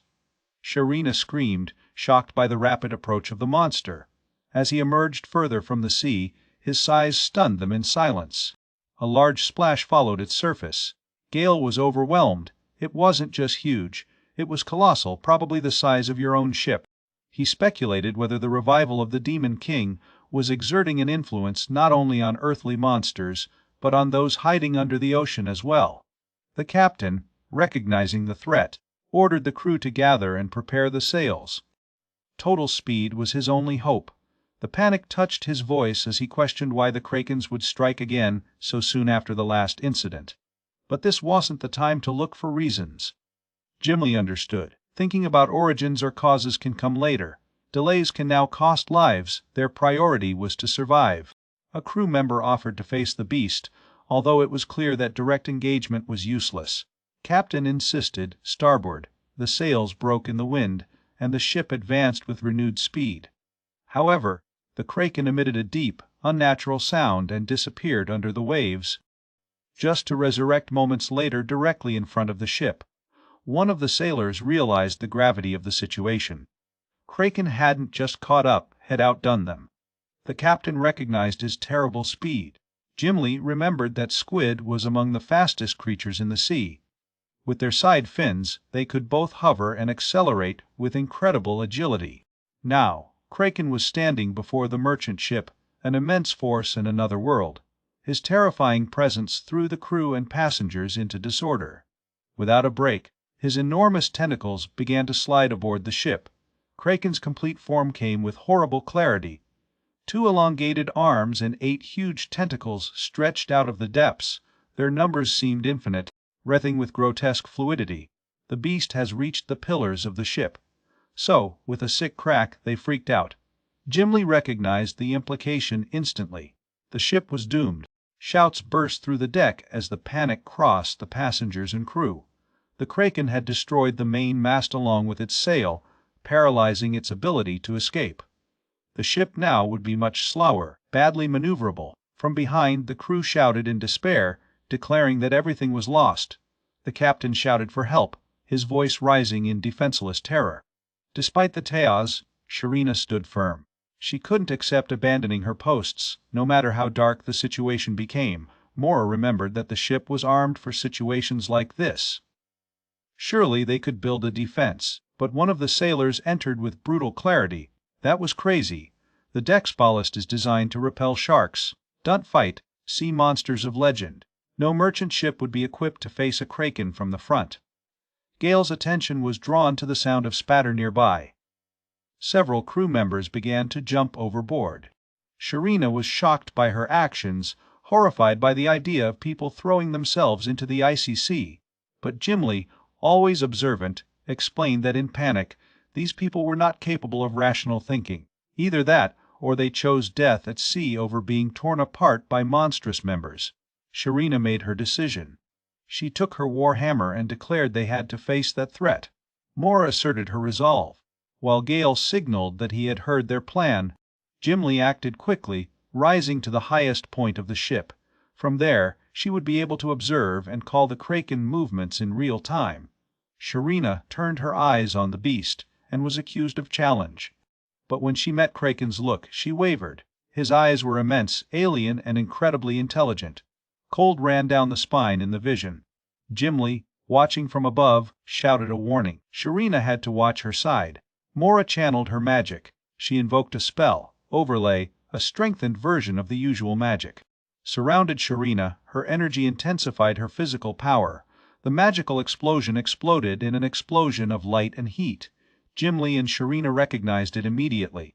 Overlap was a refined reinforcement spell that Mora discovered during her travels. Its effects were doubled, but the cost in mana as well. Sharina understood the implications. If she was going to make it worth her while, she'd have to strike hard. She recognized Mora's support and prepared for what was to come, remembering her previous battle with the rooster. With her hammer now strengthened by a scorching enchantment, she advanced with the intent to strike a devastating blow. The kraken retaliated, throwing several of his tentacles at her. Sharina jumped between them, crossing their smooth surfaces with impressive agility. She reached her head and raised her war hammer above her. Her target was clean. She would flatten the grotesque sensory organs that probably guided her attacks. When she knocked, something caught her attention. There was a strange feeling, a resistance she didn't expect. Kraken recovered slightly, but the damage was much less than expected. Sharina stopped, confused by the result. Mora noted that Kraken had shrunk what should have been a huge impact. Gimli quickly set it up. The outer viscous coating of the creature absorbed most of the attack, dispersing the force harmlessly through its surface. Sharina squeezed her teeth, realizing a sad truth. Even with a magical increase and coordinated tactics, none of his attacks had any real effect on the krakens.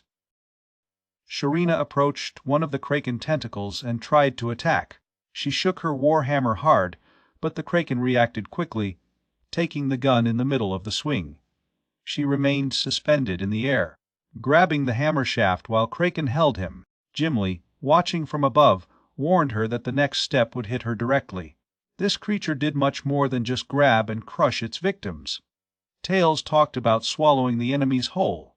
Recognizing danger, Sharina released the hammer and fell through the air. When she fell, she prepared herself, knowing it would be a painful landing. Below, Gale called her, and the captain of the ship, with his assistant, ran forward. They used a large part of torn cloth to catch their fall, dampening the impact. His hammer now remained lodged in Kraken's grip. Gimli watched from his point of view, remembering the old legends, but now reality has confirmed them. The creature was methodically using its limbs to snatch everything in its grasp, advancing through raw destruction. His strategy was ruthless, gripping, crushing and discarding. He turned his targets into pulp and threw his remains into the sea. Getting caught was a death sentence. Gimli asked everyone to avoid this fate at all costs. Mora was paralyzed, her gaze fixed on the huge sea beast. Her legs were shaking under her. This monster was much bigger than the rooster they had defeated. Sharina's hammer had knocked that beast down, but she had done nothing else. Worse still, they fought in their territory, at sea. The creature had every advantage. So Kraken turned his eyes on Mora. "Your focus has been reduced, your intention clearly." Gimli recognized what was going on. The squids were not only physically formidable, they had intelligence, and they could learn quickly. This creature had intentionally removed the mast and sailed at the beginning. Tactical movement. And with only a few exchanges of blows, he had already realized the importance of Mora to the group. Feeling imminent danger, Gimli shouted a warning. Gale and Sharina moved to protect Ye, but Kraken was faster.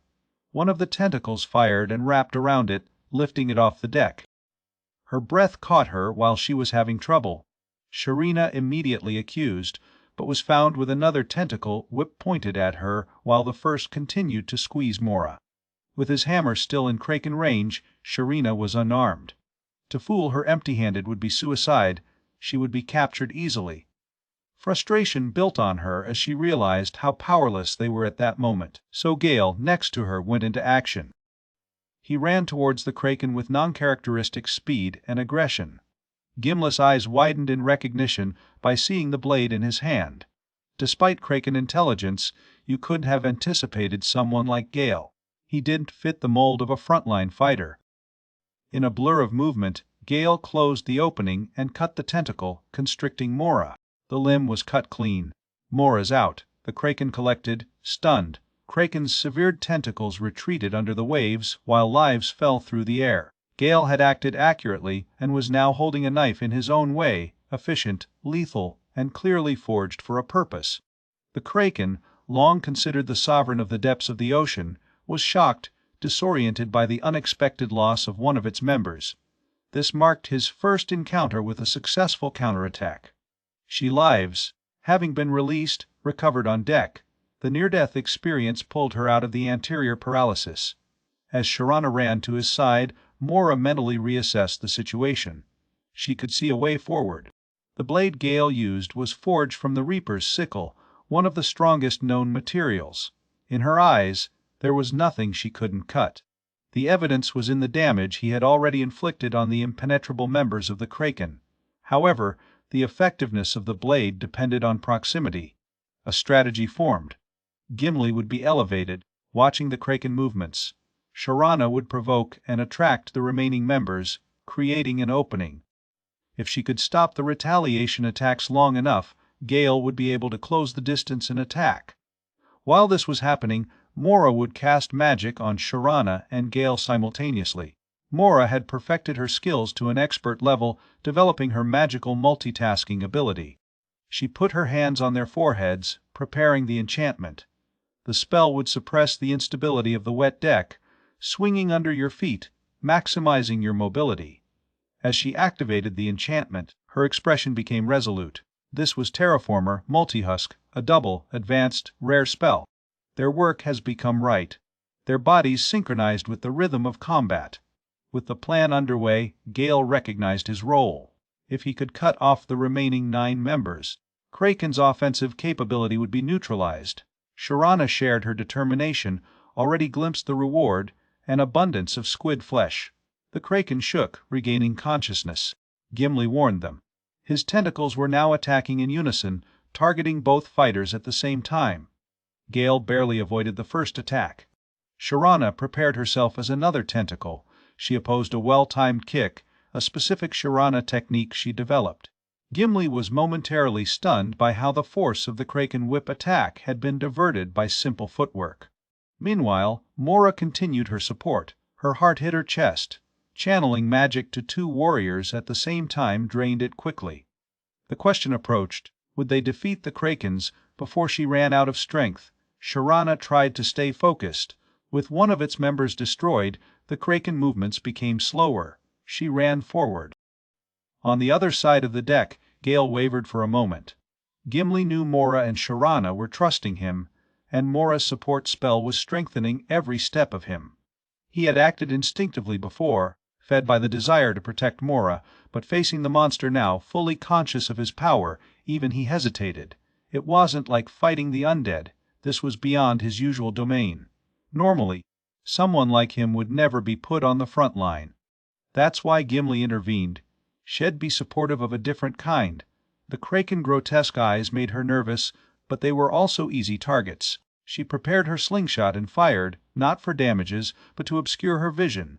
A smoke bomb detonated on impact, clouding the sight of the monster. Gale jumped forward, taking the opportunity. Gimli urged him. This moment was created for him. Once engaged, Gale demonstrated why he was paradoxically the weakest and strongest member of the party. Your attacks were precise, unstoppable. Another member was cut from Kraken's body. The monster made a weird, low sound. Pain is audible. Sharana celebrated progress. The limbs were falling one after another. Mora commented mentally about Gale's proficiency. He was always skilled with a blade, even in worldly contexts. Gimli noticed they were halfway there. 5 members left. But Kraken, regaining some sense of himself, roared once again. The smoke was clearing. Gimli warned Gale to back off. He was within range. Gale agreed and immediately landed, running. But Kraken erupted from the sea with fury. Gale looked back, locking his eyes with the beast. He looked at him, then spit out a huge torrent of paint. The dark mud exploded towards you. Gale tried to protect himself with his gun, but the pressure was overwhelming. His blade was ripped from his hand. He fell on deck, body scattered across the wooden boards. The paint covered him. Mora screamed, worried about her voice. Sharana, seeing what happened, was alarmed. Gale took full force of the attack. While trying to get up, he coughed violently. The paint had pierced into his eyes. He was blind, unable to see. Gimli realized the situation had gotten worse. They were against a giant squid. Naturally, you could attack with paint, and now you've blinded Gale. Gimli looked at Gale, who was fighting. The assistant, fixed on the damn knife, offered to take Gale's place. He was ready to use the blade and attack the beast. He told the other man to stay behind. But the man refused. He pointed out the sinister aura of the gun. It was clearly cursed. Gimli claimed it had been a harvester's sickle, then modified. If anyone less Gale used it, the consequences could be catastrophic. The weapon could drive the scoundrel crazy, making them attack indiscriminately, even friends, even themselves. The man was visibly shaken. It was, after all, a blade of immense power and immense danger. Sharana then directed everyone's attention to the Kraken. He was shaking, trembling visibly, and slowly retreating to the sea. However, he had grown his tentacle cut an arm. Sharana was unbelieving. They're back to square one. But Gimli noticed that the growth of such massive limbs had visibly exhausted the creature. They were wearing out. Still, Sharana pointed out a sad truth. Gale was blind, and no one else could safely use the blade. Mora concluded there was no way to hurt the Krakens. The creature turned its fury upon Gale, the source of its pain. Gale announced that his vision was returning slowly. But before he could react, Kraken got to him. A tentacle wrapped around his body, lifting and crushing him. Gimli recognized another deadly move. Mora feared Gale would end up like the broken hammer from before. Sharana ran towards the tentacle. Screaming with his bare hands, Kraken hit her, told her to fly. She hit the ground hard. Gimli was hit with regret. Why did she involve Gale in this mess? He had no ties to the dark elf conflict.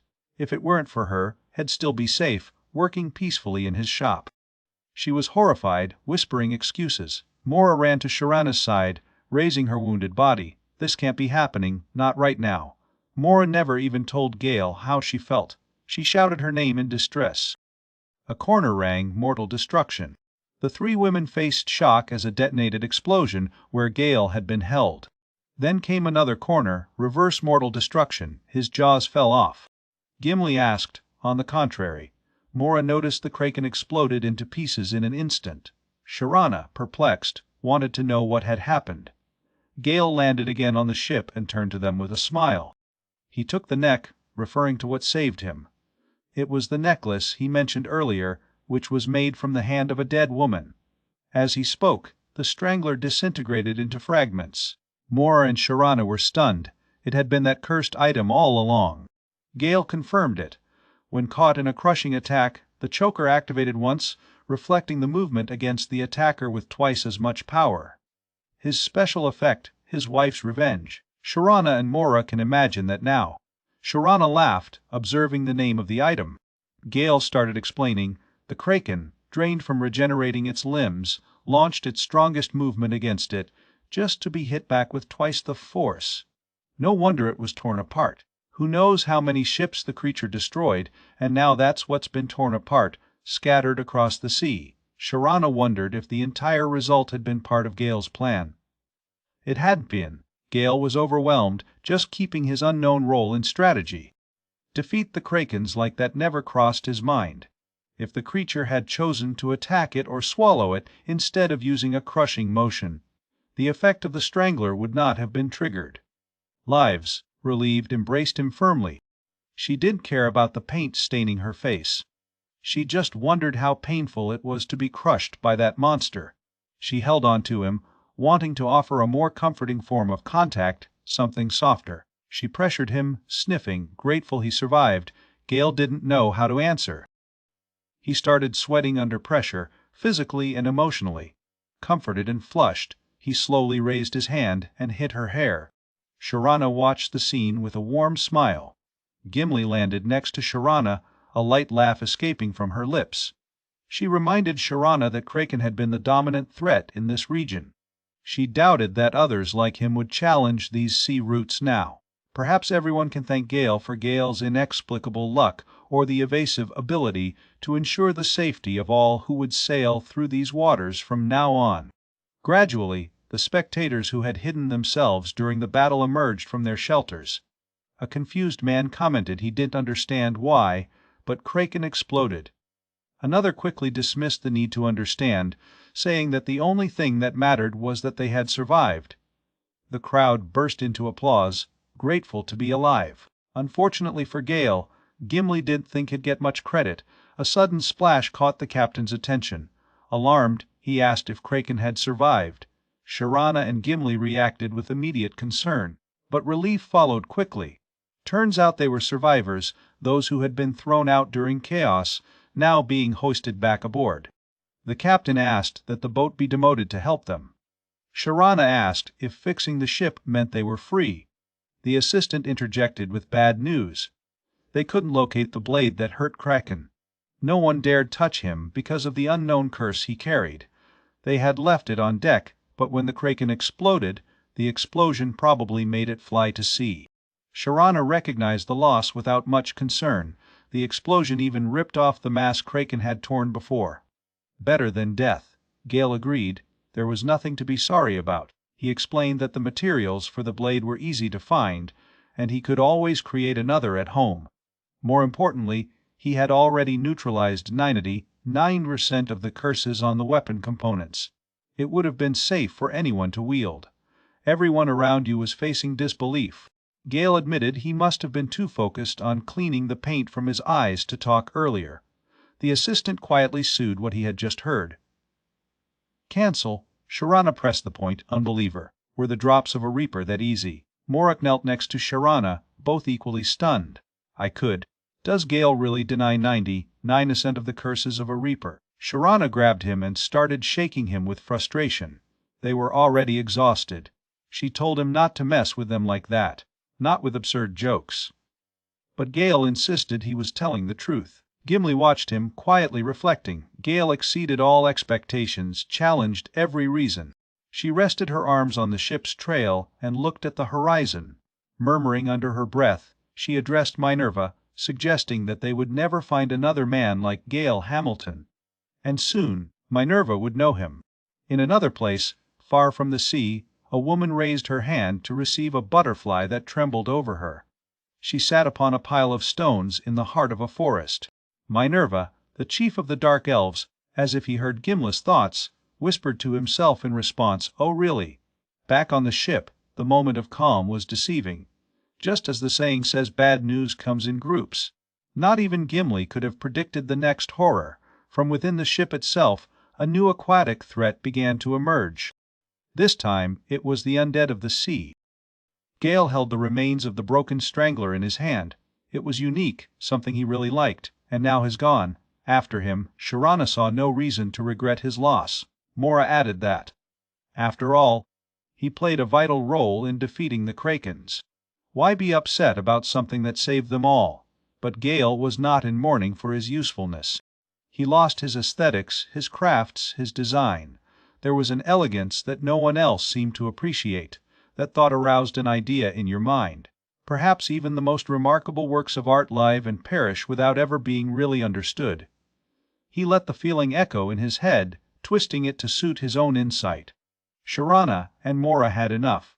They turned around, exasperated. Gale murmured that maybe the only one who had really appreciated things cursed like that was that city girl. He was hoping she was okay. Somewhere else, inside the great corridors of a castle, a call to Princess Kara. Vivian, composed and decisive, announced that she would join Kara on her trip to Farmage. Kara questioned, why couldn't Vivian stay in the castle? But Vivian made it clear. No, she wouldn't be left behind. Back at sea, a bird climbed high above the damaged ship. Sharana worked diligently to repair the ship. The assistant thanked him, expressing his gratitude that, although she was just a passenger, she had helped with repairs. Sharana said she wasn't a ship's carpenter, but as a blacksmith, she could still contribute. Her work wouldn't make the ship sail, but it would keep it from leaking, at least for now. His assistant reminded him that Kraken had pulled out the main mast and thrown it into the ocean.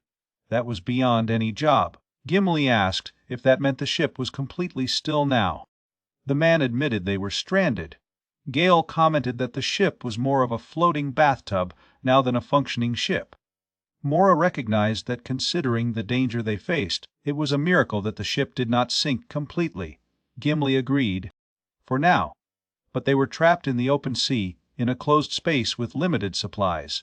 Time would turn this confinement into pressure. Day after day, hunger would begin to weigh on everyone. With resources shrinking, minds crumble. Tensions would increase. People can even get violent with what little is left. Something would have to change soon, or things would get worse. At that moment, the captain entered with a dramatic touch, announcing that he had heard the leaks were repaired. He declared it was time for Captain Nick, loved by the seas, to get on stage. Mora asked if he had any way to control the ship. He told her to watch. Later, the crew saw how a bundle of leaves was thrown into a shallow pan and lit with a candle. The fire grew when the smoke started to rise. The captain explained it was a smoke signal, a ransom call. Now they waited. Lucky would have to bring salvation. Mora asked why he had to act so dramatic about setting a fire. Sharana questioned the odds. What were the chances of a ship going through this stretch of the vast ocean? Gimli noticed the air. If there was any advantage, it was that the calm wind prevented the ship from swinging violently. But without candles, they couldn't escape a storm if one came. They'd be sitting ducks. Sharana added that her repairs were only temporary patches. If the weather comes back, the damage could get worse. Mora looked at the clouds. The sky didn't seem very friendly, so Gale saw something. He pointed and drew their attention to it. There was a ship approaching. Mora's voice lit up with hope. They were saved. Sharana played with the captain, impressed by the quick result. Maybe the sea really loved him. The captain smiled cocky.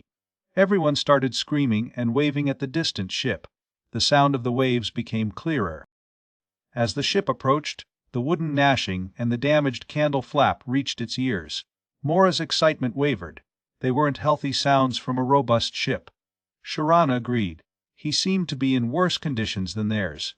Gimli looked closely.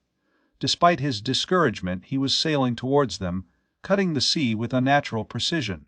A ship under these conditions shouldn't move like this. Something else was working here, or maybe, right? It wasn't just a ship, it was a ghost ship. Several ghost ships, abandoned long ago, still roam the seas. Despite hulls marked by time and battle, they continue to float. Sailors whisper stories of ruin that happen to anyone who crosses their path. Now, such a ship was approaching quickly. The attendant rang the ship's bell urgently, declaring the presence of a starboard ghost ship, newly arrived from his ordeal with the Kraken. The vision of this new threat sent new waves of fear through all aboard. Mora and Sharana clung to each other with horror. The ship's exterior was spotted, its hull marked by age and violence, and then they saw the crest on the lurking. Gimli immediately recognized it. He was carrying the Imperial Navy battle flag.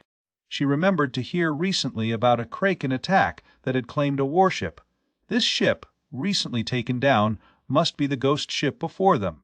The ship belonging to the Imperial military had been resurrected by the sea, twisted, corrupted, undead. The captain looked at the approaching ship, observing the angle of its arch and its abnormally smooth movement through the water. It seemed ready to carry out a ram attack, an aggressive and deliberate maneuver. Mora asked about it, and the assistant elaborated. The ship's sharp bow was designed to drive on an enemy hull as a bullhorn of cargo, a brutal but classic naval war tactic. Whether it's throwing ballistic bolts, throwing catapult fire, or boarding ships for close combat, it all started with that first devastating attack. The captain confirmed his fears. If the ghost ship hit them successfully, their own hull would open, water flooding before they had a chance to react. They saw the ship approaching. The way it moved, silent and determined, it made chills through its spines. Gimli realized what was going on. This ghost ship now had them in its sights. Your crippled ship could maneuver. No mast and no candle, they were helpless. The Krakens had drained their strength and morals, leaving them barely standing. A fight now was unthinkable. In such a desperate situation, there was only one option left: negotiation. Diplomacy, convincing the dead not to attack. Gimli considered logic. If the ghost ship were actually manned by sailors who had died at the hands of the Krakens, then would they not recognize that this merchant ship was solely responsible for killing him? You wouldn't see them as avengers, would you? The captain rejected the idea. Reasoning with the dead. That was silly. The dead didn't listen. He pointed to the ship approaching through the rain, asking them to take a closer look at who was on board. The rain began to fall into heavy drops. The captain explained those aboard the ghost ship were no longer the people they had been in life. Stripped of their ancient humanity by the shameful end they suffered, they were now nothing but grotesque ghouls, beings who rejoiced only in the failure, sorrow and misfortune of the living. It was the living dead drowned. The captain expressed his disbelief aloud. Who would have imagined finding the undead in the open sea? Another crew member noted that at least the sky seemed to grant them a brief moment before the inevitable collision. He gave himself permission to write a letter to his wife and daughter. After writing the message quickly, he shoved it into a bottle and threw it into the sea, praying that it could somehow reach them. His hands trembled so violently that he wrote that his script was barely readable. Sharona noticed and silently commented to herself that her writing, practically illegible, was a sign of how desperate everyone felt. She walked past him, quit. There was nothing left to do. She decided she might as well have a drink while she still could, one last sip before the end. Gimli silently addressed Lady Minerva in thought, admitting his own despair. That was the end of her rope. Mora echoed the same fear, stating that these drowned dead were beings driven purely by envy by the living. Creatures for no reason, just hate. A swarm of lost souls beyond negotiation. But then she stopped. She remembered. There was someone on board who regularly communicated with the dead. Gale's answer was indeed no surprise at the meeting. Gimli noticed how all aboard expressed fear. But Gale's reaction had a different nuance. Almost casual, Sharona asked if he could really communicate with them. Mora pressed the question. If the crew of the ghost ship were all undead, would there be a chance that Gale would dissipate them by listening to their stories, as he had done before? Gale agreed. That sounded like your kind of assignment. But Gimli warned him. Back then, they were in a dungeon. This time they were at sea, and the numbers were much higher. It wouldn't be the same. Did he really have a plan to deal with them? Gale confirmed that. Fortunately, he had time to prepare some cursed equipment in advance. When the rain rained, Gale carefully began to organize the cursed items he had fed. When he finished, he went to the captain. He explained that in a traditional attack, it wasn't just the target ship that suffered damage. The attacking ship has often suffered serious structural damage as well. Worst case, both ships may end up sinking. That is why such tactics had fallen out of fashion. Ships were too expensive to throw away. But a ghost ship, being manned by the dead, would have no reason to avoid such recklessness. Gale pointed out that whether the ghost ship planned to hit them or not, the fact that it was reaching was an advantage. As long as he could make contact, he could unleash all the power of the cursed items he had set up. That's what mattered. Mora got it. So that would be the time he was dissipating the undead by touching them, only on a large scale, a whole ship at once. Gale confirmed it. He intended to purge not only the undead, but the ghost ship itself. Gimli asked if it was really possible. Gale said, in theory, yes, but they just had to wait and see. Gimli replied solemnly, if it failed, the sea would become a nameless grave for all of them. It would be Gale's success or everyone's death. The captain agreed. Either they or the ghost ship. Sharana recognized that everything now depended on the craftsman of the curse. Mora advanced and launched Terraformer in Gale. A spell to anchor your foot on the ship's deck in the storm. As the ghost ship approached, it would prevent it from being thrown by the wind or waves. Gale thanked you. Mora declared that if her choices were death or destruction of the ghost ship, she would put her bed on the stairs. Gale stopped and smiled.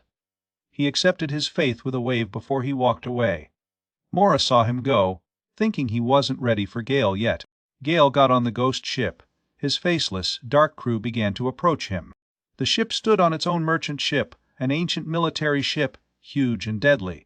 If I hit them, there'd be nothing left. Gimli noted that reasoning with the crew of the ghost ship seemed as unlikely as reasoning with the Kraken. Shireen agreed. The enemy was far away. The captain screamed. They were about to crash. Everyone's ready. At that moment, Gale raised both hands. He stood high and decided on the deck of the ghost ship, raining around him. Your eyes are closed with the horde approaching. He sang a powerful spell. Superior for spelling. The words sounded, cutting through the storm. Gale stood firm, releasing all the power of his magic forged by curse. Back on the merchant ship, Mora applauded him silently. She poured out her heart in hope, urging him to save all the living, the cursed, and even the undead. Gale came face to face with the undead captain of the ghost ship. The horrible figure found his eyes and waved. As he smiled, the entire ship shone with a strange glow, as if he recognized the moment. The two ships were now side by side. Gimli, watching the event happen, questioned what was happening. The ghost ship had drawn so close it seemed imminent that they would collide. But suddenly it stopped, frozen in place. She realized it then. They had made contact, and instead of launching in an attack, the ghost ship simply stopped moving. The captain noticed the strange calm. It was almost as if the ghost ship had come just to pay them a cordial visit. Everyone looked around, trying to process what had just happened. It was unmistakable now. The beating maneuver had been completely avoided, and at the last moment, if they'd tried to escape on their own, they'd never have made it. The relief passed through Gimli. Somehow they were safe. Mora looked up and noticed a deeper change. The wind was dwindling, and the storm waves were calming down. Sharana observed that even the angry waters of the previous storm seemed to be paving a way for them. Inside the ship, the man who was kneeling in prayer or sorrow went up and walked to the deck. Through the mist of elevation, the ghost ship approached them, and the silhouettes of the crew of the undead were still barely visible. Gale, facing the remains of the cursed crew, raised his voice and gave a final command. Everybody, cheers. In an incredible spectacle, the undead began to dissolve like mist in the light, disappearing, evaporating, disappearing in peace. Those aboard Gale's ship, moved by the moment, followed the example, and hailed the ghost ship. For a brief and final moment, Gale saw the ghost captain once again, not as a specter, but as a man. In his human form, he rose and returned Gale's greeting with one of his own, drawing his blade and offering a formal military gesture of respect. So he quietly disappeared. The clouds above have separated, sunlight began to shine. The sea has grown yet. Gimli looked in the water, he could hardly believe what he had witnessed. Mora echoed disbelief. Although it wasn't your first encounter with something extraordinary, it still seemed beyond imagination. Someone looked for Gale, asking if they were all souls aboard the ghost ship. Gale answered, not exactly. Gimli and Mora both hardened, suddenly alarmed. Was there more?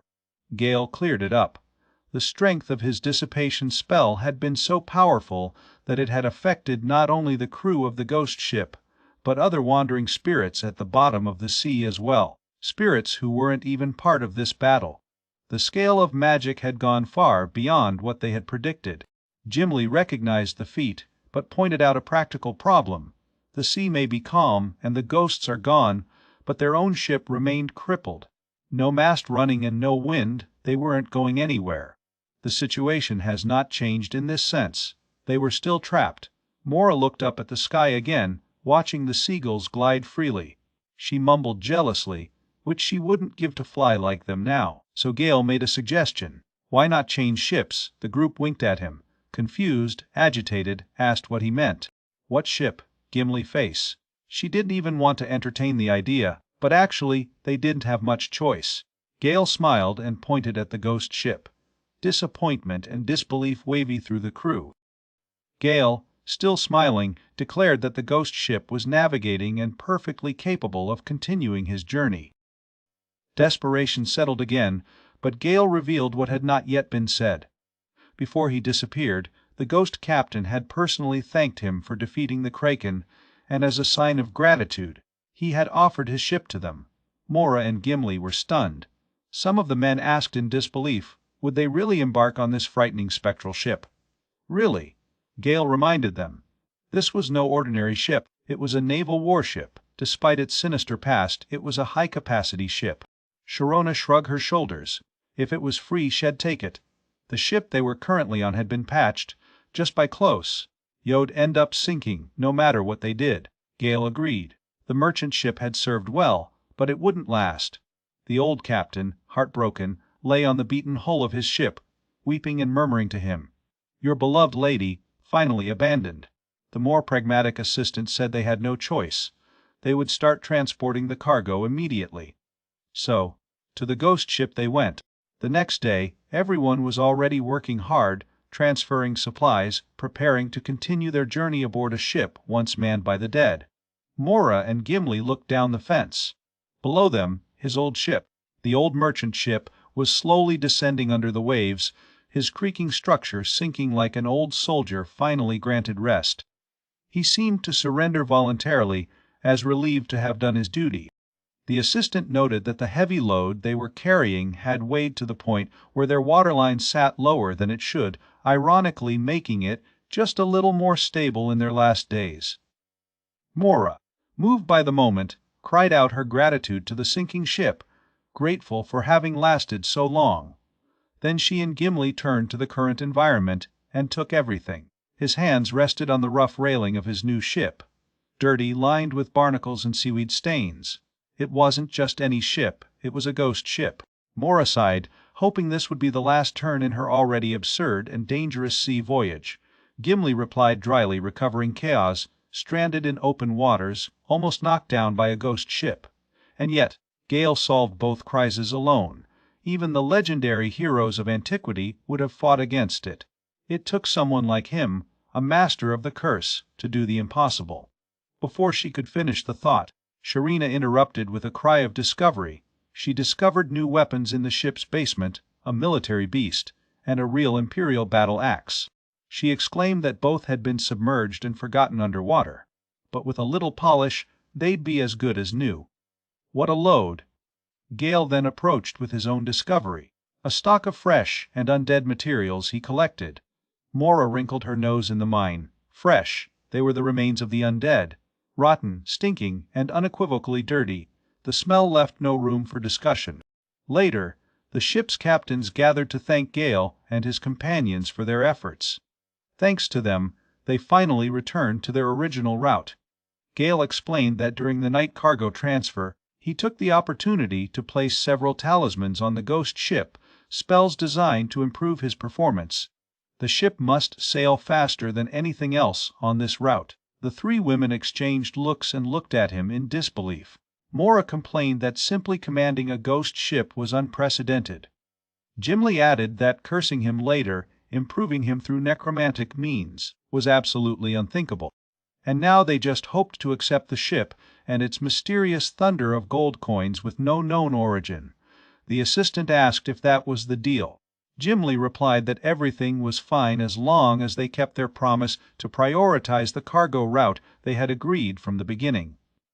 That's all that mattered. The assistant assured them it wouldn't be a problem. The captain spoke, explaining that he informed the entire crew of how the ship had been acquired and whom they had to thank for both the ghost ship and for surviving the Krakens. No crew member has filed a complaint. They owed their lives to this team. Gale, satisfied with the order of things, offered to explain how this new configuration actually worked. The nautical curse infused into the ghost ship, along with all the wonderful abilities he had added to it. The captain and his men, cautious, ran nervously. No one was sure what Gale's abilities were. Mora was consciously sighing, so it started. Sharona laughed, pointing out that Gale had already gone far beyond expectations the day before. That was more of the same. Gale laughed and threw it in his explanation. By integrating undead components into the hull of this huge Imperial ship, he transformed it. Now it was equipped with formidable properties, fast movement, and insanity. A sailor's dream, as the assistant exclaimed. But there was more.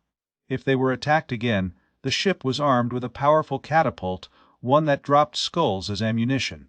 The assistant was visibly more excited, moved by the idea that they now had the means to defend themselves even against pirate threats.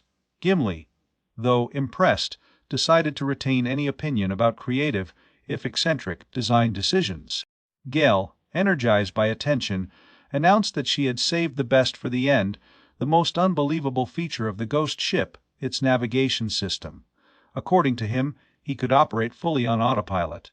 Everyone was surprised by the request, but Mora looked, noticing something strange on the deck. A dark figure was moving, directing the ship. It wasn't a mechanical device or a magical rune, it was a ghost flying the ship. Mora was telling the truth. This was an autopilot, he was a literal ghost pilot. Gale proudly confirmed it. Just indicate the direction and name the destination. The ship would take care of the rest. The captain, half fun and half stunned, commented what a trick it was. With this, he led them to declare their destiny. Gimli took a step forward and said it clearly. They'd be sailing north-northeast. The group exchanged looks, a subtle and silent smile passing between them. Its course was set for the dark forest. The ship moaned, ancient woods moving as the spectral ship began its slow but constant course forward. The forest approached like a shadow in the sea. The captain observed, amazed, that it was really touching. Gale, as if you hadn't finished, said you had one more thing to share. Meanwhile, the three women, Mora, Gimli and Sharana, were uncomfortable behind him. His expressions narrowed. They felt what was coming. The captain and his assistant waited with expectation. Gale then revealed the final detail, the full extent of the ship's curse. Women moaned. They had seen it coming. The captain and assistant, suddenly alarmed, asked what he meant. Gale explained clearly. Once aboard the ghost ship, no one could land. Never. They were cursed to remain on the ship. The captain couldn't believe what he had heard. Gimli pointed out that there was little use in sailing into the dark forest if they could not even step on the ground once they arrived. Gale reassured them, saying he could lift the curse. He just had to get rid of it manually. Lives narrowed his eyes and pointed out the obvious. Only Gale had that power.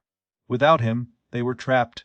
To his surprise, Gale then handed a set of dispel talismans to the captain and assistant, explaining that they would allow them to break the curse when necessary. Mora, exasperated, said Gale looked like an arrogant nobleman who, seeing hungry peasants, offered cake. She asked out loud how arrogant a man could be. Gale just smiled, didn't stun, and told them that if they never ran out of talismans or needed more catapult ammunition, they could visit their shop, Cursed Gale Goods, located in Farmage. The captain and his assistant admitted they needed more supplies. Sharona murmured that Gale was actually working on her sales field now. Gimli, quiet so far, finally turned to his companions.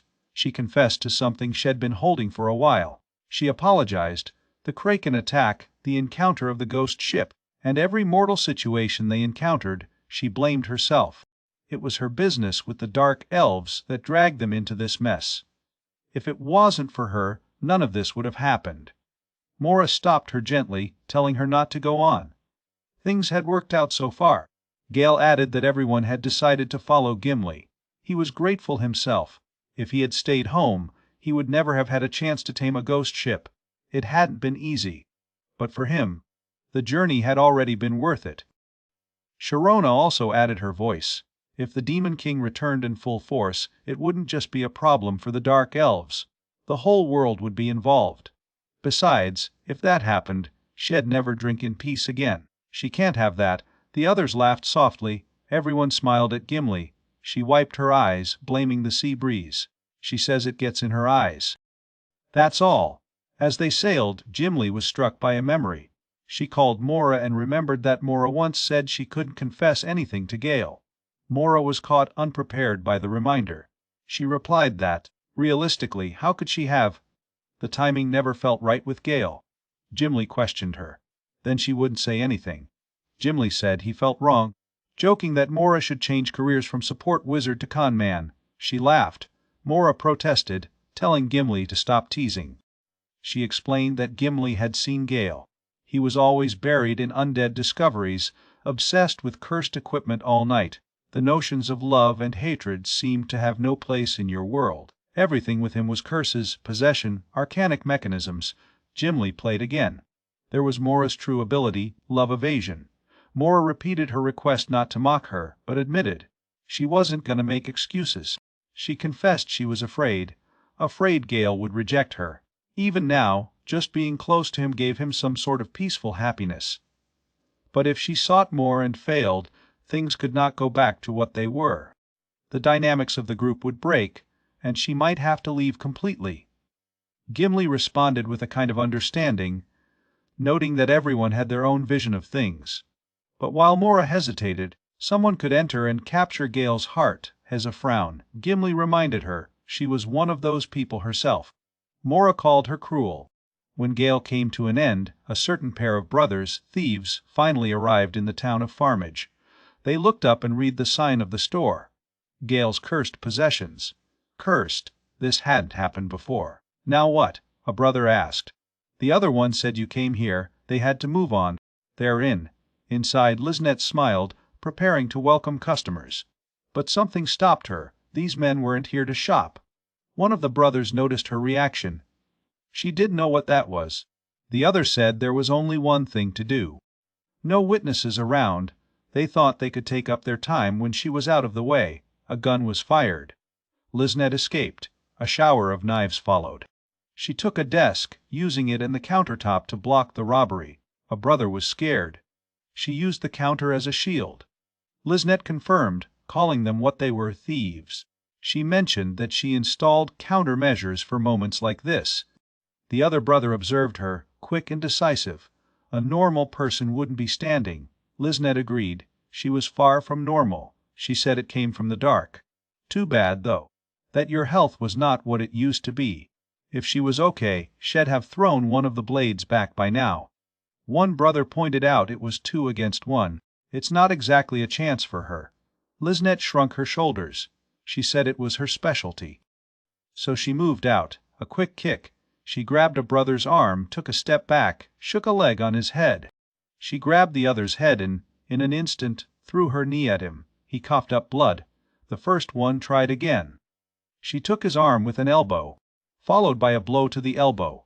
She remembered in them how the bones, knees and elbows were natural, sharp and solid weapons. No matter how strong someone was, they were fools to deceive you unarmed. She looked at their bodies, fell to the ground. She asked if they were without weapons. If all they could do was throw knives, read easily escape, they didn't stand a chance against her. A brother looked away, swords on the wall. He took one, screaming that he now had a real gun. His brother supported him, telling him to go ahead, but something wasn't right. He looked again. That sword. Wait. Was he cursed? Too late. The brother with the gun turned around and cut off his own brother. Blood sprayed. The wounded man screamed. What was he doing? He wasn't the enemy. The attacker responded. He knew. But his body wasn't listening. The wounded man screamed at him to drop his sword. He answered. He couldn't. Your grip wouldn't let go. Liznette saw it unfold with a dark smile. She said when people lost their composure, they made mistakes they'd never make. Like taking a cursed blade without thinking. She pushed them emotionally all the time, getting into their heads. That psychological advantage was something she learned the hard way. She remembered how she lost against the undead. How Gale got composed and hit her. Still, she had to give her brothers credit. They chose a nice blade for her. The sword they drew from the wall, that sword, was one with a blood-sucking enchantment. Every piece of damage you inflicted would return as a cure for your maintainer. Gale once showed Liznette that sword and asked if she was familiar with blood-sucking equipment. She said, noting that it was the type of equipment that converts some of the damage inflicted into cure for the user. Gale confirmed and added that this particular sword had an abnormally high conversion rate. Liznette assumed he wanted to say something like 20 cent, or maybe 50 cent, a number she thought fit her standards. But Gale fixed it. This gun went up to 100%. She was stunned. A complete conversion. It wasn't just unreal, it was crazy. But Gale explained that he used exceptionally rare materials, one of the main attractions of the curse. She looked at him in disbelief. The weapon in question, nicknamed the Bloody Sword, was used by a man of a particular nation, a man who murdered all his blood relatives in a brutal succession dispute. Gale put the sword back on his stand. Liznette put it all together. Between the legend behind the blade and Gale's curse, that's how an unbalanced effect was applied. Gale recognized this and drew up more. He also used the original sword curse, which forced the wielder to attack the nearest target even against their will. Liznette questioned the usefulness of such a curse. Gale pointed out it was perfect for solo missions. There would be no danger of attacking allies, and solo missions were often lonely ventures, but this curse gave the user the impulse to advance in combat. Gale imagined scenarios, rebellions, rare moments of life or death struggle where hesitation could cost everything. The sword would make sure there was no hesitation. Liznette agreed. In the work of murder, until a moment of trembling could ruin a mission and get caught. But a cursed weapon like this has rendered such concerns irrelevant. This would move the user's hand whether he hesitated or not. That, she reflected, was a mark of weapons of dark elements. Such effects would never be found on light equipment. The curse was much deeper than most would ever have imagined. She couldn't blame Gale for being consumed by it. Returning to the scene with the two brothers, she noted that the blade seemed especially thirsty for the blood of relatives. Now that they had drawn it, they were unable to unwrap it and would not tire. The cursed sword would keep swinging until the last breath. The brothers cried out in agony. Liznette calmly accepted everything, reflecting on the dark irony of everything. Although she enjoyed a front-row seat for such a tragic drama, she found the idea of wiping blood off the wooden floor rather tiring. His mentality changed from killer to housekeeper. She threw something their way, a scatter card. Your first visit to the store, after all. If they get their wounds treated quickly, they can survive. She asked again, being clear. They should leave immediately. The brothers, overwhelmed, apologized and fled. Left alone, Liznette murmured to herself. The sight of a couple of amateur thieves didn't shake her. Her old job exposed her to much worse things, things that would harden someone. Now, his heart was fused with darkness, even carrying traces of the Demon King's own element. She looked at the sword. Gale managed to defeat intruders without being present. He was really exceptional. She thought out loud, realizing that maybe he also protected her by proxy, even from afar. With that in mind, she swore to protect the store until her return. He doesn't have to worry. In another place, as Liznette made this vow, Gale and his group landed from their ship on a skiff linked to the ghost ship. Your fate was closed now, and it was time to part with Captain Nick. The boat has advanced, its oars driven by a spectral shadow. Mora commented about the incredible autopilot. Sharina admitted it was helpful, though unsettling. Gimli agreed. It was annoying. She noticed the terrain ahead. They were almost there. Gale gave the command to stop the oar. The three women faced what seemed to be him giving orders to the ghostly rower. However, the boat obeyed. Gimli came down first, declaring he would take the lead. They reached the edge of the dark forest. The forest beyond seemed a completely different world. Sharina commented that Gimli was not exaggerating. It was deeply frightening.